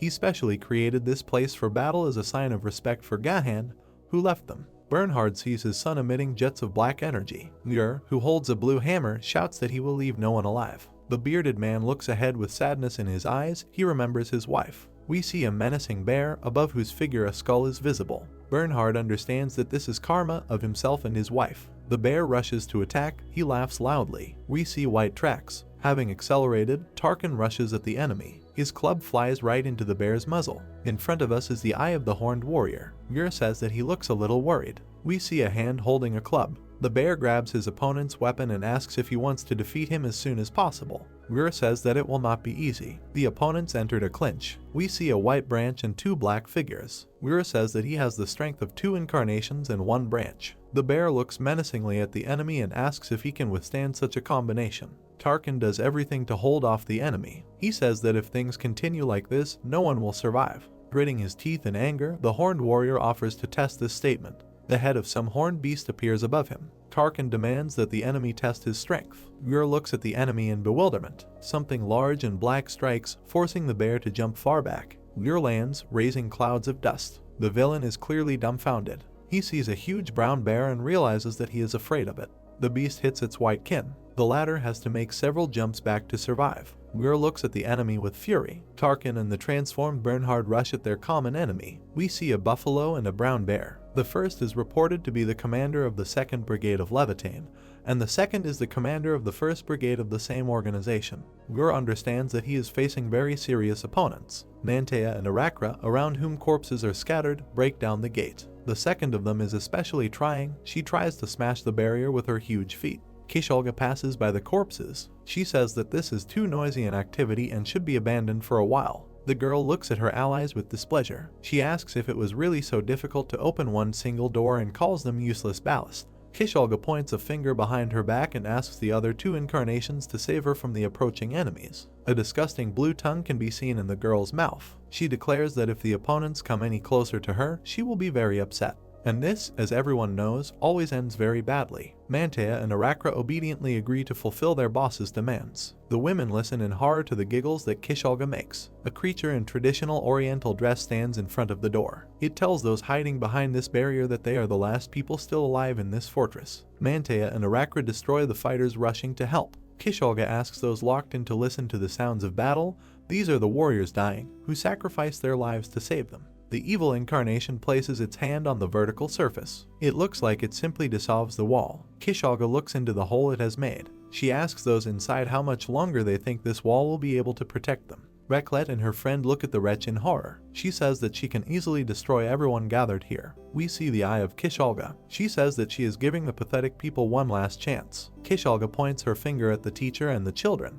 The vile creature declares that those inside must give her the hearts of these children. The teacher looks at the evil incarnation in amazement. Kish-Olga points her finger at her blue tongue and says that if this happens, then all the other people will remain alive. The women tremble with horror and disgust. One of the girls grabs the teacher by the hem of her dress and calls her. The woman menacingly shouts at the people around her to come to their senses and not harm the children. They cannot be allowed to succumb to the lies of some pathetic monster. The teacher says that not a single hair will fall from the heads of her charges. Reklet, with tears in her eyes, closes her eyes. Kisholga, gritting her teeth, looks at the people. With a casual gesture of her hand, she widens the hole in the wall and says that she is getting rather bored with all this. She stretches out her hand, declaring that the enthusiasm she had just a moment ago has faded. A stream of purple liquid pours into the hole in the wall. Kisholga informs those inside that they will all die. The teacher shields the children with her body. Someone screams in surprise. The purple stream meets resistance. The two boys look on in amazement. It turns out that the protective barrier was put up by none other than Reklet. Kisholga grins predatorily. The little-eared girl holds out a knife, preparing to fight back. The evil creature that threatens her says that it looks like there will be something to have fun with here after all. Kisholga, giggling, looks through the hole at the long-eared girl. The vile creature sticks out its blue tongue and guesses that the little girl's powers have awakened because of strong emotions, or in order to protect the people whom the girl loves so much. It becomes clear that Kisholga means the old teacher and her students. The vile creature looks at the little girl and continues to giggle. She opens her mouth and sticks out her blue tongue. Kisholga asks Reklet why she looks so desperate. She says that the pathetic attempts of a weak creature will not stop her. Reklet looks at the vile creature with tears in her eyes. She says that in this world she also has someone whom she incredibly values and loves. For her, this is the most noble and dearest person in the entire universe. We see that in her understanding, this is Ryo. Kisholga says that even now her mind is filled with thoughts only of this man. Reklet looks up in surprise. Kisholga declares that she will not allow anyone to take a place in this man's heart, even for a second. We see the girl's frightened eyes. Kisholga, baring her teeth, sticks out her blue tongue. She asks if Reklet knows what this feeling is called. The disgusting monster threateningly approaches the little-eared girl. Kisholga declares that this feeling is called love. Reklet, frightened, falls to the floor. The vile creature hangs over her. The little girl covers her eyes with her hands. Kisholga asks what the girl is going to do now. We see that the creature has 2 upper and 2 lower jaws. She says that she hoped that the girl could entertain her at least a little. The teacher, frightened, calls her student. Kisholga shoots out her long blue tongue. Blood splashes upward. The little girl falls to the ground and sighs heavily. The woman asks if she is okay and if she is hurt. The monster's tongue plunges into the teacher's back. She calls the girl again. She looks at her and responds. The monster throws the woman off its tongue. Kisholga complains that people always make an incredibly sad melodrama out of what is happening. A red hand grabs the teacher by the head. Kisholga demands that she stop ruining her fun. We see that the woman's body is dissolved under the influence of some kind of acid. A loud scream is heard. The little-eared girl looks at what happened to her teacher. The vile creature declares that she was just an old woman who was of no use to anyone. Reklet looks resolutely at the enemy. The monster exclaims in bewilderment. We see a knife in the girl's hand. She declares that she hates the monster. Kisholga makes strange manipulations with her jaws. She is trying to understand who has awakened in this girl, a demon or an evil spirit. Reklet's eyes fill with an eerie gleam. The little girl continues to repeat that she hates Kisholga. A bright yellow beam cuts through the darkness. Reklet orders her opponent to disappear. The monster's left limbs fall off. The vile creature exclaims in surprise again, this time in fear. Purple liquid pours onto the ground and stumps of limbs fall. Arakra calls out to her boss in alarm. Reklet stabs her opponent and demands that Kisholga disappear. The sharp object flies over the monster's head and cuts off one of its antennae. The vile creature curses its offender and swears foully. She shoots a stream of purple liquid. It is reported that the corrode skill is used. The dark substance flies at the girl. We see that the liquid falls to the ground in front of the monster. Kisholga opens her disgusting mouth and screams that she will never forgive the child. She will not be satisfied even if she puts the girl through a meat grinder and then eats what comes out. Arakra calls her boss for the second time. She asks if everything is alright. She turns to her subordinates and angrily accuses them of being completely useless dolls who are not even capable of acting as support. The next moment, a huge object that looks like a hammer and seems to be made of ropes flies into Kisholga. The monster flies far back. Arakra looks around, trying to understand what it was. Our old acquaintances appear on the battlefield, Lajersa and Owl. They strike, forcing the monsters to defend themselves. Owl looks at Arakra and calls the evil incarnations disgusting bastards. Lajersa looks at Mantea and tells her that the queen has returned. We see a black hole in the wall. Another one is flaunting itself in the array formed by the branches. Nadia hugs the little-eared girl and asks if she was very scared. Reklet stands with her arms outstretched at her sides. Nadia says that the girl is shaking all over. She must be very scared. Reklet looks into the distance with detachment. The girl says that there is nothing to be afraid of anymore. She will not allow anyone to harm the baby. Nadia asks the girl to become herself again and return to the people who love and appreciate her. The girl's eyes clear of blackness. She cries loudly. Nadia hugs her. The older friend loudly calls the baby. Raclette returns to her peers. Nadia looks somewhere to the side. The battle continues in front of her. We see branches stretching upward. Kisholga actively waves her remaining limbs and screams that everything in this situation irritates her very much. She heard that the queen left the base with elite troops, but where did all the others come from? Vladrisa is preparing to fight Mantea. Howl, meanwhile, chooses Arakra as his opponent. The monster opens its hideous mouth and screams that none of this matters anymore. It is going to rip the skin off all of its enemies and scatter their entrails across the surrounding trees. Nadia calmly says that Kisholga must have been behind all of this. We see a skeleton covered in purple mass, and now a warrior girl torn in half. Nadia realizes that Kisholga was the one who organized this horrible massacre. The monster looms over the girl and asks what she is going to do if this is how it all happened. Black streams rise above the blonde's head. She thanks her opponent for being such a terrible bastard. The girl's eyes glow menacingly. She says that she no longer has any doubts or hesitations. Nadia uses her Yggdrasil skill. We see a beastly skull with horns. Sir Nunnos is used next.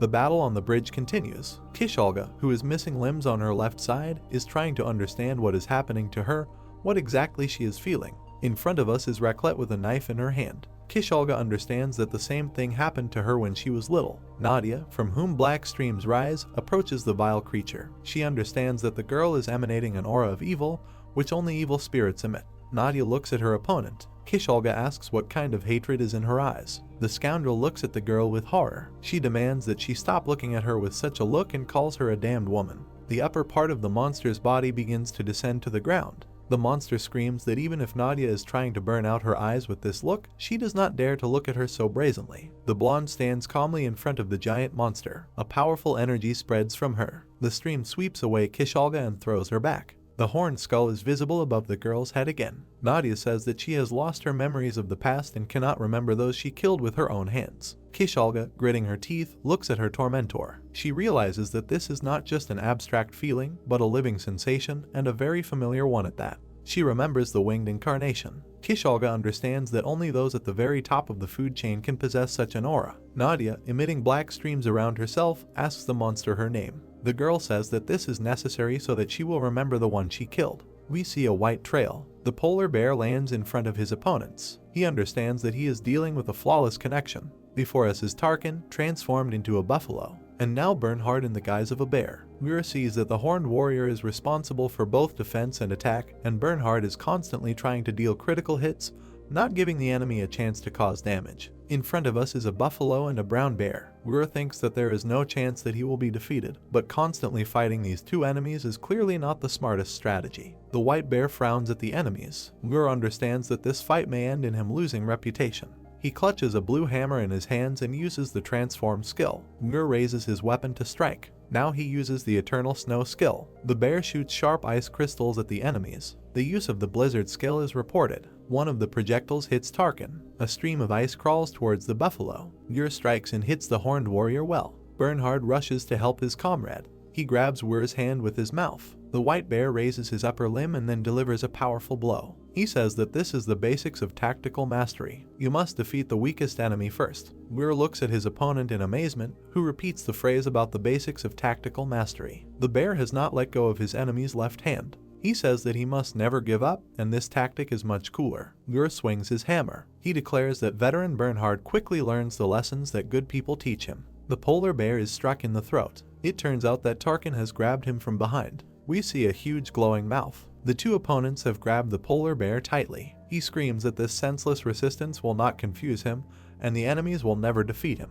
Mira seems to notice something. We see bright streams of energy. A powerful flash occurs in the distance. Bernhard looks in surprise in that direction and asks what the hell is that. We see the hero's back, spewing flames. Ananta reproaches the enemy for not being able to cope with weak opponents. Lupa and Ruby are standing next to the guy. The hero says that Wir is simply pathetic. The girl calls out to her allies. The buffalo and the brown bear run up to the creatures that came to their aid. Bernhard is happy to see them back. Tarkin asks what happened to the queen. Lupa replies that we can talk about this later. We see huge ice crystals. Someone asks from there if he really sees Levitane reinforcements. The eternal snow skill is used. Ananta raises his head. Weir says that it is disrespectful to engage in abstract conversations without paying attention to him. In front of us is a huge ice bear. Weir does not stop complaining that he is not respected here. He uses the frost armor skill. Bernhard asks if there is really armor in front of him.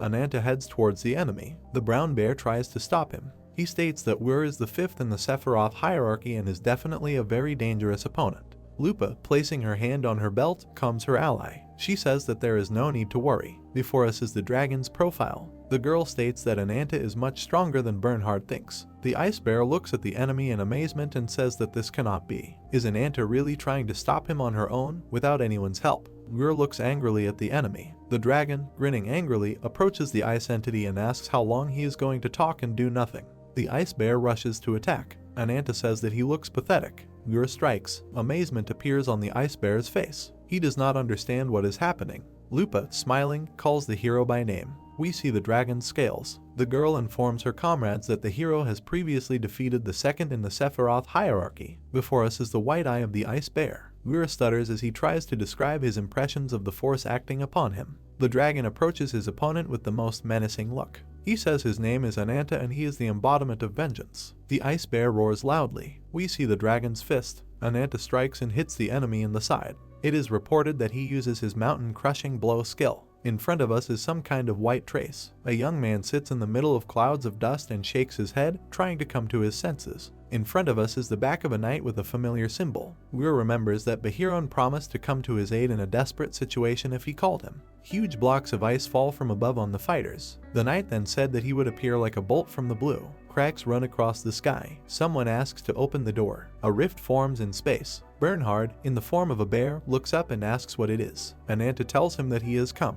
We see who the hero meant. It is Behiron, the guardian of the wings. We see this character in all his glory, with peacock feathers. It is reported that before us is the immediate subordinate of the winged incarnation, the strongest warrior, whose name is Behiron. Before us is some kind of blade. Kisholga laughs loudly. The queen, gritting her teeth in anger, looks up. It turns out that Arachra nailed her hands to the ground with her sharp legs. Lagiser repeatedly asks someone the question why. Howl strikes the blonde in the back and pierces her through. The queen asks him why he betrayed them all. Nadia approaches Kisholga. The vile creature shows his sharp teeth. He demands that the girl not look so contemptuously and promises to show the difference in strength. The centipede rises high above the ground. We see the mark of the blow in clouds of smoke. Arachra turns around in surprise. Mantea does the same. The two characters jump off the bridge, along which smoke is creeping. Lagisa turns to Owl and orders him to retreat. The queen thrusts her sword at her feet. It is reported that the Fragarach skill is being used. We see an ugly black leg. Kisholga puts out all her limbs, pincers, and appendages. She screams that in the waves of her poison,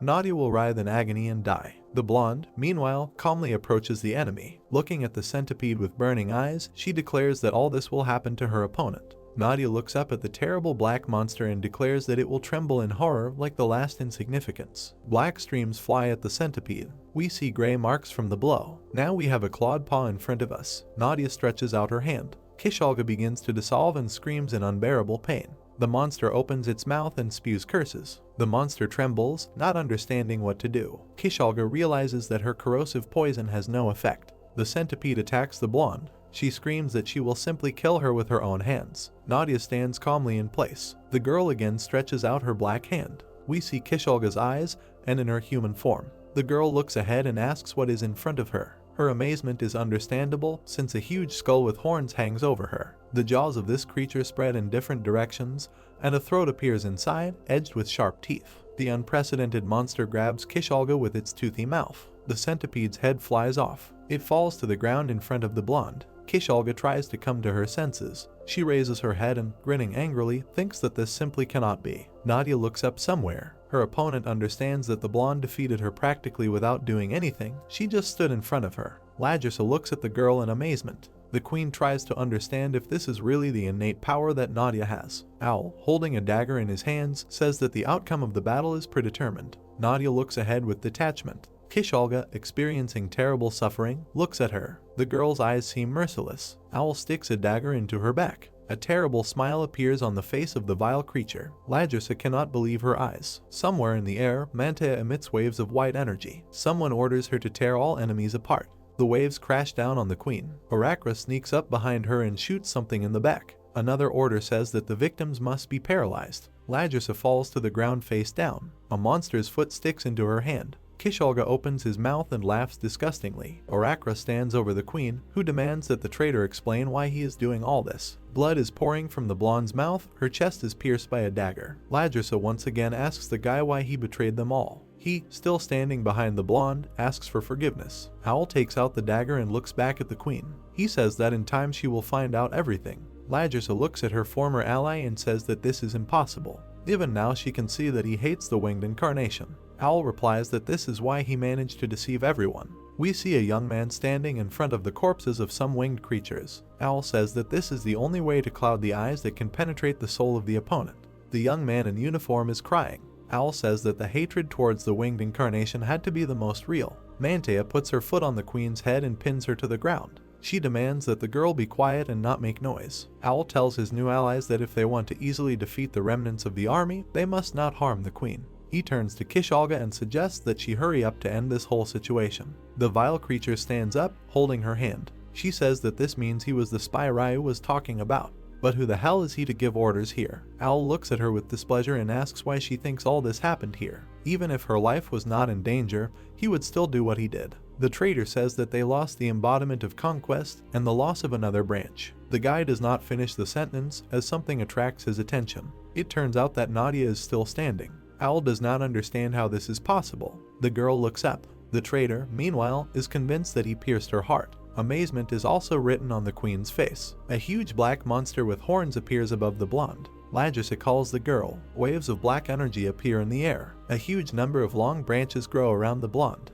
Owl puts Kisholga on his shoulder. It seems that he understands that he needs to escape from here. Reklet looks out from behind the branches and calls the guy. He looks back at her strangely. Huge owl wings grow behind Owl. The guy takes off and carries Kisholga on himself. Reklet looks after him with tears in her eyes. Black energy creeps up on the queen, Mantea, and Orakra. One of them asks in horror what it is. Ladrissa looks on in bewilderment as the black streams pick up the two monsters standing next to her. The streams crawl onto Arakra's face. The same thing happens to her horned friend. The ominous energy rises high up. The horned monster screams deafeningly. Someone says the familiar words, "Let there be light." In front of us is a rift in space. A bright beam hits the mountain above the fortress. We see a long black tunnel. A winged incarnation appears above the horned monster's head. Ryu descends in front of the blonde and declares that he is glad to see his little sister. Smiling, the winged incarnation looks at the girl. He declares that it seemed to him that now he can easily access her inner self. Nadia, showing no emotion, looks at her interlocutor. Ryu declares that in order to open the horizon of the world, two things are needed: the flowering of branches nurtured by the owner's desires,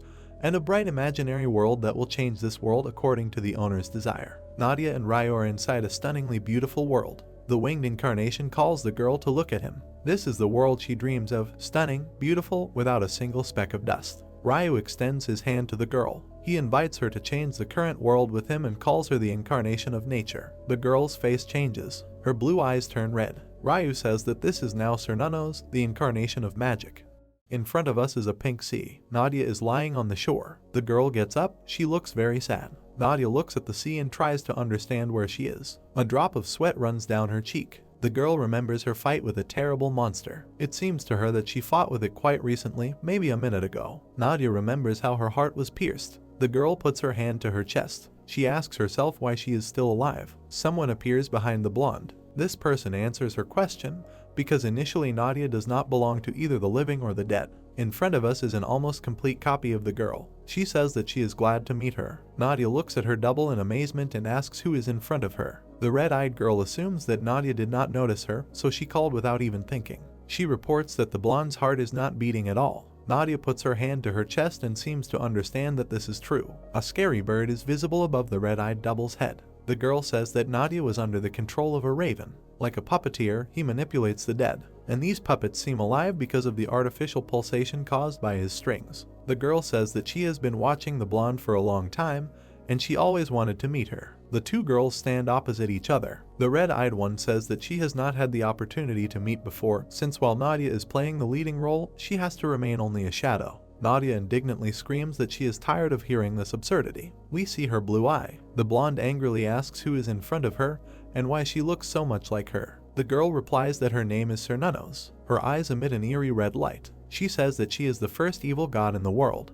We see a forest above a stone gorge. In the past, in the time of myths, a single spirit beast, called the embodiment of sorcery, was given human form. Before us is an elk and a monster covered in trees. Now we see people and animals looking at the man standing before them. The great western forest, filled with the majesty of nature. The Druids, the indigenous people of the forest, accepted and revered him as their prophet. We see the figure with antlers in question. At that time, he was known as he who bears antlers and wealth. The red-eyed girl says that his name was Cernunnos. The horned man is surrounded by trees, people, and animals. The girl says that this mortal, despite his ephemeral nature, sought beauty in cycles and harmony. He prayed for eternal peace with all living things, not knowing that these were only empty dreams. We see blazing flames. A battle unfolds before us. Ethnicity, culture, faith. Everything human in the era of violence required flesh and blood. It was a world in which it was natural to kill and die by someone else's hand. A winged dragon burns an entire army. We see a magnificent white unicorn rearing up.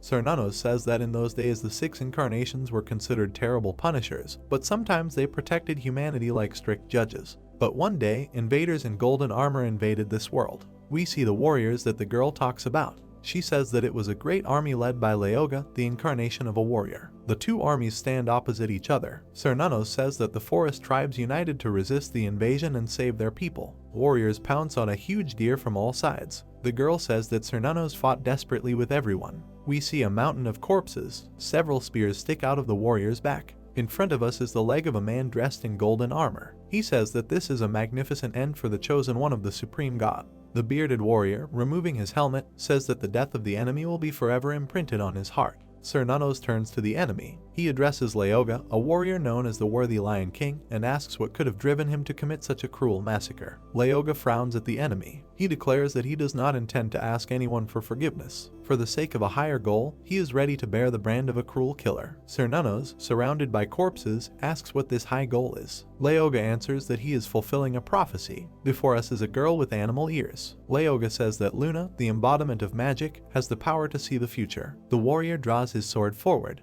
He says that this girl saw that all life on Earth would be destroyed. She predicted the emergence of an unprecedentedly terrible world. Luna, her right eye gone, lies on the ground. Leoga says that the girl who made this prediction is already dead and her divine oracle is missing. This must be the work of one of the 6 incarnations. Cernunnos frowns at the warrior. He asks if his opponent really killed so many defenseless people just because of some vague prophecy. Leoga turns into a lion and roars menacingly. He asks what guarantee he has that his people will not be the next victims. He does not intend to give up his life. If anything, he would rather kill first and die himself. The enraged lion loudly demands that the protector of the great forest silently hand over the divine oracle. Cernunnos' eyes fill with anger. He says that the great incarnation, who respects the honor and dignity of all life, has cultivated within himself the desire to kill. Black streams rise up. We see a skull with horns, which we have seen many times before. Leoga and Cernunnos stand opposite each other. The red-eyed girl says that the image, consumed by boiling anger, howling hysterically, has forever eclipsed the former appearance of a good sorcerer. We see a feather. A dead lion lies on the ground, and Cernunnos is pierced by several spears. Someone says that the world calls those who are granted human form incarnations. A gloved hand reaches for the lion's huge fang. Its owner asks what to do with those incarnations that possess anger like people. Before us is our old friend Ryu. He asks what one can call these creatures. Cernunnos, raising his head, says that it would be fair to call them evil gods. Ryu examines the fang torn out of the lion. He declares that he likes this term. It is really good. Cernunnos asks the blonde man if he was seen in that very prophecy. 6 snow-white wings appear behind the guy. He declares that he is a winged incarnation, and that he will get the divine treasure that his interlocutor protects so much. Cernunnos takes his horn with his hand. He says that he has forgotten the meaning of cycles and harmony, and will soon turn into a mad monster consumed by anger. And this is incredibly offensive. The blonde looks at his interlocutor. He hands him the broken horn and says that the guy can take it if he wants. Cernunnos stands on a mountain of corpses. He says that he has one condition. A wave runs onto the shore. Cernunnos declares that on that day she made a pact with the winged incarnation. If the winged incarnation manages to collect all the treasures of the gods, he will give her one twig. We see this creature again in the form of a horned monster. Cernunnos says that she wanted to open the horizon of the world and intertwine it with the world of phantasmagoria to bring back the primordial world she once loved. Nadia stands in front of the horned monster. Cernunnos says that there is something he has not taken into account. The blonde is floating in the air. Sir Nunnos says that this factor was Nadia, who arose to suppress his anger. We see the red-eyed double of the blonde. She says that they are two sides of the same coin. Nadia is her avatar and another version that comes from her. The blonde says that she always had the same dream in which she ran away from an unknown monster that lives next to her. We see this picture and it seems familiar to us. The girl examines the shadow on the ground. Nadia and Sir Nunnos stand opposite each other on the seashore. The blonde says that she was afraid of this monster from the very beginning and is afraid now, but for some reason she always thought that this creature was sad. Sir Nunnos looks up. The blonde tells her that the reason she wanted to change the world, even using the power of artifacts, is because she regrets her helplessness, that she was unable to protect her loved ones. Drops of rain fall from the red clouds. We see branches on the blonde's head. Nadia says that if she really is descended from Sir Nunnos, then this entire heavy burden now lies on her as well. Therefore, she will stand up against the malice that gnaws at the monster and protect what she must protect. A noble deer rises above the blonde's head. Nadia says that she takes the countless people of these lands under her protection. The red-eyed girl says that if her interlocutor has such power, then it would be nice to fulfill this wish. Black streams rise up. We see two incarnations of Sir Nunnos. The red-eyed girl says that this intention has one big drawback. Nadia must surpass one of the 6 strongest incarnations in history. We see vague outlines of figures somewhere in the distance. Someone shouts that the ice wall is collapsing and that everyone needs to evacuate quickly. Dehiron looks at what is happening below him. The knight is heading somewhere. In front of us is the toothy mouth of a dragon. The opponents are standing in front of each other, but at a considerable distance. Dehiron holds out his fist and says that there is nothing in the world that he is not capable of destroying. The defeated Gur sits on the ice with his head down. The hero says that this will happen for the first time now. Gur flies away through a rift in space. The hero raises his fist and says that he is experiencing this again, and while meeting the same opponent. The dragon looks at him defiantly. We see 6 wings behind the knight. Ananta says that he always underestimates him, as if he considers himself some kind of higher being. Behiron looks at the hero with an appraising glance. Enormous wings are visible behind the dragon. Behiron thinks that this opponent has not posed any threat to him or the winged incarnation until recently, but now he has become a dragon.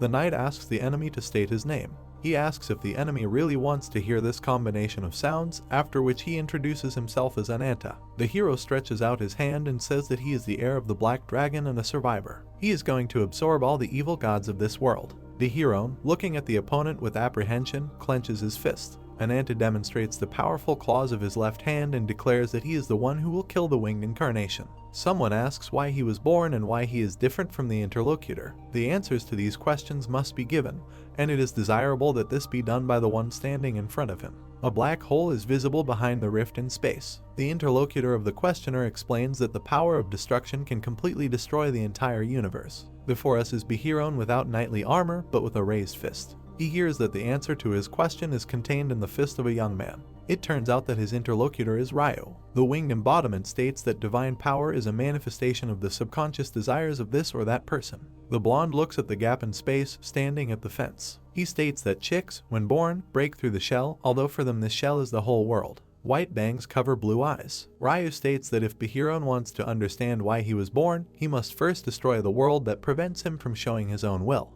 Behiron closes his eyes. Ryu tells him that he will guide the boy, and he will be able to get the answer. From this moment on, he becomes the strongest spear that protects the winged embodiment. Behiron strikes with his huge fist. Ryu declares that from now on he will be called the embodiment of destruction. A powerful stream of yellow light spreads from the knight's fist. We see 2 of his nicknames, the evil sword of calamity and the true fist of justice. The dragon seems to be smiling. A powerful stream of energy destroys the ice. Lupa and Bernhard look at what is happening before their eyes in fear. We see the yellow stream of energy again.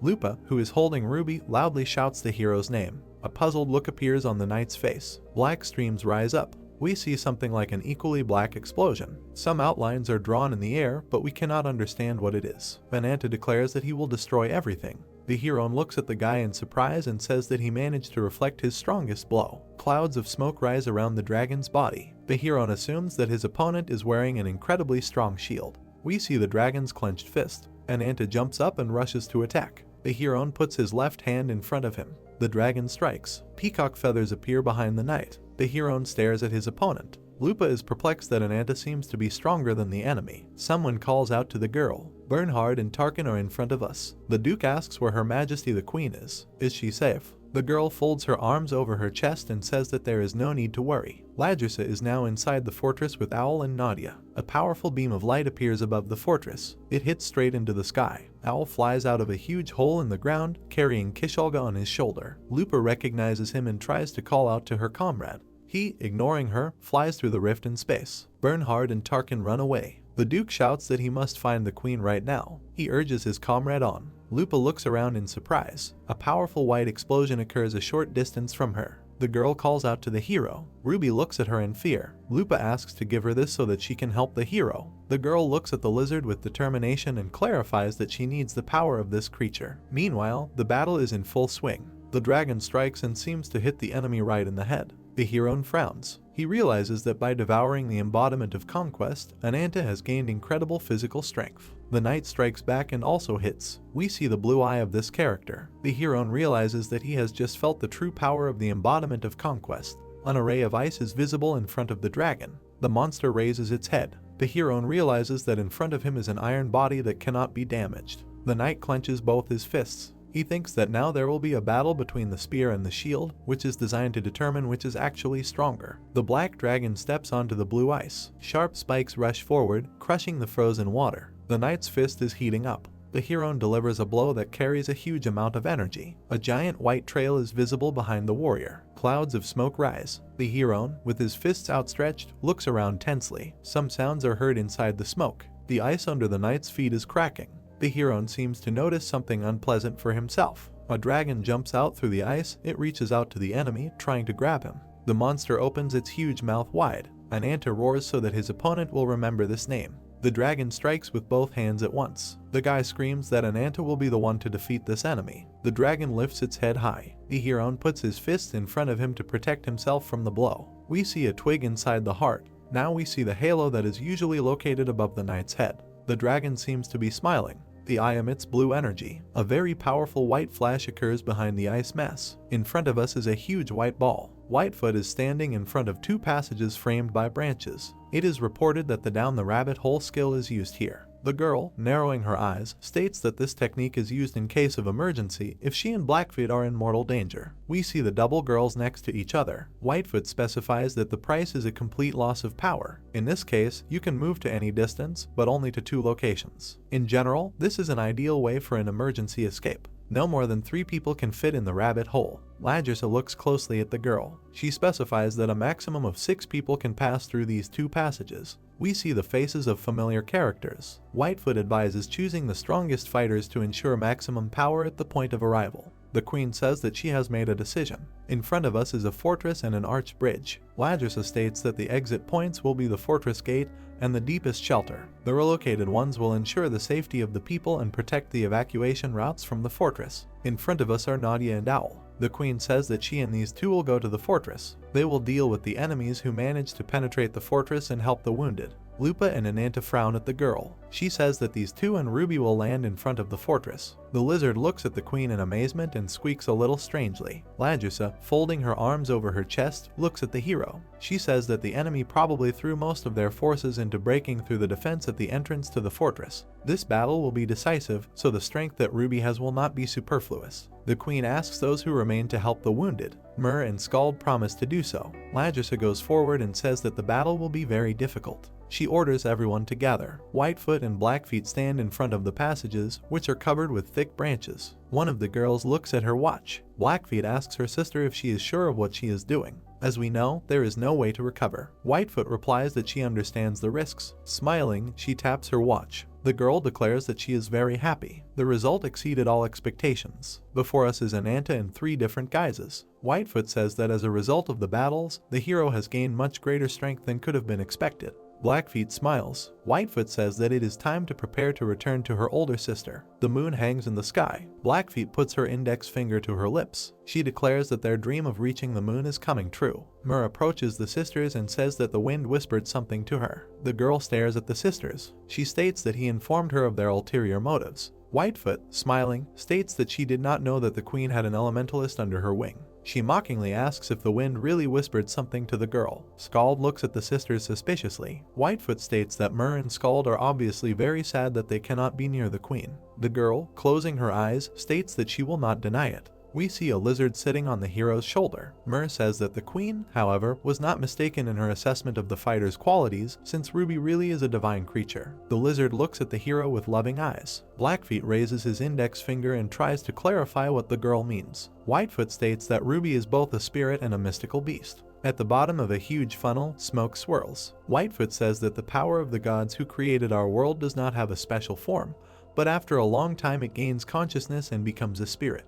A red strand of hair is visible next to the dragon. The girl continues her thought and says that a spirit that has managed to create its own body turns into a spiritual beast. We see a powerful flash of flame. Whitefoot says that the creature that was reborn from a divine beast into an incarnation has potential that is not inferior to the first 6 incarnations. We see a huge fiery fox. The dragon looks at this creature. He understands that Lupa has merged with Ruby and received a form that is completely different from his. The hero emits streams of blue energy from its mouth. However, a much larger amount comes from the chest area. The fox turns to the dragon and tells Ananta to be very careful. Lupa prepares to bring down her fiery claws on the enemy. She promises to incinerate the enemy. A stream of flame rushes in the direction of the knight. Fire rolls over the horned warrior. The hero clenches his fist. The fiery fox rushes past the enemy and seems to burn him. The knight's entire body is covered in fiery stripes. The flames reach the enemy's chest. The fox generates a massive hot fire. It is reported that it uses the crimson flame imprint skill. In front of us is a wall of fire. It seems that it is Whitefoot who declares that among the true gods, the divine beast born from the demonic god has a different name.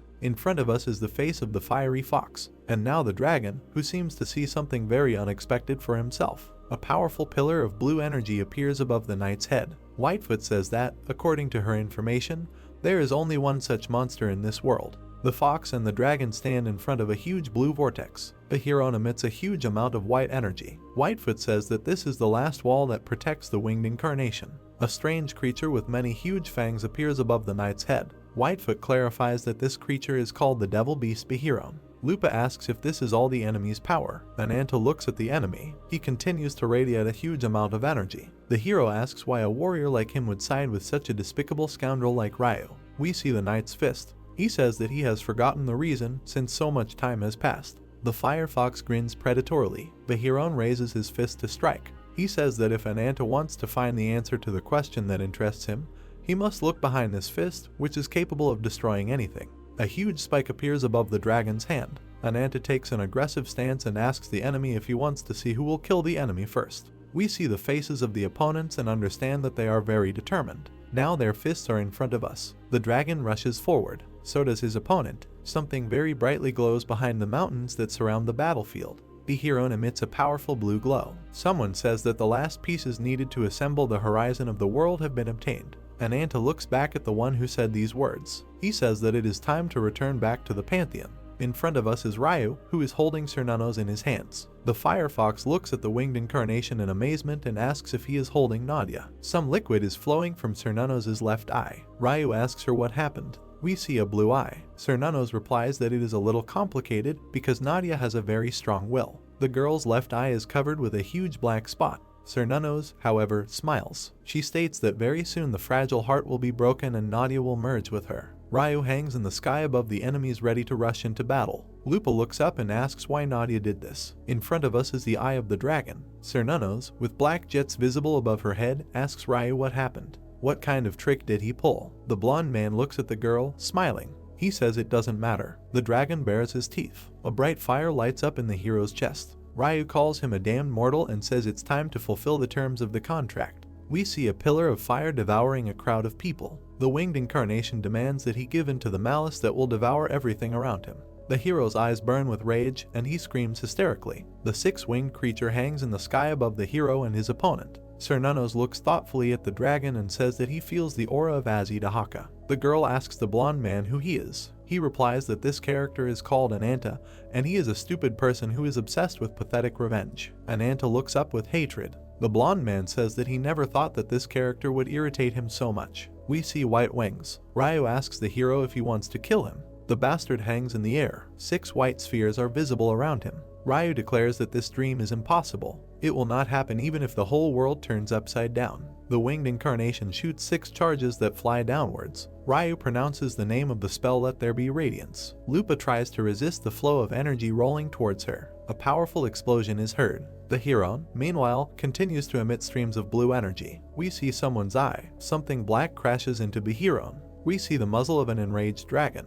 The monster, opening its mouth, looks up. Above its head, the winged incarnation hangs completely calmly. An anta stands on the edge of a cliff in front of a giant dragon. It calls him a damned mortal, urges him to give in to his anger and cry until the end of time. The hero grinds his teeth in anger. He declares that there is no point in idle chatter. The dragon's body seems to evaporate. An anta says that he is filled with anger, and now he can only think about killing his interlocutor. A girl with clumsily painted lips appears in front of the hero. She declares that she is amused by the chick, who was shaking with fear only yesterday, and now has suddenly become so brave. In front of us is a rather striking girl with horns and a red cloak. She declares that this land is barren and deserted, a wasteland that no one needs, just like its owner, whose consciousness is filled with the desire to burn everything to the ground. A red circle appears behind the girl. She says that here, however, there is someone who is really worth sinking his fangs into. An anta looks at his interlocutor in bewilderment. We see some kind of cosmic whirlwind. The dragon opens its mouth wide. An anta looks at the monster, who is visible inside the red and yellow circle.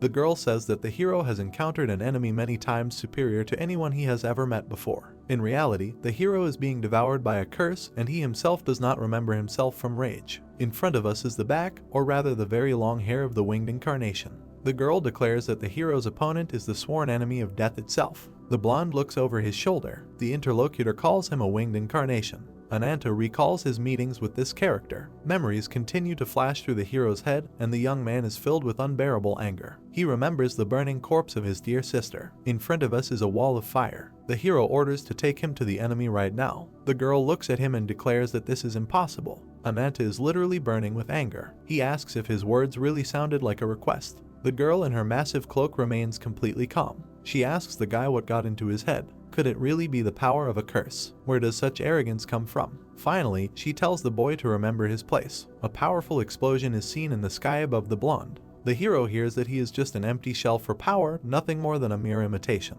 Another powerful explosion occurs, this time with a white core. The girl says that the day when the boy's fangs will sink into the winged incarnation will never come. The boy's eyes burn with rage. The girl looks to her right. She declares that courage without strength is empty pride. There is nothing more pathetic in the world than the bravado of a weakling. An anta clutches his head in despair. He asks what the girl wants from him in this case. The boy closes his eyes and opens his mouth wide. He screams that he cannot defeat the enemy even if he uses all his strength. How should he take revenge on him? The girl looks at the boy closely and says that he must overcome his weakness. An anta looks at her through her fingers. We see the moment when the body of the young hero was torn apart, literally dissolving into thin air. The girl says that the power that belongs to her violent divine ability is still stored inside the boy. An anta turns into red-black energy. His interlocutor says that this power is capable of turning an ordinary human body into a devourer, which is also called the embodiment of revenge. This creature can release demonic power at any moment. Before us appear vague outlines resembling a dragon with an open mouth. The girl says that the hero can become a creature whose body will rival that of a deity. An anta peeks out with one eye from behind her fingers. He hears that all this will turn him into an outcast hated by everyone. A glowing twig hangs above his hand. The girl asks the hero if he has seen the branches that the creature created from the divine treasures. Before us is Ryu, around whom electric discharges are spreading. An anta learns that these are catalysts of evolution, capable of turning any leper into a divine incarnation. Before us is a heart of a very strange shape. The girl offers the hero a contract. He must take the branch and be reborn into a true incarnation.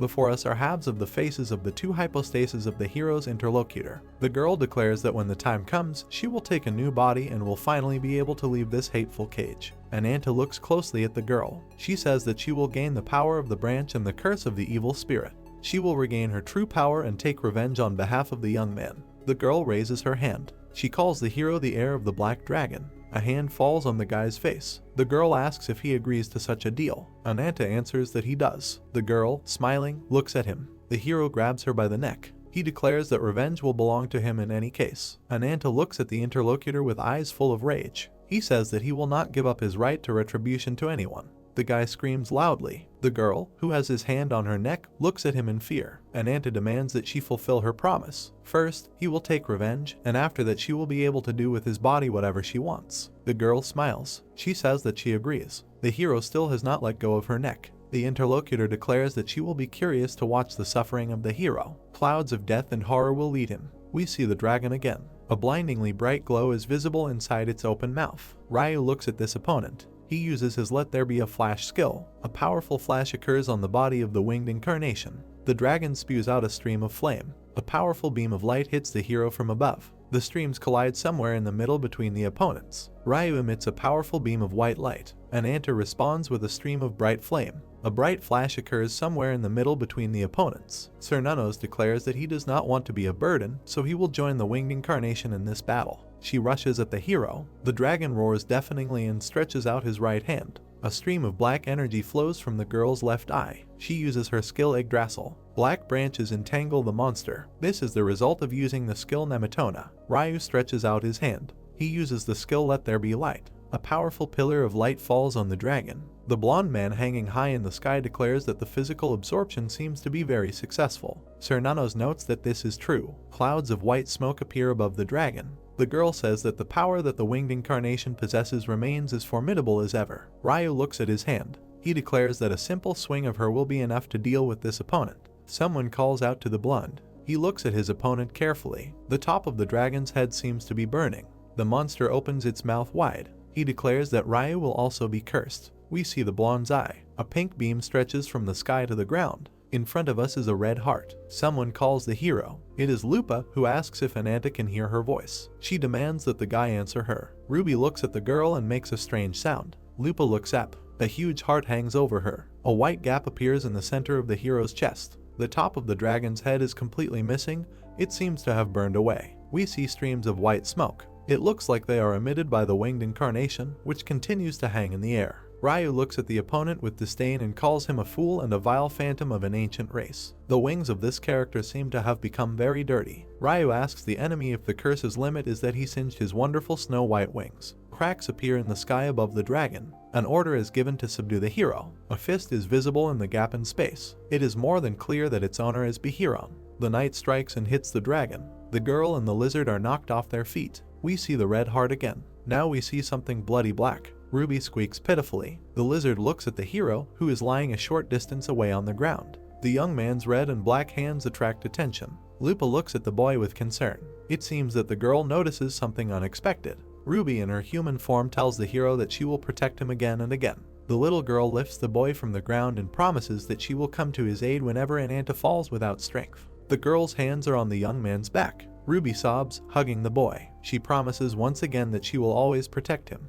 Lupa looks at the little girl with emotion and calls out to her. We see the hero's hand. Now it begins to move. In front of us are someone's bare feet. Ryu, Sir Nunnos, and Behiron look at the huge corpse of the dragon. The girl says that Ananta is the embodiment of vengeance. This is the character she observed while inside Nadia. The girl looks back at the winged embodiment. She states that the hero is also just a victim of immeasurable grief from the loss of a very dear person. He is their enemy, but it would be generous of the winner to let the enemy go painlessly. We see the lower part of the winged embodiment's face. Sir Nunnos calls out to him with anxiety. The hero also looks at the young man with anxiety. Ryu raises his hand with blackened fingers. We see that the blackness is spreading quickly. The bastard thinks that this is completely impossible. He remembers the bright glint in the dragon's throat and realizes that the curse of Azidahaka has reached him. The hero looks down at his feet with concern. He tries to jump away from the oncoming red-black wave. We see a powerful beam of the same color. It punches a huge hole in the head of the winged incarnation. In front of us are the claws of the dragon. Sir Nunnos looks to her right in fear. She sees the huge dragon again, which seems to be unharmed. The girl asks the monster if this means that Ananta has become immortal. The hero looks closer. Fear appears in his eyes. A huge wolf pounces on the knight. The hero jumps back to save himself from this enemy. Ryu holds his eye. Through his fingers, we can see that the organ of vision is no longer the same. The blonde shouts the hero's name.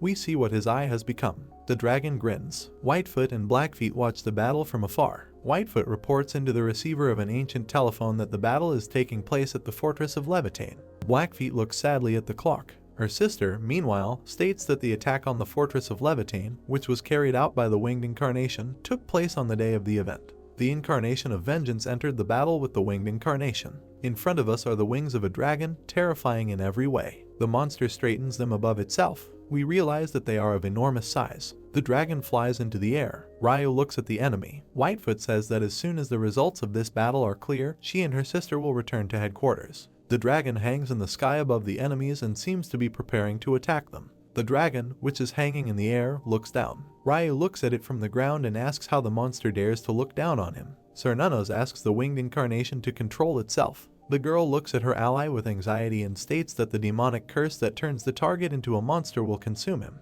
If we delay even a little, there will be no turning back. The dragon seems to be smiling. Cernunnos tells Ryu to look at this monster. Now is the time to retreat. The blonde looks very upset. Behiron continues to fight the wolf. He is called out. Ryu commits an act of self-mutilation and cuts off his left arm with his right hand. The limb falls to the ground. Ryu declares that the long-awaited goal is near and there is no time for fun. He goes forward, notifying everyone that he is returning home and orders the knight to open the gate. He raises his huge fist up. Then he clashes his upper limbs. A rift forms in space, to which Ryu approaches. The dragon roars deafeningly. Cernunnos frowns at him. The girl looks at the monster hovering above her head and realizes that it is Azidahaka. The girl emits streams of black energy. She tells the dragon that taking someone else's body is too much even for him. Red fire spheres are visible around the monster. Azidahaka continues to make incredibly loud sounds. Cernunnos also takes the form of a monster and says that if the dragon's desire to survive is so strong, then their confrontation is indeed inevitable.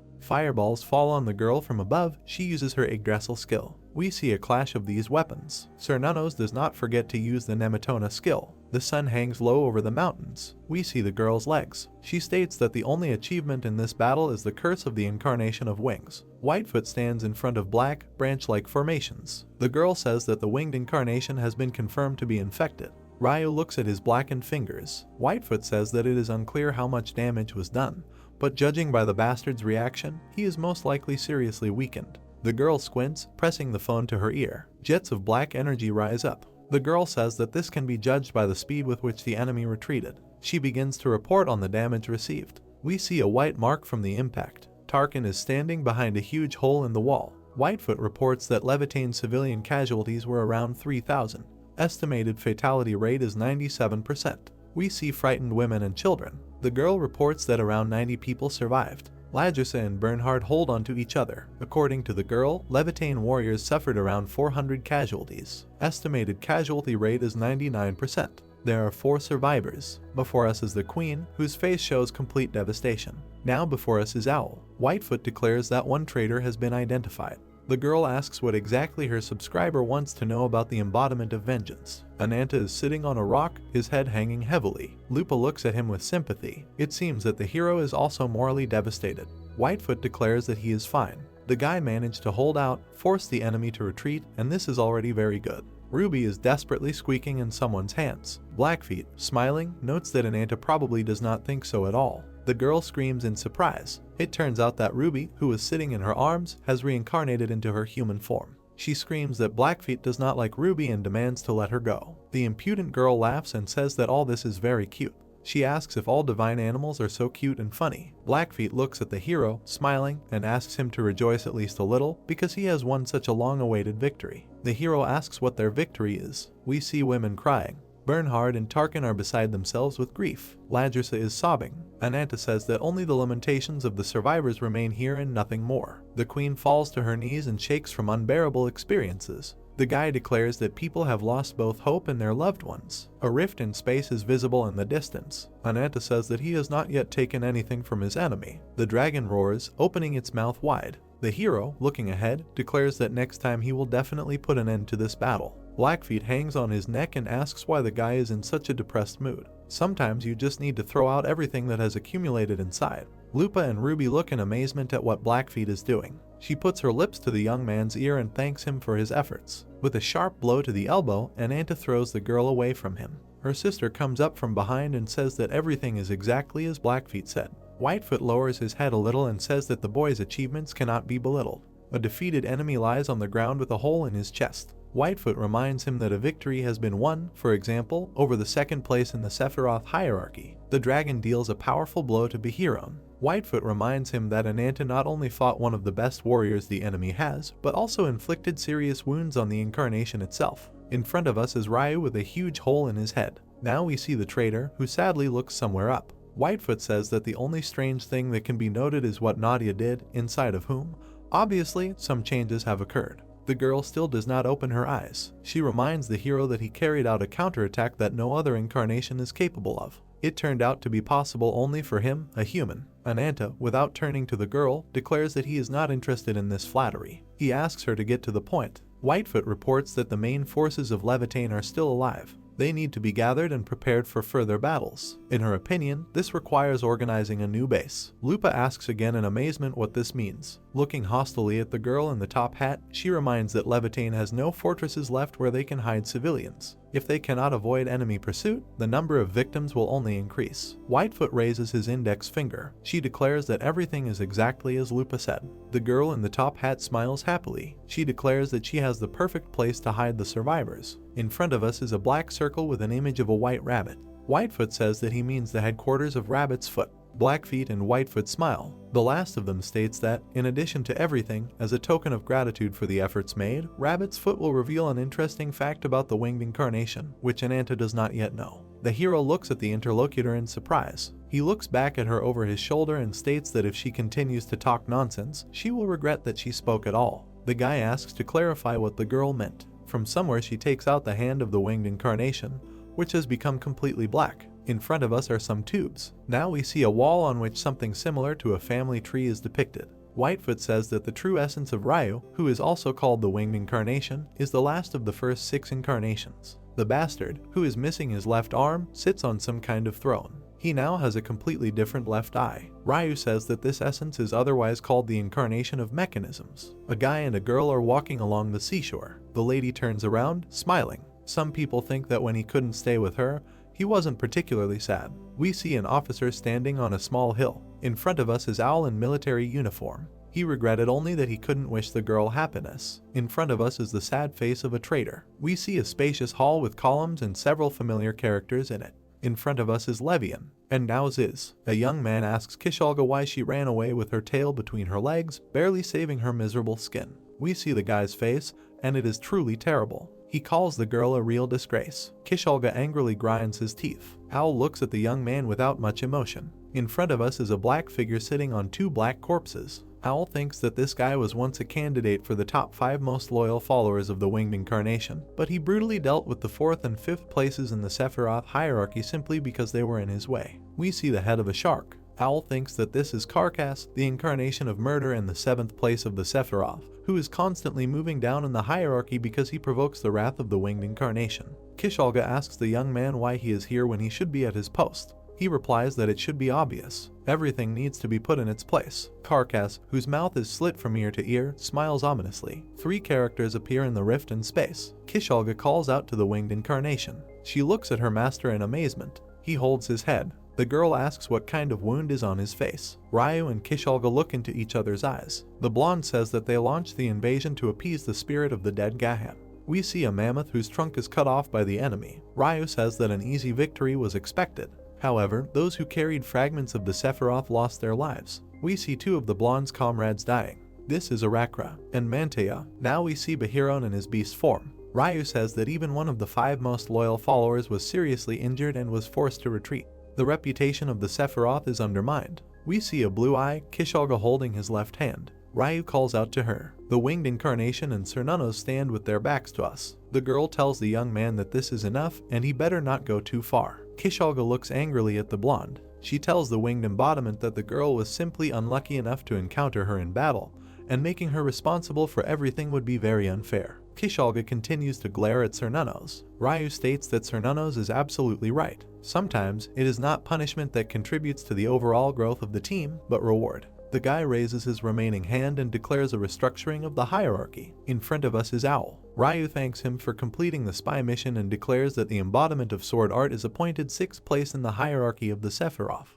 We see a young man who seems to be constantly smiling. Ryu declares that the embodiment of frost is leaving the 5th place and it is now occupied by Karkas, the embodiment of murder. Cernunos seems sad. The winged embodiment moves to the 2 currently empty slots. Cernunos, the embodiment of sorcery, will take the 2nd place in the hierarchy. Levian calmly watches what is happening before her eyes. Ryu turns to his brothers and sisters and declares that the beginning of a new story is near. Ziz smiles happily. The blonde declares that they will all go beyond this world. Their goal is to take over the lands of the gods. Ryu raises his hand and declares that as soon as the final preparations are finished, they will go the rest of the way to their goal. In front of us is a strange structure with a ball inside. Under it are two girls with rabbit ears. Ananta looks around in confusion and asks someone where they are. Whitefoot, smiling, replies that this is the headquarters of the Rabbit's Foot. Imposing and very strange structures rise above the heads of the people. Whitefoot welcomes everyone to Labyrinthos. Lupa looks at the girl with concern and asks what happened to the queen and everyone else. She replies that there is no need to worry about them.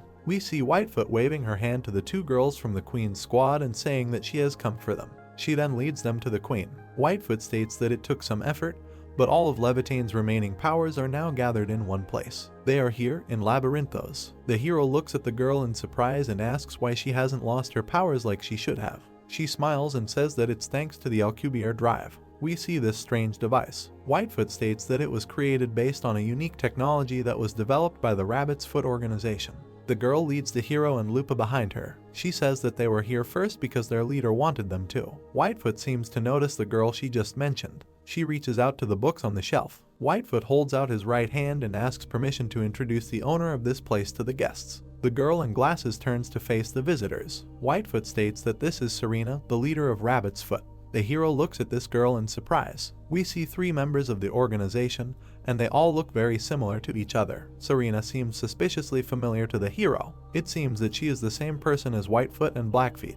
Whitefoot, meanwhile, approaches the boss and calls her big sister. Serena turns to the newcomers and apologizes. She says that she had only heard of them before and that meeting them in person confused her. Ananta looks at the girl with displeasure and asks if she is the leader of these impudent rabbit girls. Serena replies that the guy is not mistaken. Smiling, she says that she was the one who included the hero in Rabbit's Foot's plan. The young man, on whose shoulder the lizard is sitting, says that the girl does not even try to hide the fact that she wants to use him. Serena laughs cheerfully and asks the young man to relax. She approaches him closely and says that she is very similar to him. Serena and Ananta look into each other's eyes. The girl says that they have one common enemy and they hate him more than anything in the world. Lupa, who sees all this, calls out the leader of the Rabbit's Foot very rudely. She demands that she stop flirting and get straight to business. Ananta and Serena look at Lupa with displeasure. She declares that they are clearly not here for small talk. Serena, with a completely serious face, suggests moving to a slightly different place. Ananta, Lupa, and Serena are sitting at the table. The girl with rabbit ears is pouring tea. Serena takes a cup in her hand and asks if her interlocutors have ever experienced an obsessive desire to know everything possible about the object of revenge. The girl takes a sip from her cup. The guests look at her in surprise. Serena says that this desire is fueled by hatred and malice. Ananta, disgusted, declares that this is an unbearably vile feeling. Serena smiles. She says that over time the desire for revenge subsides, but unlike the hero, who is strong, she is a weak girl. Therefore, she decided that she will not forget anything. We see books standing on the shelves. Serena says that she filled them to capacity with documents. She wrote down everything that was somehow connected with the winged incarnation. In front of us is a desert. A character in a hood and with a diamond on his forehead appears. The head of the Rabbit's Foot promises to tell a story that begins with the path of the nameless incarnation. A camel with a rider walks through the desert. Arrows are visible in the baggage on the animal's back. The camel falls heavily to the ground. Beads of sweat roll down the rider's cheeks. Someone's figure is reflected in his eyes. A man in a hood and cloak approaches the fallen camel. We see poetic lines, see the world in a grain of sand and heaven in a wildflower. The figure in the cloak approaches the camel closely. Instead of a face, we see a mask with a diamond on the forehead.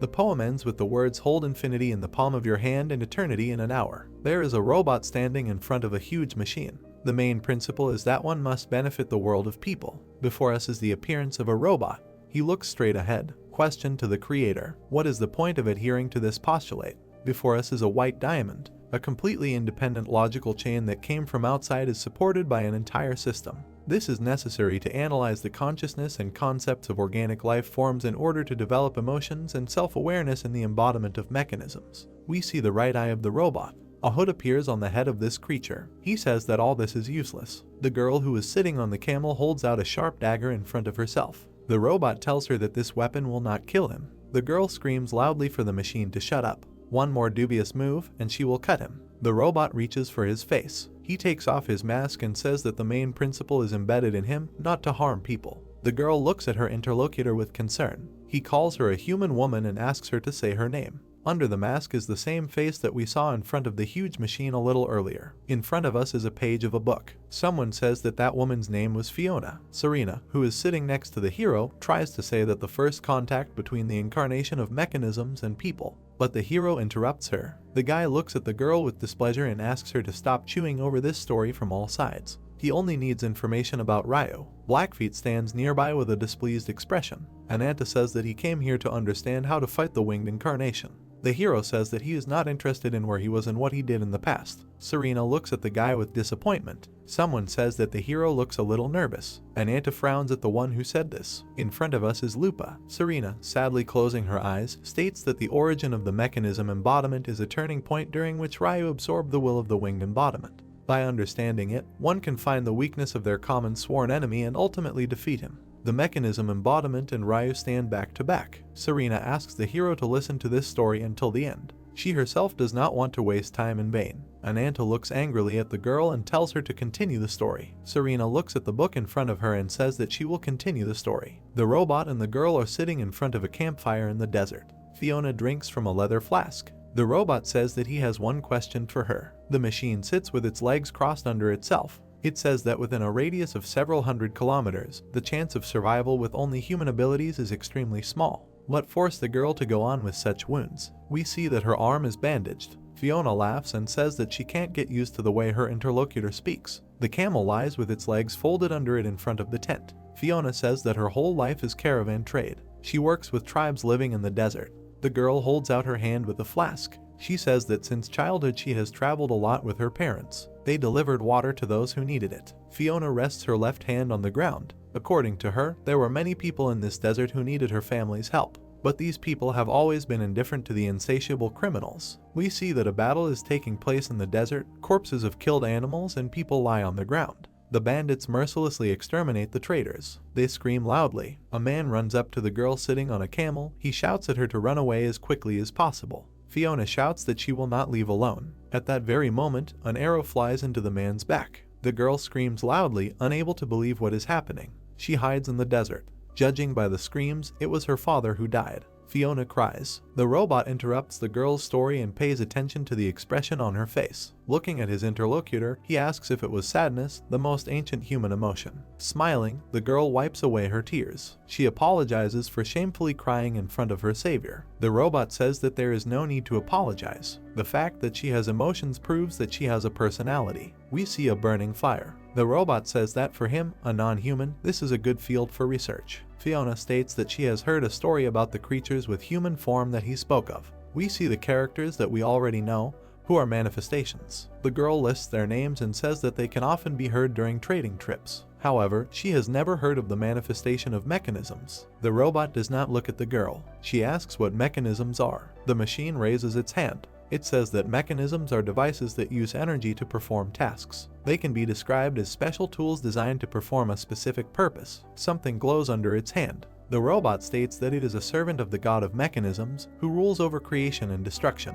The machine says that it was created to help in the development of humanity. It is an artificial creation and is not associated with mythical creatures. Fiona looks closely at the interlocutor. He states that his main principle is to benefit the world of people. He was ordered to lead humanity to a more perfect form. The robot gets up and turns away from the girl. She says that all this is somehow complicated for her. The robot moves further away from the fire. He puts his hand on the ground. Fiona raises her hand to protect her eyes from the blinding light. The girl looks at something. It turns out that a huge funnel has formed in the middle of the desert. Fiona asks what the hell is this? The robot and the girl are standing on the edge of a huge hole. The machine asks to look inside. A powerful stream of water is gushing up from the funnel. The robot says that if there is no source of water nearby, one can be created. Looking straight ahead, he says that if technologies for searching for underground currents and desalination of seawater are developed, then desert tribes will no longer suffer from thirst. Fiona looks at her interlocutor in amazement.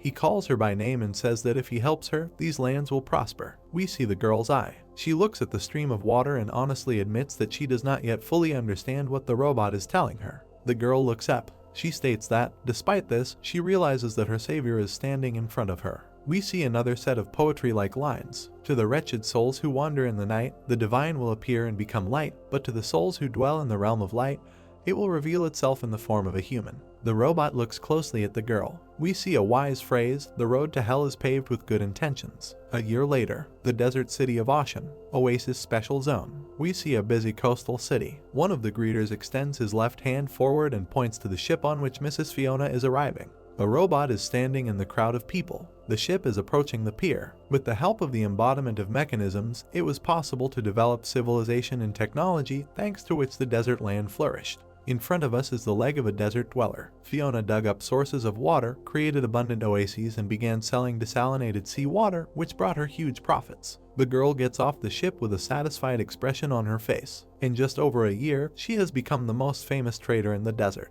Fiona and the robot walk between the market stalls. The girl says that whenever she comes, the city is always bustling with life. She asks if there have been any problems here. The robot replies that the level of foreign trade has increased significantly, but the infrastructure, namely the roads and ports, cannot cope. Fiona asks in surprise why this is happening. The girl points to a scroll hanging on the wall. The embodiment of mechanism says that it is all about the law on retribution, according to which criminals always receive the most severe punishment. It was this law that Fiona, the head of the special zone, proposed to the city council to adopt. The girl indignantly says that this is absurd. The law is supposed to protect people from bandits. How does it hinder the development of the special zone? The robot replies that in these barren lands, those who take other people's lives and property are called bandits. We see two warriors who have pointed their spears in the direction of unwanted guests. The embodiment of the mechanism states that the special zone has rejected everyone who is in any way connected to them or similar to them. The number of those who are not related to this territory already significantly exceeds the number of its inhabitants. Before us are embittered Bedouins. The robot states that, despite the possibility of successful coexistence, Fiona has decided to divide everyone into enemies and allies.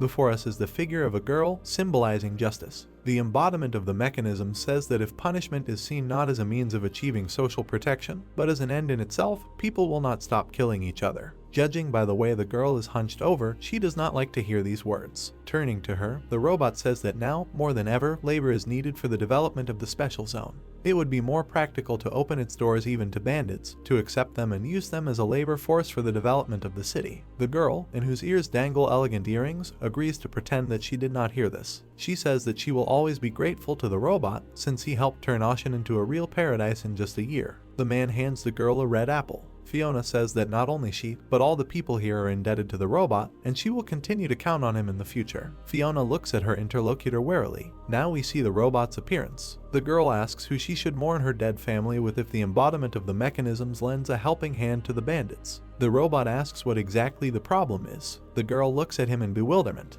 The machine states that the dead are incapable of speech. They will no longer bring any benefit to human society. We see the robot's appearance up close. He states that he only cares about living people who can be observed. Fiona loudly rejects this offer. People turn around at the scream. The girl and the robot stand opposite each other in the middle of the market. The words of the embodiment of the mechanisms greatly anger the local ruler. She shouts that the scoundrels who take innocent lives without hesitation are not worthy of being called people. The robot looks at his interlocutor impassively. Before us is a page from a book. Serena says that Fiona has never gotten over her grief after the death of her family at the hands of bandits, and the embodiment of mechanisms is unable to understand the human heart. We see the riders galloping. Before Fiona notices the crack that has formed in the robot, her fears are completely confirmed. The commander of the bandits notices something in front of him. He shouts that there is someone up ahead. We see a figure in a cloak. The riders gallop forward. An order is given to ignore everyone, move forward, kill and rob anyone who gets in their way. The main objective is to destroy the pathetic bastards from the special zone.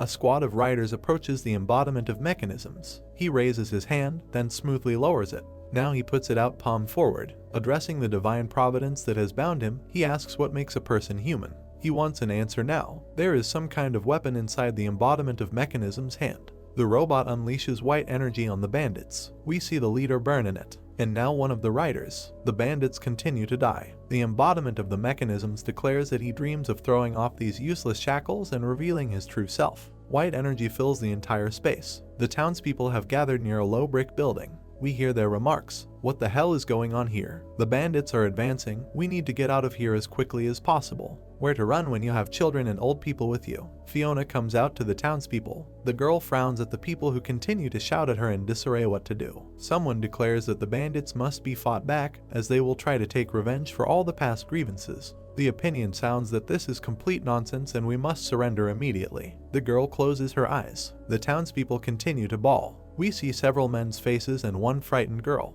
Fiona puts her right hand out to the side and shouts loudly, like a true leader, that the people should not give in to fear. This land is the paradise they have all worked so hard to create. It is soaked in the blood and sweat of everyone present, and it cannot be given away to those who mercilessly killed their loved ones. The speech seems to inspire the audience. Fiona shouts that they will fight and defeat the bandits on their own. Fiona raises her fist and promises that if everyone fights, they will definitely win. The townspeople shout joyfully. They are eager to fight. Behind them, beyond the city walls, something brightly flares. Fiona looks in that direction in surprise. Clouds of smoke rise. The embodiment of mechanism stands in front of a long funnel formed in the ground. The walls of this depression are smoking. The robot takes off its mask. Horsemen approach it. The girl leading them calls out to the embodiment of mechanisms. Fiona looks in amazement at what she has seen. She approaches her comrade and asks if he really killed all the bandits. The robot is silent. The girl continues to ask him if he really did it. Fiona looks at the robot with fear. He says that the emotion on her face now is similar to the one she had when they first met. The embodiment of mechanisms asks the girl if it is fear. The robot's eyes glow with an unkind fire. He states that he met Fiona on this earth, and he was very lucky since he had many questions about the basic principles that the creator instilled in him. We again see the embodiment of mechanisms standing in front of a huge machine with an unclear purpose. The mask falls to the ground. Under the robot's cloak, a clenched fist is visible. He asks what a person is. Since people and embodiments in this world are different from each other, he wondered about the nature of humanity. The robot puts his hand on the girl's shoulder. He reminds her of her own words that people do not kill people. The embodiment of mechanisms is about to set off on a journey to find out what it means to be human.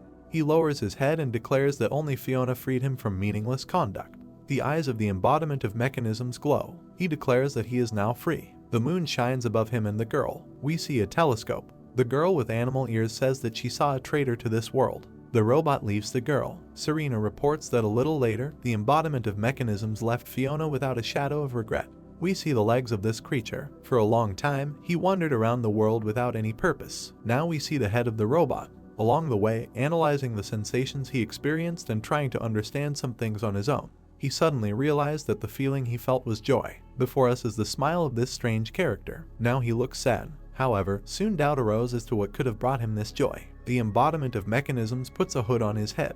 The robot moves forward. To find an answer, he again merged with the world of people. We see a monument to the robot, in front of which there is a crowd of people. The embodiment of the mechanism settled in many lands, spreading technology and civilization. He contributed to the prosperity of mankind. He was worshipped as a deity for many years, but it never lasted forever. We see a destroyed monument. Over time, everything faded and turned to dust. Before us is a battle of ancient Greek warriors. For all the places he stopped were not much different from the world where he once encountered Fiona. The warrior kills an unarmed man. Serena says that, as always, people hated and hurt each other. A woman cries over the dead man. Good people suffered, mourned and cried. A tear runs down her cheek. A flash occurs in front of the woman. The embodiment of the mechanism stands among many corpses. He thinks that the one who killed a man is no longer a man. He is just a creature dressed in human form. We see the eyes of a robot under a hood. The woman is kneeling. Just like Fiona once did, everyone who witnessed the robot's mass murders considered him a savior. The manifestation of mechanism stands before a grateful woman.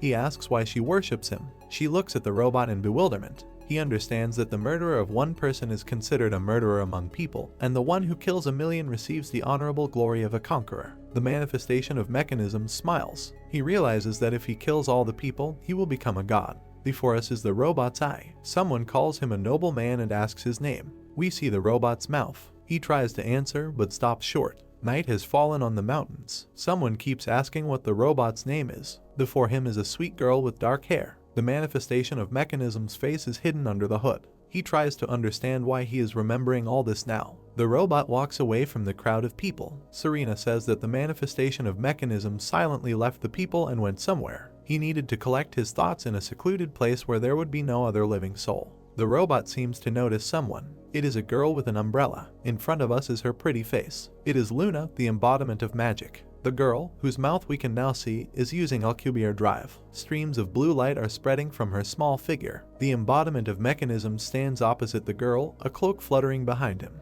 He realizes that he is seeing a cutting-edge technology for moving through space. A ghostly blue circle is visible behind the girl. What seems even more surprising to the robot is that this creature is capable of containing such a stunning amount of energy. We see a bookshelf. Luna and the embodiment of mechanisms are standing inside the already familiar library. The girl says that she is glad to meet him. Calmly looking at her interlocutor, she declares that she is one of the first 6 incarnations and introduces herself as Luna, the embodiment of magic. The girl says that this is their first personal meeting, and therefore she is even a little excited. The robot looks at her. He states that the girl, like himself, belongs to the first 6 incarnations. The robot asks how he should understand such a sudden invitation. The incarnation of mechanisms extends his hand and tries to say something else, but he is interrupted. We see a girl with long rabbit ears. She greets the incarnation of magic and asks if there were any difficulties on the road. Luna asks this girl to bring decent clothes for their guest. We see the face of this girl. Luna calls her Serena. Lupa interrupts the narrator in bewilderment. She asks if this is the same Serena who was once in front of that robot. Serena confirms this guess. In her youth, she was a servant of Lady Luna. Ananta looks at the girl in bewilderment. He asks if this means that she is trying to avenge her mistress. Serena replies that she does not. The girl with rabbit ears looks very upset. She remembers the incarnation she served. Serena says that Luna was more like a member of her family, the person she treasured more than anyone else in this world. In front of us is a basket with something in it. The robot looks at the shelves with books and says that this is a very strange place. He cannot estimate the scale of the structure with the methods he knows. Luna, who is walking in front of him, says that this is not surprising, since Labyrinthos is a hyperdimensional information aggregate. It is a storehouse of knowledge, storing information from the very beginning of time. We see that there really is an infinite number of books here. The girl says that it would be more correct to call it a limitless magical space. The embodiment of the gears, who is wearing a very elegant shirt, says that, however, there is nothing here that would attract his attention. He asks the owner when she plans to return him to where she took him from. We see the robot's face. Luna says that Labyrinthos is a separate dimension, isolated from the rest of the world. No one can enter or leave without her permission. The girl looks at the guest and advises him not to think too much about this question. She touches one of the books and declares that she is the keeper of the library, entrusted with this place by the god of magic himself. Surely the robot is not so stupid as to fight her on her own territory. The embodiment of the mechanisms, whose back of his head we can see, says that Luna is making a big mistake. Hanging over the girl, he declares that nothing binds him. He is completely free. Luna looks at him with her multicolored eyes. The embodiment of the mechanisms declares that even the will of the gods is not able to restrain him. The girl takes a book from the shelf. She says that she has no intention of challenging his beliefs. Luna asks if this is the reason her guest killed people. The robot looks at her and says that someone who killed a person is no longer a person. His basic principle defines human essence in this way. Luna hands him the book and says that she understands the interlocutor. She invites him to take the book and step away. The girl declares that the machine is quite pragmatic. The embodiment of the mechanisms examines the book. Luna states that she already feels some uneasiness. She has a feeling that their conversation will not go too smoothly. The gear incarnation looks at the book and asks what it is. The girl replies that it is the real reason she brought him here. We see the cover of the book.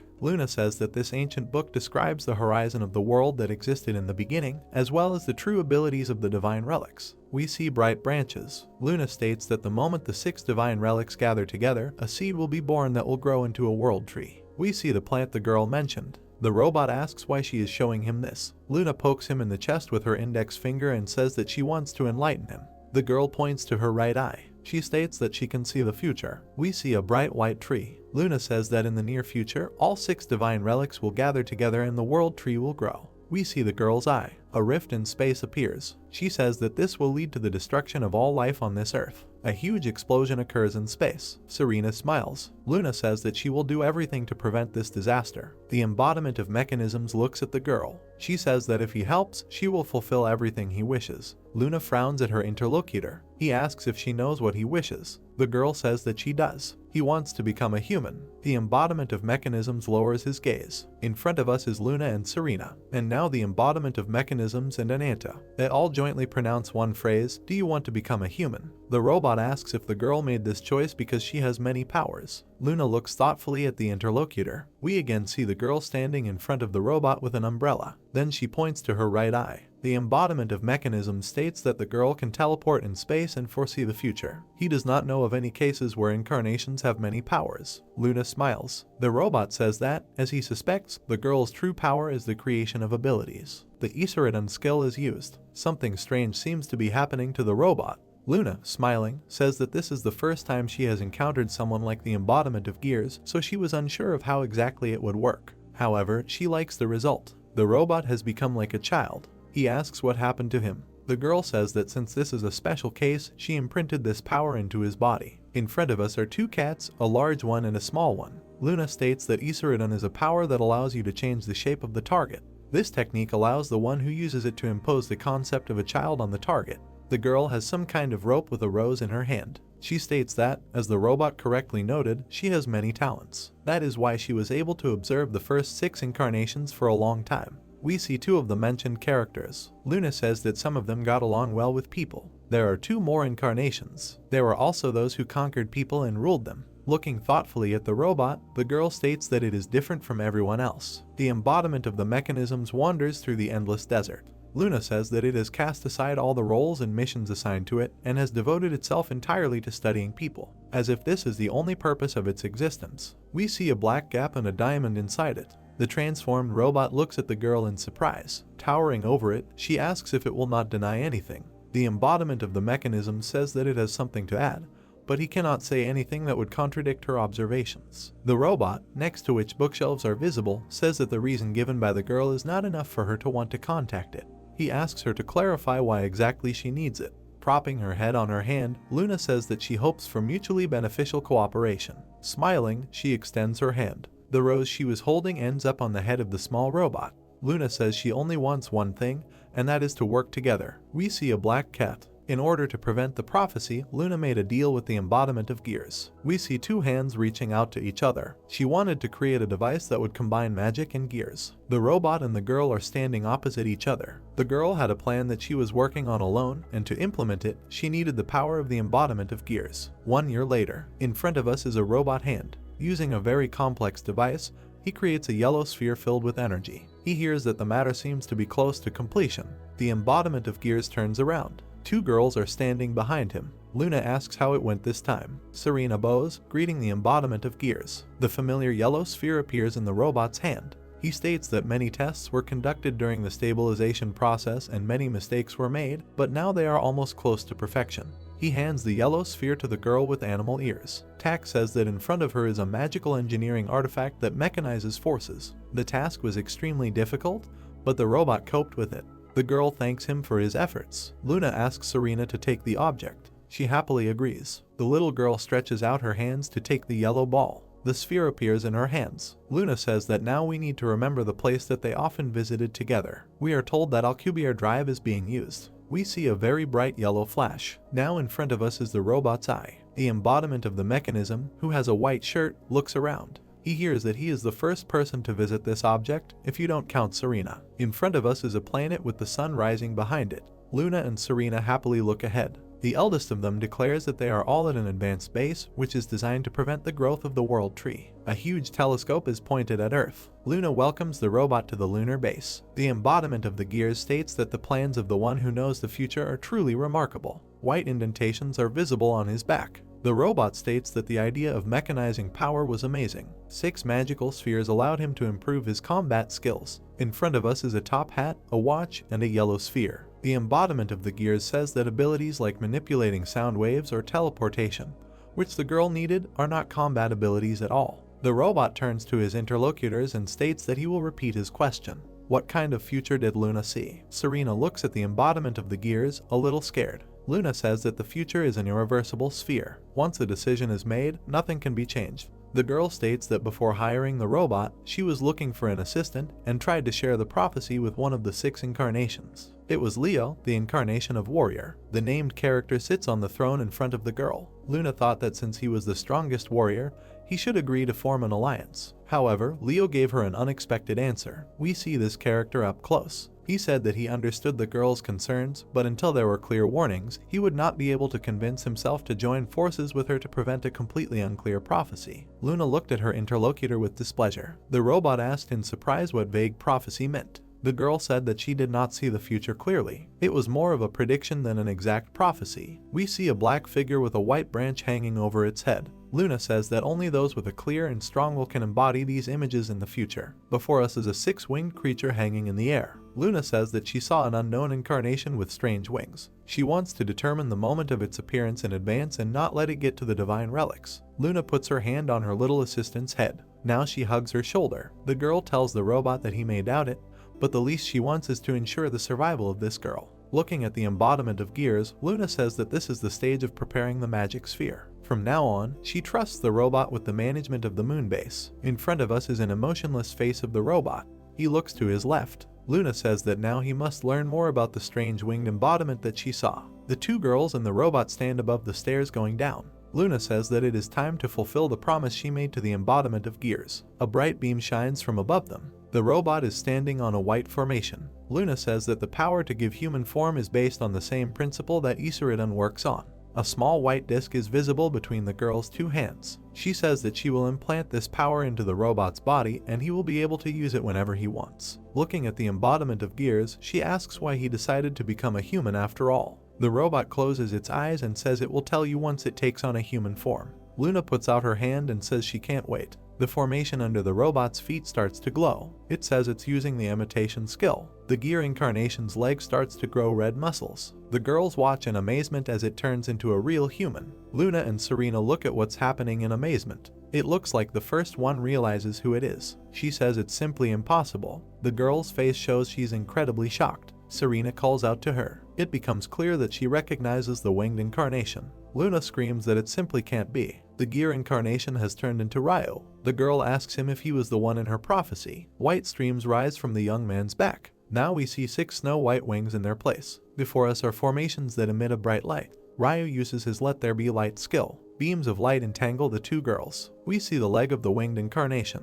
He calls Luna sister and says that the incarnation of machines did not want to become human. The girl, gritting her teeth in rage, looks at the former robot. He says that he always looked a little further. We see the words rules and law of the light bearer. Ryu declares that he has realized the laws of true freedom and will spread his shining wings over this world. The blonde man's crooked fingers reach for the girl's eye. The guy declares that he protects freedom and his name is Ryu, the winged incarnation. Serena looks on in horror at what is happening and calls out to her patroness. Ryu holds the torn out eye in his fingers. He promises to go beyond this world. Looking at his trophy with sadistic pleasure, he declares that he will take his freedom from the gods. Serena looks on in horror at what the winged incarnation is doing to her mistress. Luna, bound hand and foot by beams, throws her head back. Serena desperately tries to shout at her. In front of us are Ryu's blue eyes. Streams of tears are streaming down the girl's cheeks. Looking at her, the blonde declares that the magotechnic sphere will be returned. He stretches out his hand with spread fingers. Luna barely audibly activates her Alcubierre drive skill. A ghostly blue halo appears behind Serena. It seems that she disappears from where she was just now. The winged embodiment, still unable to reach her, looks after her. The girl falls to the ground. Ryu declares that it was Serena who helped him subjugate Luna so easily. In front of us are both girls he just mentioned.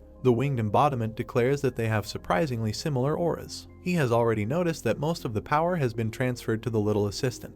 Luna strokes the baby's head. Ryu assumes that the girl's role is to act as insurance to maintain the labyrinth in case of an emergency. Luna laughs. Looking at the bastard with her one remaining eye, she declares that he knows nothing. The winged embodiment calmly looks at the girl. She says that feelings exist for the sake of those we love. A huge black hole gapes in place of her right eye. Ryu leaves. He extends a finger, at the end of which a source of white light appears. The winged embodiment uses the skill Let There Be a Flash. A bright light outshines everything around. We see a powerful wave of light. The bastard is already wearing a shirt. He thinks that in order to understand his existence, he must continue to grow. The boy looks up somewhere. Even without knowing why, he wants to get rid of the life of a slave obeying divine customs and norms. The earth hangs above his head. Ryu here and now declares the end of his childhood. A hand lies on the book. Serena, looking away sadly, says that this is the story of the origin of the winged incarnation. Lupa and Ananta look at the girl. The hero asks what's next. Ruby looks at the guy in surprise. Ananta, folding her arms over her chest, says that Serena wants to avenge her dead mistress. However, her only skill is spying. Her followers are insignificant rabbits. Blackfeet closes her eyes sadly. Ananta says that, to be honest, Serena is just a library director and nothing more. The girl frowns at the guy. He says that now she has found a pawn who is in a similar position. taking advantage of the fact that she is easy to manipulate, she wants to use her for her own purposes. Ananta, looking angrily at the girl, says that she can't even face death with dignity. What other revenge can she talk about? Serena says that the guy is absolutely right. She is just a pathetic weakling who is still hiding because she is too afraid of losing her life. Serena is on her knees. The girl says that on the day she lost her mistress, she sank into deep despair and cried bitterly. Now Serena looks more determined. She states that grief, however, quickly gave way to anger. Books are flying around the girl standing in the library. Luna was not only like a mother to the orphan, but also shared her power with her, making the girl her embodiment. Serena stands with her back to us, and more books are around her. After some time, she was able to perfectly perform the duties that Luna used to be responsible for. The girl is sitting at a table covered in books. For a long time, she accumulated power and knowledge, driven by a thirst for revenge. In an elegant box, there are many yellow spheres. Serena has sworn to use the legacy that Lady Luna left behind to take revenge on Ryu.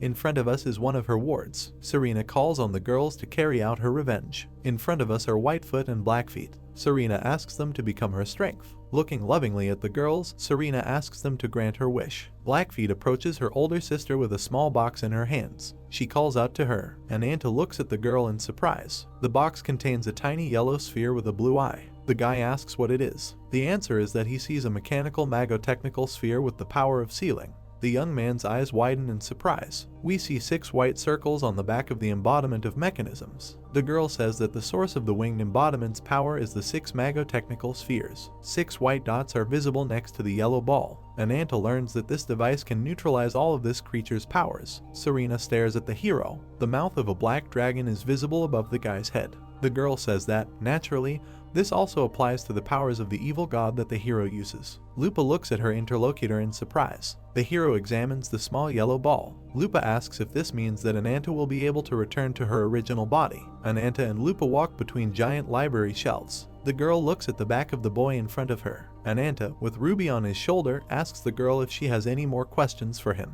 Lupa looks down, embarrassed, and mumbles something unintelligible. The young man looks over his shoulder at her. He says that the rabbit should have told the girl that her comrades will be here in about half a day. Until then, she should get some rest. Lupa, holding her hand, looks down sadly. The boy starts to walk away from her, but the girl calls out to him. Looking at his back, Lupa asks him what he plans to do after he has taken his revenge. The hero replies that he does not know. Lupa continues to look at the boy sadly. Ananta says that he has never thought about what he would like to do. Perhaps he will visit his sister's grave. Ananta gently strokes the lizard. We see hands with a black manicure. The hero is hugged from behind by a creature with whom he made a very unpleasant contract. The guy says that, given the time he has left after taking revenge, he will most likely not be able to fulfill even this simple wish. A hand falls on the hero's shoulder. Lupa, looking at the guy, says that he will be able to honor his fallen family, heal painful wounds, and move forward. Ruby looks at the young man in surprise. Lupa says that with the help of the technology that rabbits have, he will be able to lead a completely ordinary life. Ananta angrily says that this has nothing to do with the girl. He asks her not to interfere in these matters. Lupa looks at him in surprise. The girl, whose back of her head we see, says that she does not interfere in anything. Lowering her head, she calls the guy her comrade. Then she explains that this is what they call those who are nearby in difficult times, those who help solve problems, those who can be trusted with their lives at any time. Ananta looks at the girl with her head down. She says that she can't just leave him alone. Looking determinedly at the young man, Lupa says that he is her comrade. That is why she will not abandon him. Ananta and Lupa are standing in the middle of the library. The girl, looking determinedly at the guy, says that she is doing this because he is her comrade. The young man looks at the girl in surprise. She looks back at him. Lupa says that before she met Ladrissa, she was one of the mystical beasts that Ryu raised. Ananta looks at her in surprise. The girl clenches her fist. She says that she was much younger then and for some reason does not remember anything about what happened before that time. Lupa holds her hand. Ananta listens to her. The girl says that, according to the queen, she is stuck in those times. In front of us is a large accumulation of stones. Lupa says that it was a dark, damp cave, a huge space with a ceiling that was impossible to reach. In front of us are many animals. Inside were many mystical animals that were kept and raised together. We see a wolf. Lupa says that she was one of these animals. Cracks appear in the space above the lying animals. We see a rift in space. Behind it, 2 figures are visible. They are Ryu and Bihiron. The girl says that every month Ryu appeared in front of the mystical animals. Blood splashes upward. The wolf opens his mouth wide. According to the girl, Ryu made the animals fight to the death as if he enjoyed it. A wolf fights a predatory cat. The predator bites into the enemy's flesh. We see a bear fighting two enemies at once. Lupa reports that there were only enemies around her, eager to take her life. We see some strange creature with horns. The victors follow the people into the rift. Lupa says that the winged incarnation's goal was to turn mystical beasts into bloodthirsty monsters through these brutal battles. We see a wolf. The girl did not want to become a monster. To survive this terrible loneliness, she decided to remain a lonely beast. The wolf raises its head and howls loudly. The claws of some huge monster reach out to it. The walls of the cave collapse. Ladrasa stands in the rift with a sword in her hands. Someone tells her that the excavations are complete. The queen turns to her men and says that some of them will remain here to guard the perimeter and the rest will go inside with her. We see the skull of a ruminant with strangely rounded horns. The queen looks around and says that this is simply terrible. One of her fighters notices something and warns the girl. Ladrasa looks around in fear. In front of the people, in the depths of the cave, someone's eyes are glowing. An order is given to be on guard. We see the sharp teeth of a wolf.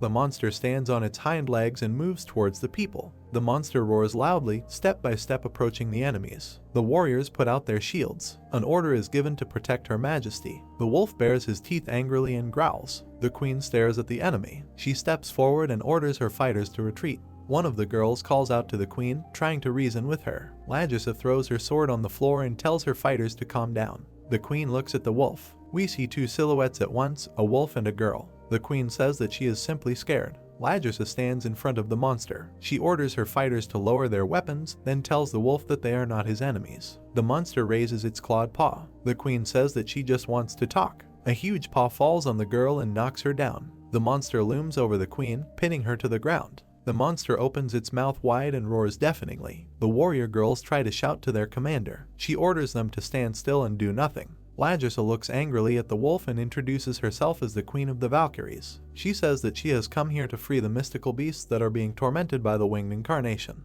The monster looks at the girl in confusion. She screams that if the wolf does not obey the winged incarnation, then he must have suffered terribly at his hands. Ladrasa places her hand on the monster's huge finger. She says that if his fangs are aimed at their common enemy, she will gladly call the wolf a friend for life. Judging by the red eye, the monster is incredibly surprised. The queen, smiling, calls him a friend and asks him to say his name. The monster's body begins to dissolve into thin air. Instead of a wolf, a naked girl with long hair sits on the queen. In front of us again are Ananta and Lupa. The girl says that for the first time, someone who fought alone extended his hand to her and asked to become a comrade. Lupa smiles sadly and looks down. She says that perhaps this is why she feels that she cannot leave the hero now. The boy looks at the girl, a little surprised. We see her mouth. Lupa puts her hand to her chest and says that she is acting this way because the boy looks very vulnerable now. We see the hero's mouth. He understands that he has always lived alone, fought without support, and took it for granted. His sister appears before his eyes. The hero understands that he behaved this way because he did not want to lose any more people dear to him.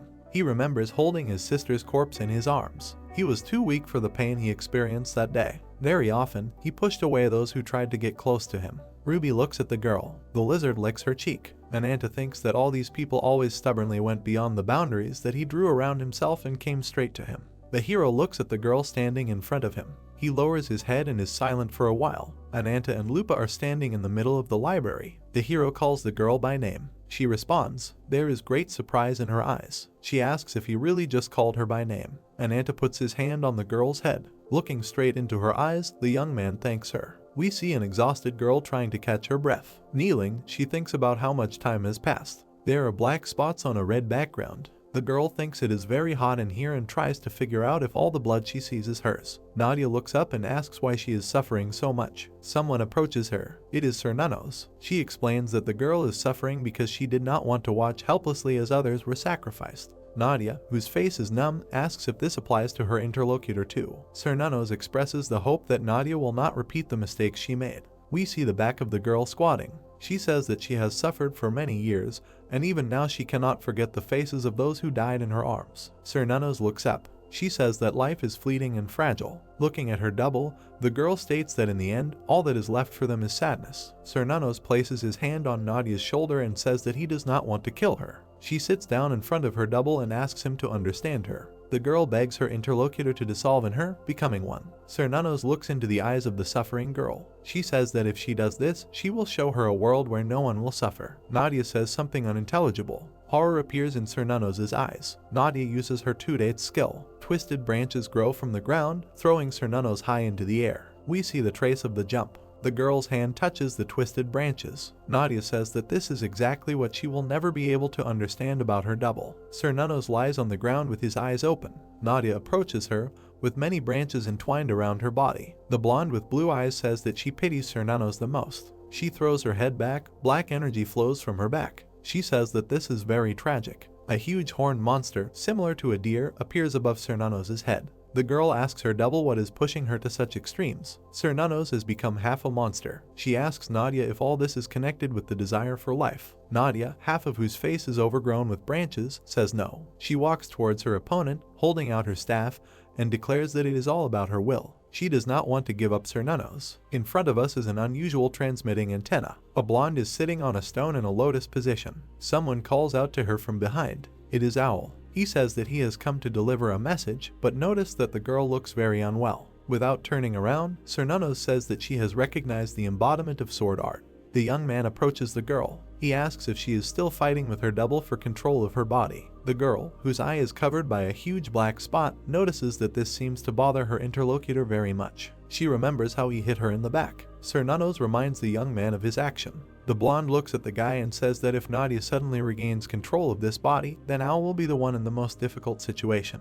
The young man admits that this, of course, bothers him very much, but he is used to being hated. Cernunno's looks at the guy silently. A yellow beam pierces the body of some winged creature. Owl says that after distancing himself from those he injured, he will not even be able to apologize to them. Owl hands the girl a handkerchief. She looks at it and remains silent. Finally, Cernunno's reaches out to take the handkerchief. She admits that she was a little unfair to the young man. Rubbing her right eye, she thanks Owl for his kindness. The guy looks at the girl a little sadly. She asks why he came to her. In front of us is a robot hand. Ryu frowns at his appendage. Owl declares that the winged incarnation is calling everyone. We see a strange device hanging in the air and a fairly large crowd of people underneath it. Blackfeet happily shouts into a megaphone for everyone to follow her. The survivors, including Raclette, look around anxiously. The girl says that she will lead them to where there are medical facilities and housing. We see Rabbit Ears. Their owner welcomes Her Majesty to Labyrinthos. The girl introduces herself as Serena, the leader of the Rabbit's Foot organization. Ladrissa thanks the girl for saving the survivors. She says that Levitane will never forget this kindness. Bernhard and Tarkin are in front of us. Someone is running quickly, leaving footprints on the ground. Lupa throws herself on the neck of her queen. Looking at the girl with loyal eyes, she welcomes her to this place and asks how much she has had to endure. Ladrissa smiles and thanks the girl. Ananta watches from afar. A lizard sits on his shoulder. We see a large rectangular table at which the characters we know are sitting. Bernhard, amazed, declares that he does not believe that Ryu's true identity is the embodiment of Gears. Ladrissa looks at him sternly and confirms that it is indeed hard to believe. The girl with rabbit ears holds a red and black hand in her hands. The queen states that, nevertheless, there is solid proof before everyone's eyes. Ladrissa looks at Serena. She says that, as far as she understands, the girl's goal is to defeat the winged embodiment. However, even if it does not have full power due to the curse, Levitane has not been able to locate it for many years. The leader of the Rabbit's Foot calmly looks at the interlocutor. The queen asks where the bastard could be now. Someone comes up from behind and says that he is on the moon base. Ananta folds her arms and says that this is the very place where the embodiment of magic met her end. Serena sadly lowers her eyes and confirms that this is true. Ryu is on the very base where Luna found eternal peace. All the Sephiroth are also there. The earth glows in the middle of space. Serena places a scroll on the table. It is a plan of some kind of structure. The girl says that she will introduce those gathered to the plan to invade the moon base, which Rabbit's Foot has been preparing for a very long time. The girl's hand lies on the drawing. A yellow glow appears under the girl's hand. A scale model rises above the map. Serena says that the moon base was originally a kind of observatory for observing the world. Luna looks through a telescope. From there, you can see everything that happens on the planet. The only place that cannot be detected is Labyrinthos. Before us is the Queen. Serena says that this is where the secret fortress of Levitane was discovered. We see the plan of the moon base again. The girl says that after the base was captured by Ryu, it was expanded to 10 sectors and turned into a huge fortress with interconnected sections. Ananta, looking at the model, asks what the approximate size of these sections is. Serena replies that each of them is comparable in scale to a large city. In front of us are Bernhard and Tarkin. The former asks if these sectors can really be the size of a city. The latter notes that this number corresponds to the number of Sephiroth. Ladgersa looks at Serena. She says that this coincidence cannot be just a coincidence. The head of Rabbit's Foot confirms that this is not a coincidence. The girl says that the current moon base was rebuilt according to Ryu's design. It is a magic circle that opens up the horizon of the world. In front of us are the faces of the Sephiroth. Serena states that these are excellent saplings that were grown by the winged incarnation. In front of us is a huge white tree. The girl says that only one chosen branch will grow from the Sephiroth, which will eventually become the world tree. Serena slams her palm on the table. She says that the purpose of the plan to invade the moon base is to disrupt the ritual that Ryu and the Sephiroth are conducting. Looking at those sitting at the table, she asks permission to explain the detailed strategy of the invasion. We see blue dots. Someone asks if the Shining One will free him from loneliness. Ryu hangs in the sky in front of a giant monster with the body of a snake. The blonde raises his left hand. He declares that the King of the Abyss is truly noble. The monster looks at him with its pink eyes. Ryu declares that despite possessing the power to destroy the world, the monster leads a life free of any bonds. Now the bastard holds out his right hand. He says that Ryu wishes to praise this free will. The monster looks menacingly at the interlocutor and notices that he speaks as if he were some kind of heavenly being. We see the body of the monster and understand that it is truly enormous. The blonde man, smiling, looks at the monster. He states that those who ascend to heaven are alone at the very top, while the heart of his interlocutor is at the very bottom. The guy states that only he can understand this. We see the backs of the Sephiroth. Levian asks what is going on here. In front of us are Owl and Cernunnos. Levian says that she came here because Ryu called her. But what is the second seed of the Sephiroth doing here? The young man states that she was personally called by the winged incarnation. Ziz and Karkas listen to the conversation. Owl states that Ryu ordered to gather all the Sephiroth and also to give instructions to each of them. Karkas states that this is very unlike Ryu. He greatly values hierarchy and order. Before us are two monsters separated by a black line. Karkas continues his chain of logic and says that if Destruction or the Abyss entrusted the position of deputy to a newcomer, then this may indicate another reorganization of the hierarchy. As usual, smiling with his entire torn mouth, he declares that for him, who is on one of the lower steps, this may be a pleasant opportunity to rise up. Cernunnos asks the young man not to be arrogant. Smiling, she says that she considers many of those present here unfinished. They are elevated from the very beginning to the level of incarnation thanks to the power of the branches. They worry only about the master and nothing else. We see the top of the horned girl's head. She calls out to the second place of the Sephiroth with displeasure. A huge black snake appears above her head. The girl asks if Cernunnos wanted to insult her. We see the back of this creature and the guy standing near her. Ziz and Kishalga carefully watch what is happening before their eyes. We see a multitude of eyes above the heads of the assembled Sephiroth. Someone loudly demands that the squabble cease immediately. It turns out that the eyes are actually at the ends of long feathers. Their owner calls out to Cernunnos. Levian looks over his shoulder at this speaker. He states that after the recent loss of almost half of the Sephiroth, the unity of the group, united by an unwavering desire for world domination, has been shaken. The hero declares that he will not tolerate speeches that lead to discord. He demands that the instructions of the winged incarnation be immediately disseminated. Cernunnos, looking at the assembled, announces that in 4 days they will create the horizon of the world. Owl looks thoughtfully ahead. A white branch is visible at the girl's chest level. She declares that she, Cernunnos, the incarnation of magic, will be the mediator. We see the faces of 6 Sephiroth. Cernunnos says that they should all prepare their bases thoroughly to repel the enemy attack. Karkas, whose back of his head we can see, asks again in surprise. He cannot understand who is capable of infiltrating this moon base. The hero looks sternly at the guy. He states that even with the abilities of the incarnation of destruction, namely spatial movement, it is impossible to detect this disguised place. Owl says that, according to the winged incarnation, the remnants of the organization led by Luna are helping the enemies. We again see the strange device under which the rabbit girls are standing.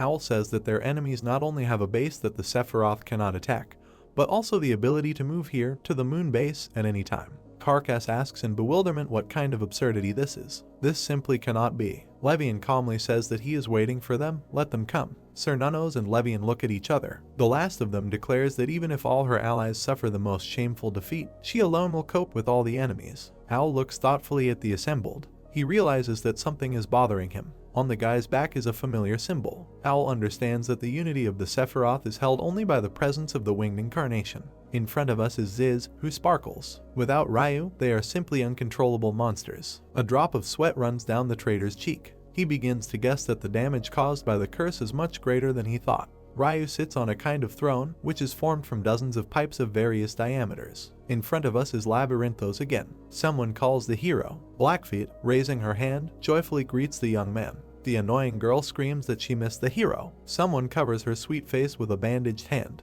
Lupa, without removing her hand from the nose of the annoying rabbit, greets Raclette, who happily waves her hand in response. Blackfeet seems offended. She declares that if Lupa is so rude, she will never be popular with men. Lupa in response declares that Blackfeet with his impudence can dispel the remnants of sympathy for her. In front of us is a red eye. Lupa, smiling, turns to the guy standing behind her. Blackfeet understands that while she was gone, the two have become quite close. She accuses the young man of always being very cold to her. Raclette, meanwhile, holds the lizard in her arms. Ananta turns and leaves. He tells the rabbit girl that she is talking to herself. It seems she has completely lost her mind. Blackfeet rushes after him, barely keeping up with the young man.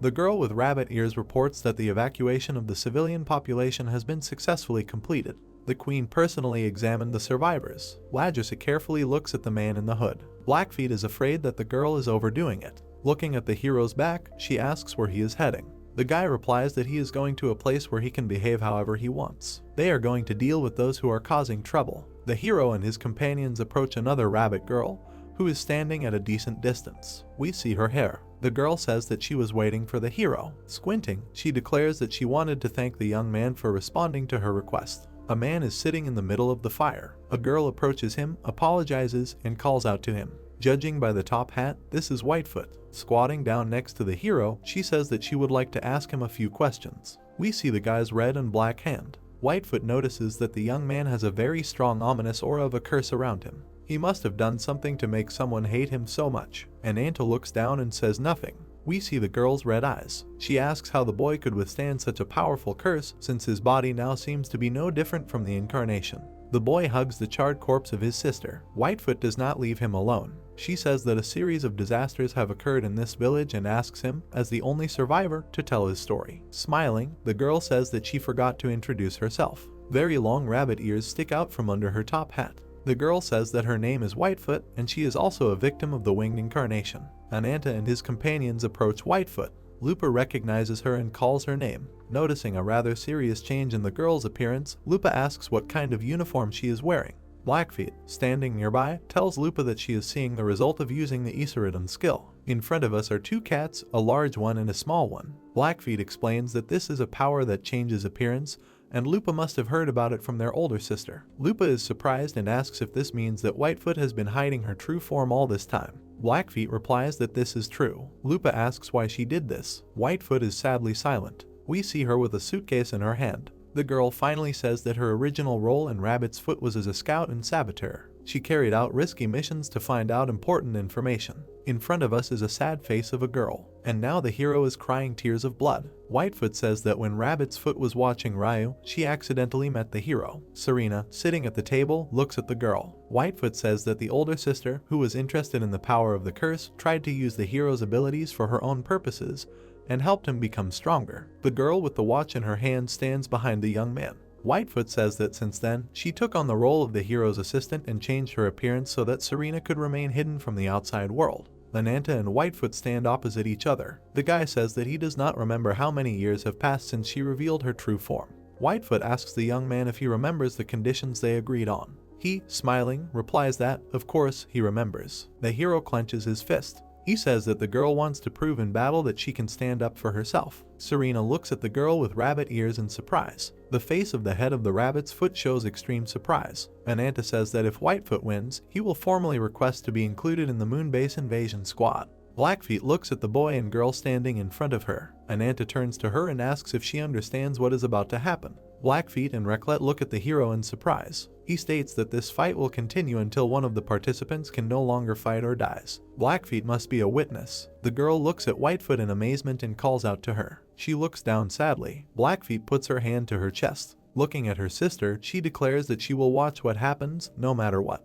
In the end, she says that she believes in her sister. A yellow sphere appears in Whitefoot's hand. We see a black dragon's paw. Ananta rushes at the girl standing in front of him. Whitefoot is holding the sphere in his hands. She uses the illusion skill. Ananta delivers a powerful blow. The girl jumps back. She is said to be using the form of a rabbit. The guy, gritting his teeth in anger, looks at the opponent and curses. Whitefoot narrows his eyes. She uses her control skill. A white circle is visible around the hero. The guy lands and scrapes his claws on the ground. The outline of an animal is visible above Whitefoot's head. The girl is using the form of a boar. We see red eyes. The girl makes it clear to the enemy that his attacks will never hit their target. The hero's hands are burning with red fire. He declares that the girl's words are empty chatter. The air is crossed by numerous red traces. Whitefoot is holding 2 spheres. All the blows pass her by. She remains completely calm. Lupa looks at what is happening in bewilderment. She cannot believe that Whitefoot dodged all of the guy's attacks. Blackfeet declares that just being lucky is not enough. This is her sister's true strength. We see graceful black shoes on the girl's feet.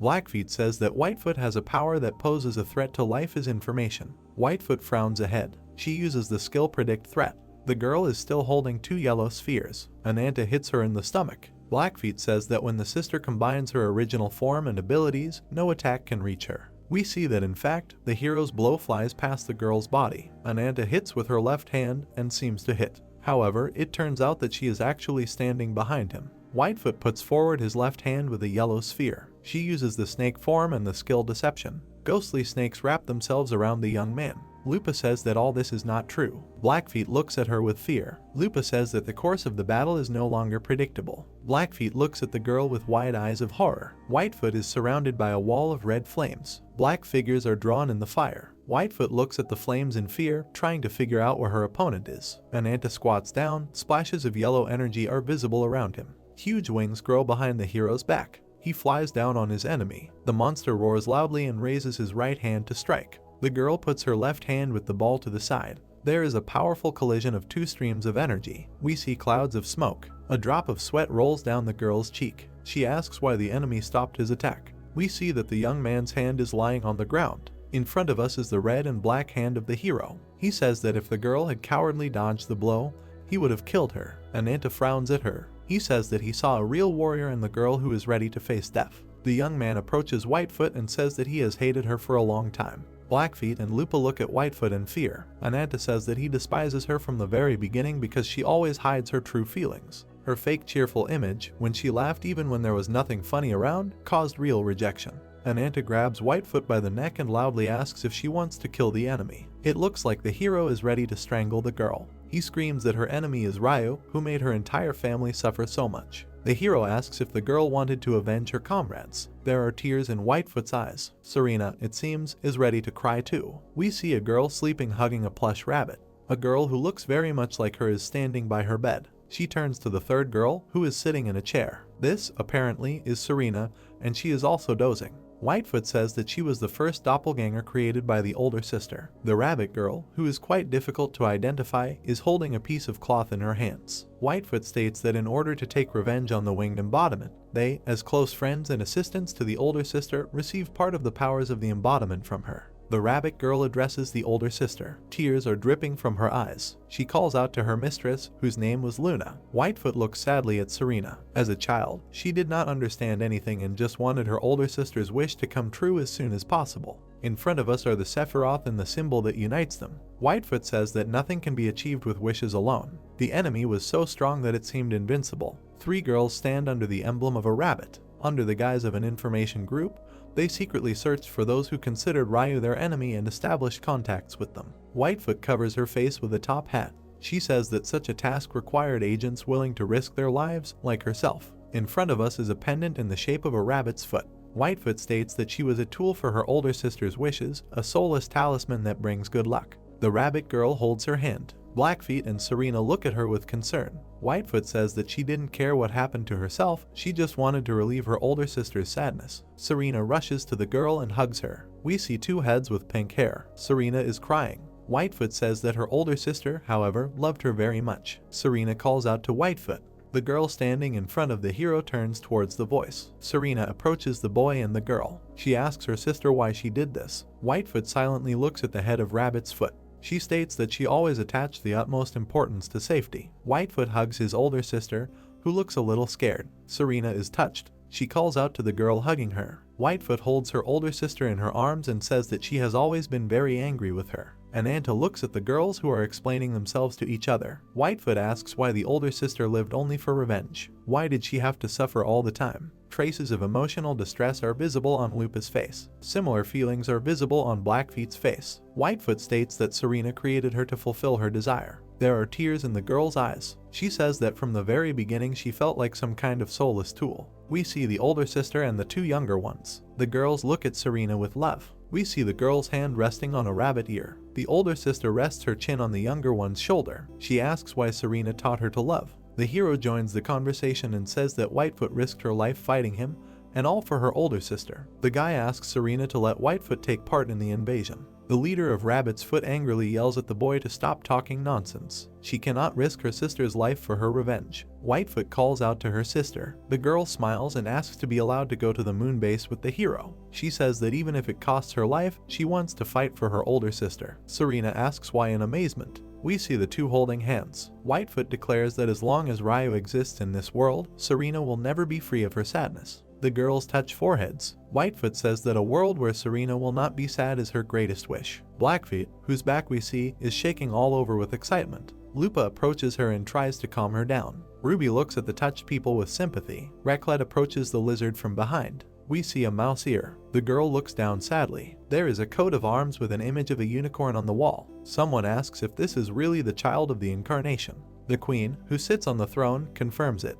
The child was saved in the eastern lands. It seems that the winged incarnation destroyed her entire family. Owl looks down on the tiny Raclette. He hears that she has stopped talking due to extreme shock. Raclette looks ahead devastated. Ladgersa says that the girl's soul has apparently closed. The boy looks at the queen. She asks him to become the guardian of this little girl. Owl places his hand on the girl's head and greets her. The young man kneels down and introduces himself. His name is Owl, and his friends call him the incarnation of the martial artist. The boy asks the little girl to introduce herself. The girl lowers her face onto her knees and sits on the floor. Ruby appears next to her. The lizard looks at the girl with sympathy. We see a head with purple hair and understand that a transformation has occurred. Ruby has truly transformed into her human form. She asks the little girl what happened to her and why she is silent. Raclette cries inconsolably. It seems that Ruby has come up with a way out of this situation. Raclette looks at her in surprise. Ruby puts her bare feet in front of her. She asks if the little girl with mouse ears is warm. Ruby happily winks at her new friend.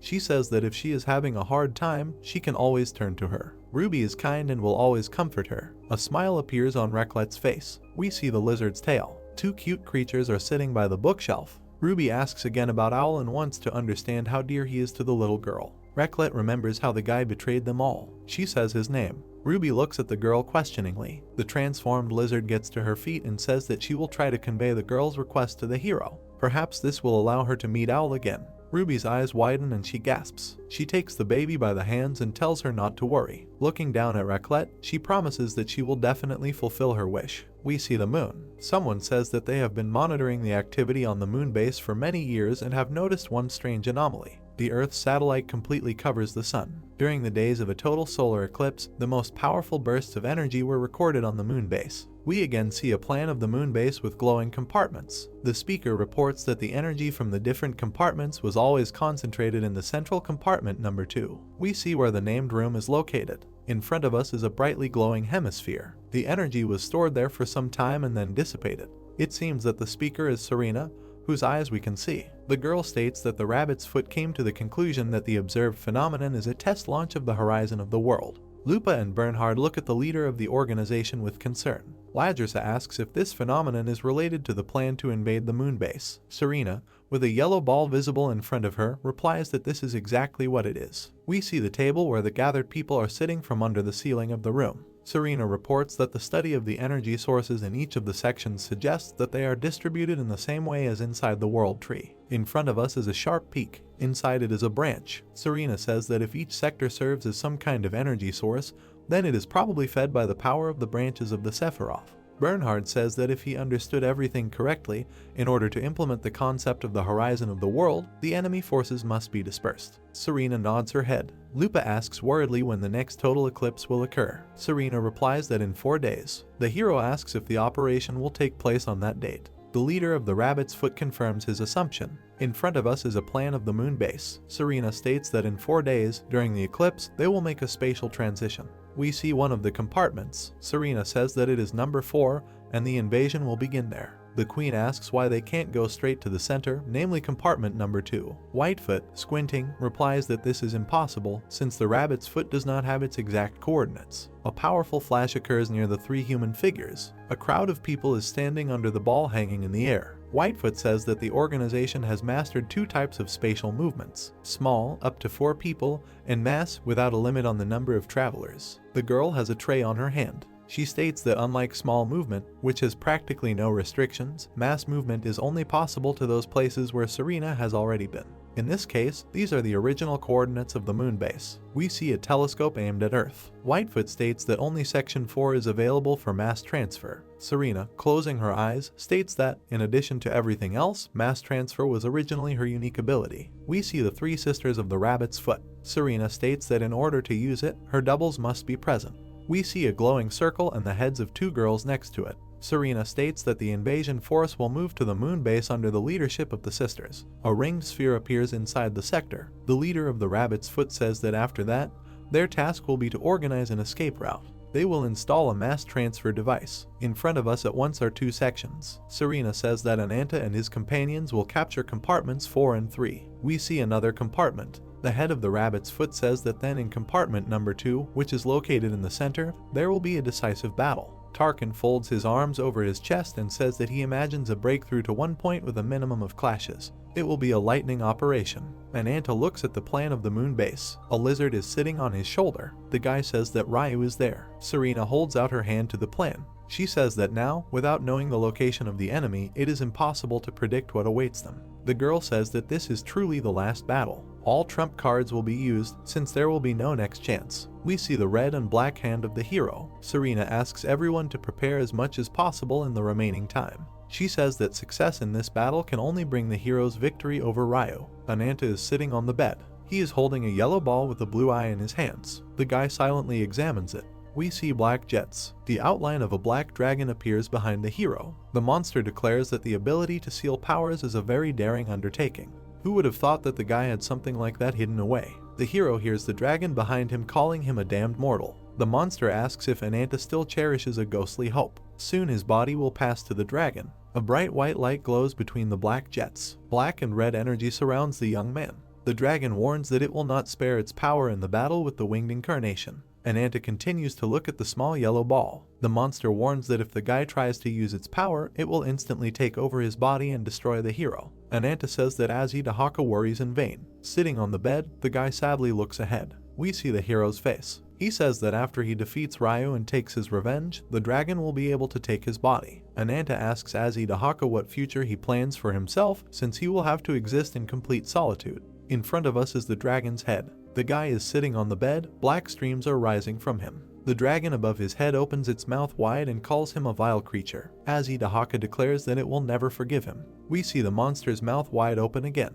The hero raises his head. The dragon declares that it will take the guy's body and soul and destroy them completely. Ananta makes a sharp wave of his hand. He puts his thumb to his nose and says that he completely agrees. Smiling, he looks at the monster and declares that there is really no turning back. 4 days later, people are gathering under a huge ball. The queen, who is surrounded by several familiar characters, says that the commander has arrived. We see that this definition refers to the hero, behind whom are the girls from the rabbit's foot. Lupa says that everyone was just waiting for the boy. The girl, smiling, offers the young man something inspiring to say. Now all the fighters are counting on him. Bernhard and the warriors who are standing behind him look at the hero carefully. Lupa says that a speech would definitely not be superfluous now. We see the hero's yellow eye. Turning to face his army, the boy says that he knows little about the people gathered here. Scald and Myrrh look at him. Ananta says that the fighters are not related by blood and do not know each other well, and he believes that he is not worthy of leading them into mortal combat. Tarkin and Ladrasa listen to the hero's words. He says that he does not consider himself special. Whitefoot and Blackfeet exchange glances. The latter of them says that this is very unlike a hero. The sister agrees with her. We see a character whose face is covered by a hood. Lupa, smiling, looks at the hero. He says that he is sure of only one thing. Looking at his fighters with enthusiasm, the hero declares that he will certainly win. The young man clenches his fist and promises to fight to the end. Victory will be theirs. Ananta shouts that he will prove it with his behavior on the battlefield. The fighters, who are about to leave for the moon base, greet their commander enthusiastically. The final battle begins. A bright white trail is visible in the air. Beams of yellow energy hit upward. Anta looks around in surprise. We see that the room in which the huge telescope is located is very badly damaged. Whitefoot says that they are at the moon base, although it is very badly damaged. Everything is here exactly as Serena said. In front of us are Bernhard and Tarkin. The bearded warrior declares that he cannot believe his eyes. The earth hangs above his head. The queen looks at the planet and says that she would never have thought that this was possible. In front of us are Mur and Skald. The little girl says that future generations will definitely not believe this story. Anta hears a surprised cry and turns around. Lupa looks at what she sees, shocked. It is a lifeless desert, which is our planet's satellite. The girl asks if they are really on the moon. Lupa asks how they can breathe here. Blackfeet points somewhere and says that it is most likely because of this. We see a tall spire. Lupa asks what it is. Whitefoot, who is standing nearby, explains that it is a relay tower. We see another similar structure, but in an area that looks more suitable for life. Whitefoot says that it is an energy relay. These are installed in each of the sectors of the moon base. The device maintains the conditions necessary for life by redirecting the power of the branches throughout the base. In front of us is Whitefoot and Lupa. The first of them states that the Sephiroth must guard their relay towers. The second reasonably notes that there is no one where they are. We see an energy dome above the tower. It is suggested that half of the Sephiroth are currently servicing the general system and there is no one to look after this particular place. Whitefoot looks at his sister and asks her to hurry up with the installation of the teleporter. She replies that she understood the order. The queen says that she will leave some people to guard Blackfeet, and she herself, together with her military leaders, will go in the vanguard. The girl says that the hero should save his strength. We see the back of a young man. He heads towards a high arch and says that it is time to warm up a little. The squad moves along the corridor of the lunar base. It is reported that he is in the passage between sectors 4 and 3. Bernhard is walking ahead. He says that it seems strange to him that there is no protection at all. Is it possible that the enemy invasion was not noticed here? Whitefoot says that vigilance cannot be relaxed. The enemy can appear anywhere and at any time. Lupa looks back at the hooded girl walking next to her and asks why Ruby has taken human form. The little girl mumbles something unintelligible. Anta looks over her shoulder at the girl. Lupa asks Ruby if she is okay. The queen notices something and points forward. There is something glowing there, most likely this is the exit. The squad finds itself in a deserted area. A tall tower is visible in front of the people. We see the hero's yellow eye. Someone declares that in order to throw oneself into the jaws of death, one must have the right to do so. A black figure is visible in front of the relay tower. The queen recognizes the voice. She realizes that it is Owl. He offers to test how worthy his opponents are. Ruby pronounces the name of his old acquaintance. He stands with his hands behind his back. Ladrissa angrily asks the guy why he betrayed his comrades and sided with Ryu. Lupa and Bernhard, gritting their teeth in anger, look at the villain. We see the right side of the villain's helmet. He declares that those he sees were never his comrades. The young man takes his sword out of its sheath. He says that at best they can be called comrades. Black tears appear in the middle of the desert. We see countless monsters. Owl orders them to attack. It becomes clear that the invading force is very small compared to the wave of monsters advancing on them. A yellow eye glows under the villain's helmet. Owl declares that this army is powerful monsters awaiting the blessing of the branch. Before us is a hero. He understands that he will not be able to deal with so many monsters with his bare hands. Ladrissa gives orders to his fighters. Anta understands that he must make a decision, either give up his strength for his comrades, or sacrifice his friends to preserve his strength. Reklet throws off her hood. Something like a torch appears in her hand. A yellow magic formation appears in front of the wave of advancing monsters. It is reported that the girl is using the Kakwalan skill. A surge of energy occurs in front of one of the monsters. Owl looks at what is happening in surprise. It seems to him that the girl has somehow used cheese. The monsters seem to be stuck in the yellow substance. We see Reklet's back. She walks forward and calls out to her old friend. Owl asks her what she is doing here. Lupa turns to the little girl in fear. Ladrissa shouts loudly for the girl not to be distracted. The most important thing now is the fight. The monsters continue to rush into the attack. Someone warns of their approach. A wall of shields appears in front of the monsters. Bernhard kills one of the monsters with his huge axe. Tarkin, armed with 2 clubs, is not far behind. Skald and Mur are also engaged in effective destruction of monsters. Lupa looks up in fear. A strange stream of red energy is visible there. Something with wings flies down. Judging by the red wings, the hero is transforming into a dragon. Owl comes to him with a sword in his hand and asks how he could bring a child to the battlefield. The traitor asks if the hero is in his right mind. Raclette and Ananta are standing next to each other. We see the same characters in the library. The hero states that this child decided to come here himself, so his will should not be devalued. The girl, in whose forehead a fire is burning, looks at the young man who betrayed her. Ananta remembers the blow that Owl dealt him. He states that he himself also has an old score to settle with the traitor. Ananta looks angrily at his opponent and demands that he attack him. The guy promises to finish off the villain. We see the dragon's hand. Now we see Owl, who has just struck. The hero's eyes glow red. Owl puts his hand forward. The opponents clash. Raclette looks in shock at what is happening before her eyes. Ananta and Owl strike each other many times. The traitor, who has a glowing sword in his hands, uses the transformation skill. Owl hits his opponent many times, streams of blood spurt out of him. The use of the Urami skill is reported. Ananta's eyes glow angrily, it seems like he is having a hard time. The hero strikes back and parries the enemy's attack. Owl wearily lowers his sword. Ananta, meanwhile, strikes with his left hand. The limb leaves a bright red mark in the air. Owl raises his sword again. He uses the Claws of Fury skill. The guy strikes a powerful blow, the trace of which we see in the air. It seems like the traitor notices something dangerous. The next second, a dragon's fist hits his head.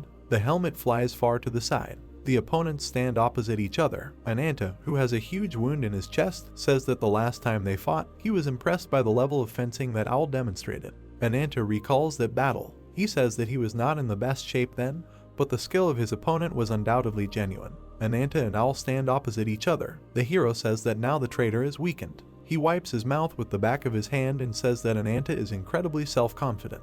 We see the hero's back. He says that now the enemy's sword is full of doubts. In front of us is the traitor's uniform. Above, in the aperture of the relay tower, a black dot is visible. We see a strange black silhouette. Someone whistles loudly. A girl with very uneven teeth opens her mouth. Ananta looks at her in amazement. The hero can hardly see anything at such a distance, but he recognizes the bird's cry. Owl seems serious. He remembers the girl with epaulets. Owl pulls on a glove. On the back of his hand, the Sephiroth sign glows. The traitor asks the hero what he could possibly know about him. Several swords are sticking out of the ground. Owl calls the enemy a newbie who only knows how to splash out his emotions. The swords rise into the air. The skill secret art of the predator is used. And now the skill sword dancer. The swords hang above the traitor's head. Owl says that the hero cannot understand what a burden he bears. Ananta, gritting his teeth, looks at the enemy and realizes that he has the ability to use swords. Sharp projectiles turn in the direction of the hero. A moment later, they rush at him. Ananta quickly rushes forward, trying to defend himself with his hands. The hero runs up close to his opponent and strikes. On the back of the hand we see a symbol with an eye inside.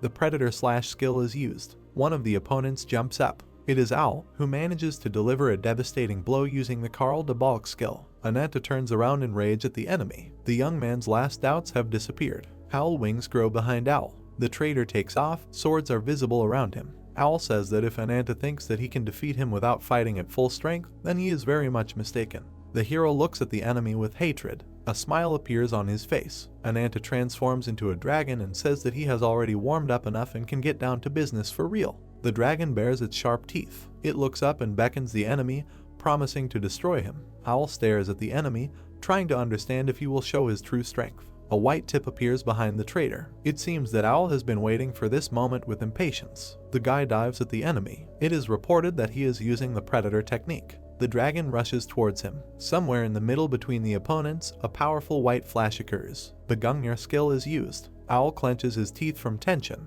The dragon's eyes are burning brightly. The blade that the traitor is armed with is cracking in many places. Owl looks at the enemy in bewilderment. In his hand there is only a fragment of a sword. Traces of blows that the hero inflicted are visible in the air. Owl has nothing in his hand. He himself looks scared. 3 projectiles fired by the enemy hit the dragon. However, the monster deals a powerful blow with his left hand and disappears right into the enemy's head. A white trace is visible in the middle of the desert. Raclette fearfully calls out to her old friend. Purple streams are visible behind her. Ruby holds the little girl's hand. She screams at the girl to stop. Raclette continues to call Owl. He lies on the ground with a badly damaged face. Ananta demands that the scoundrel get up. Lying here is not the best idea. The traitor's vision is clouded. He hears that he has not yet fulfilled his duty. In the sky, the vague outlines of some winged creature appear. A huge owl lands on the ground. We see the paw of this bird. The owl approaches the young man lying on the ground. We see the frightened face of the girl. The owl looks at her and calls her Elena. The dragon examines the creature that has appeared on the battlefield.